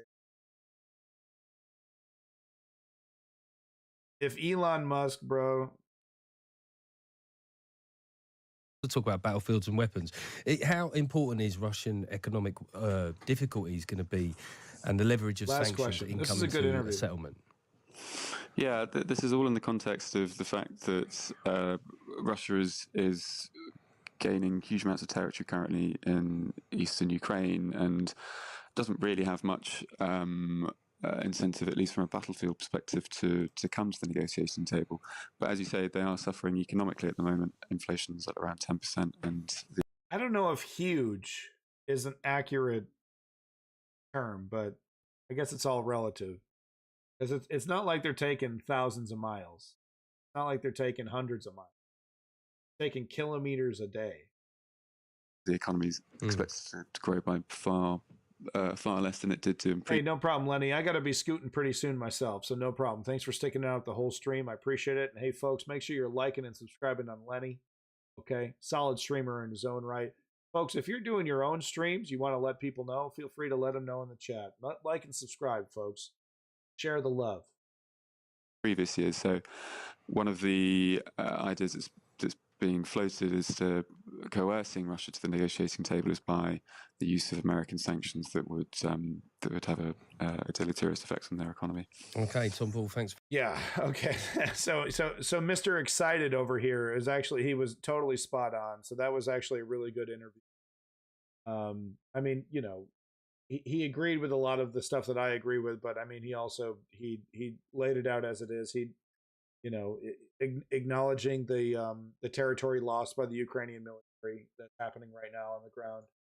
All right, folks, I got time for just one more video, so I think we're going to do the reporting from Ukraine. And don't worry, Chem Goblin, we are not closing any of these tabs. First thing I talk about next stream is going to be Ukraine, and then we're going to transition that over to Gaza, and then maybe some Trump stuff as well.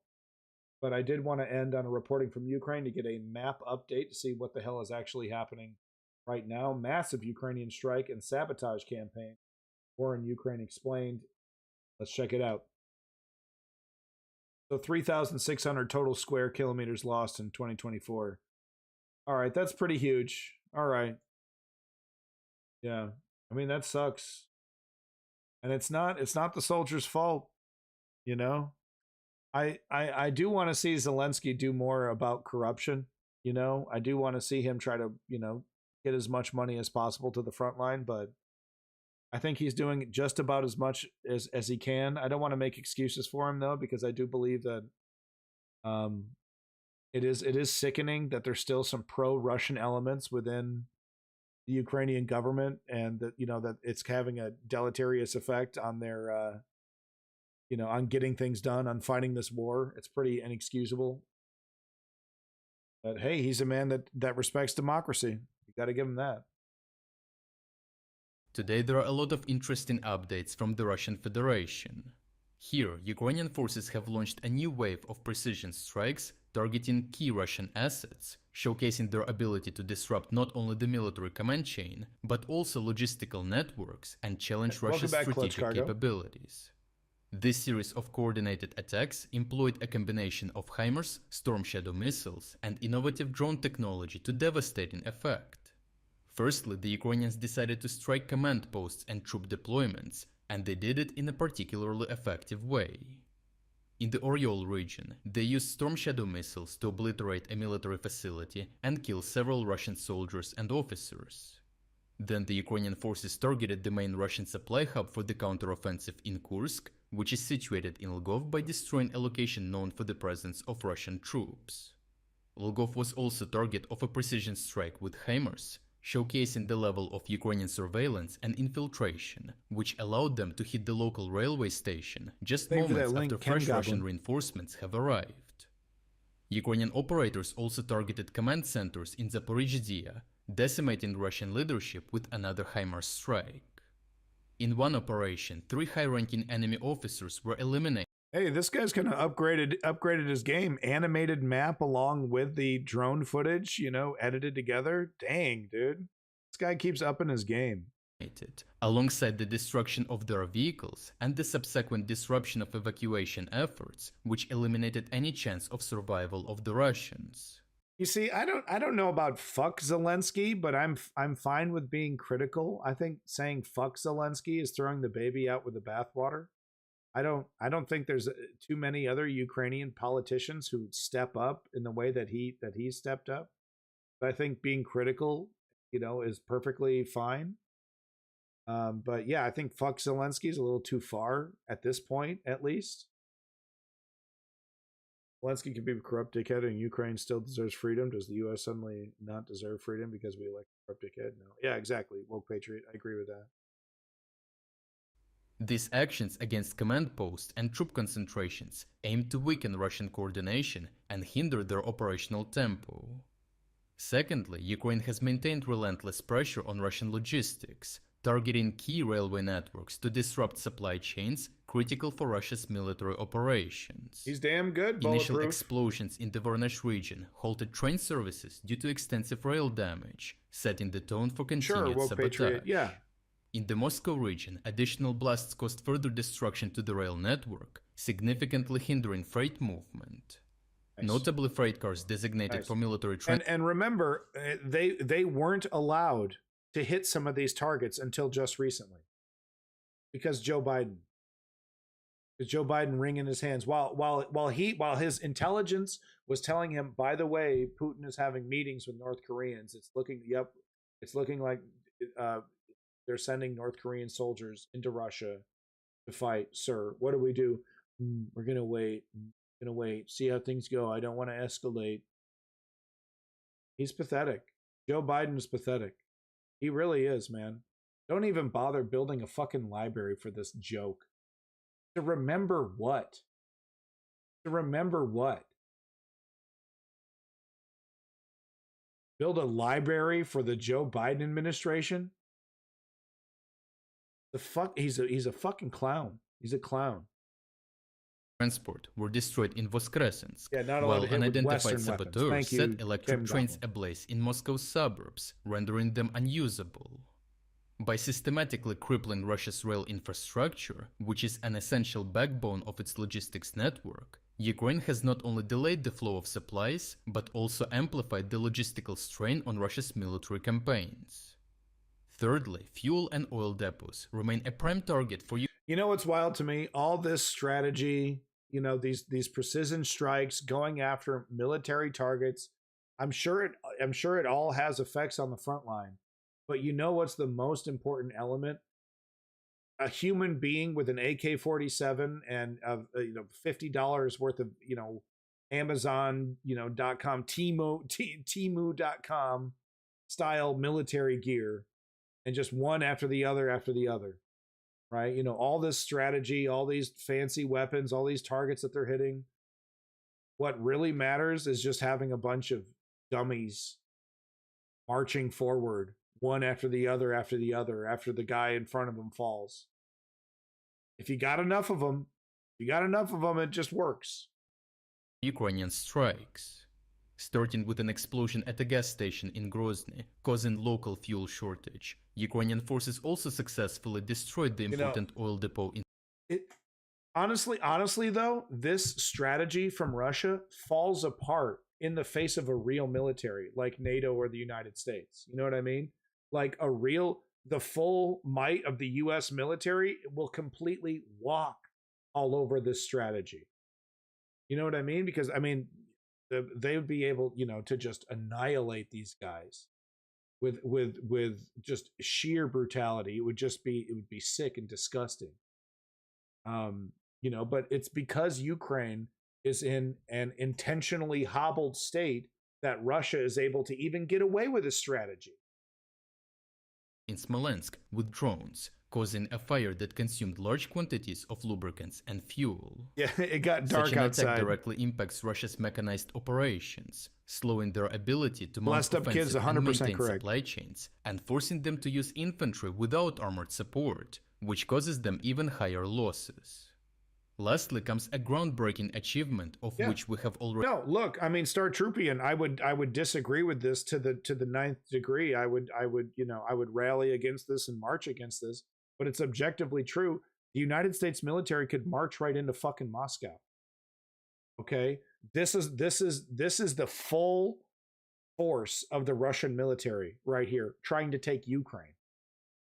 Could you imagine in World War II the Russian military getting this hung up? I guess some of the fights in some of the areas they did get this hung up, right? Depending on who they were fighting and the situation. So take that back. But, you know, there were some areas that the Russian military was just an overwhelming force and that could not be stopped. But right now, I mean, this is all they can accomplish right here. Barely pushing a country 1/10 the size back. Barely able to do that. Barely. Already covered the first steps in a previous report. Now we have the first confirmed destructions of 2 Russian Mi-8 helicopters by Ukraine's Magura V-5 naval good guy, drones Dari, great point. equipped with missile armament. The main military intelligence directorate of Ukraine released footage from one of the drones showing how they dodged fire from the Russian helicopters before successfully intercepting them. The video shows the confirmed destruction of one helicopter and the damage to a second one, initially thought to have been able to return to its base. In a shocking turn, it was later confirmed by a prominent Russian military analyst that the second Mi-8 was also destroyed when he wished his condolences to the relatives of the members of the 2 helicopter crews. This engagement near Crimea marked a turning point in the dynamics of the war in the Black Sea. Russian helicopters, once dominant in countering naval drones, are now vulnerable prey. And a war criminal, no The doubt downing about of it. this aircraft opens the path Absolutely for Ukrainian a naval terrorist. drones to operate with greater freedom, potentially reshaping the maritime battle. Putin tells his multi-million-dollar military to target elementary schools and maternity wards and fire multi-million-dollar missiles at them. And he does that every week. Even further.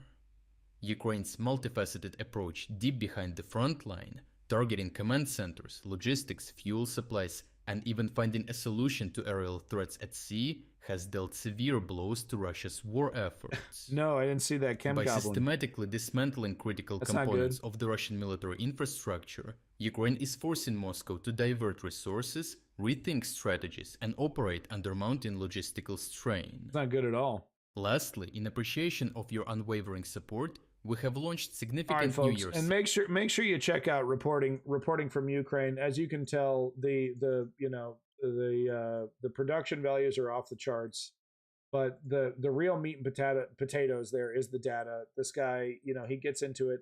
He's definitely biased for Ukraine, no doubt about it. But he does talk about, he'll kind of front load it. He'll do a whole week of positive news, but then he'll do one episode that details, okay, this is where Ukraine is losing.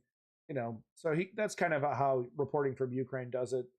Still, though, very important resource if you want to keep up to what's actually happening on the ground, on the front lines in Ukraine. Great job. So make sure you like and subscribe, folks. That like button. There we go. All right. Unfortunately, I am out of time. Like I said, what we're going to do is the next stream, maybe next Saturday. I don't know what next week will look like. I don't know what tomorrow will look like. I don't know if I'll have time tomorrow. But the next stream, I'm going to cover the rest of this Ukraine news. It's all Georgia stuff, probably some old stuff. I won't even bother covering it.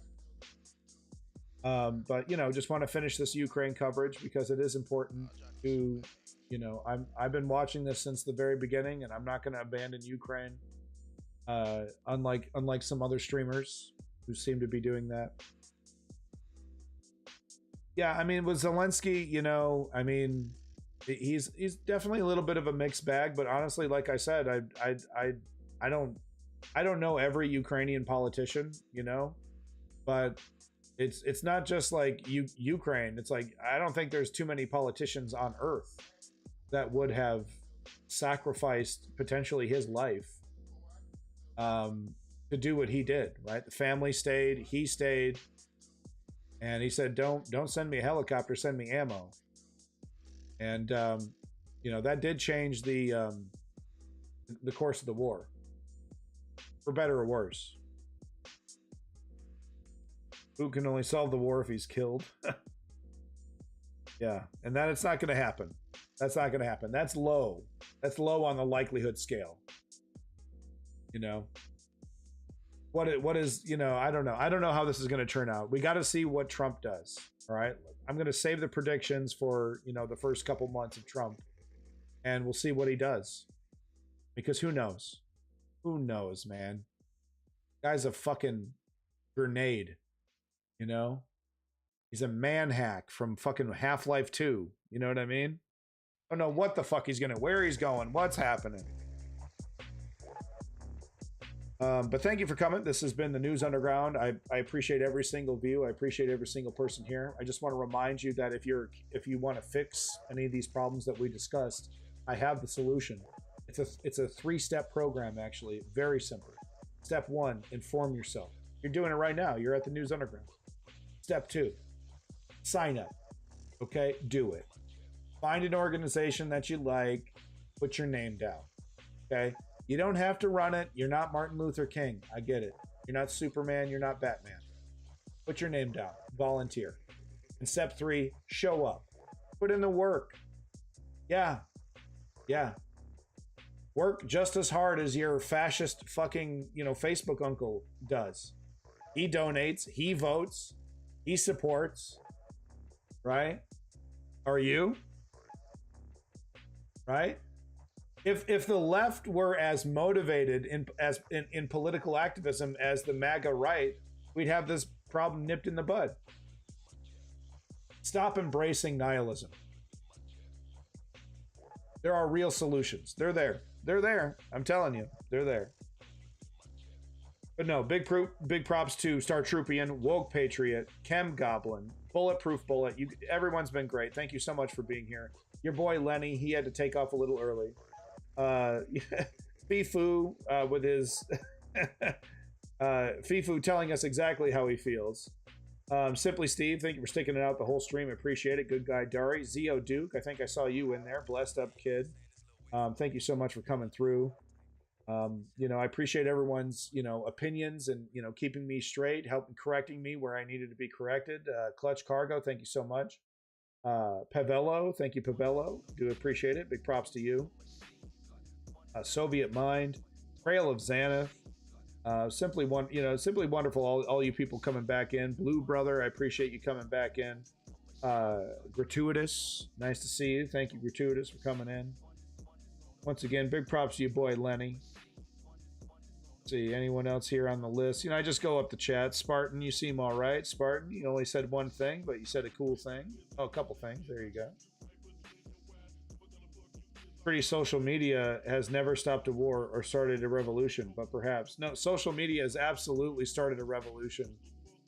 I mean, social media has changed everything. It has allowed propaganda to be 10 times more effective. It's also an incredibly powerful tool that can change the world. That's still real for social media.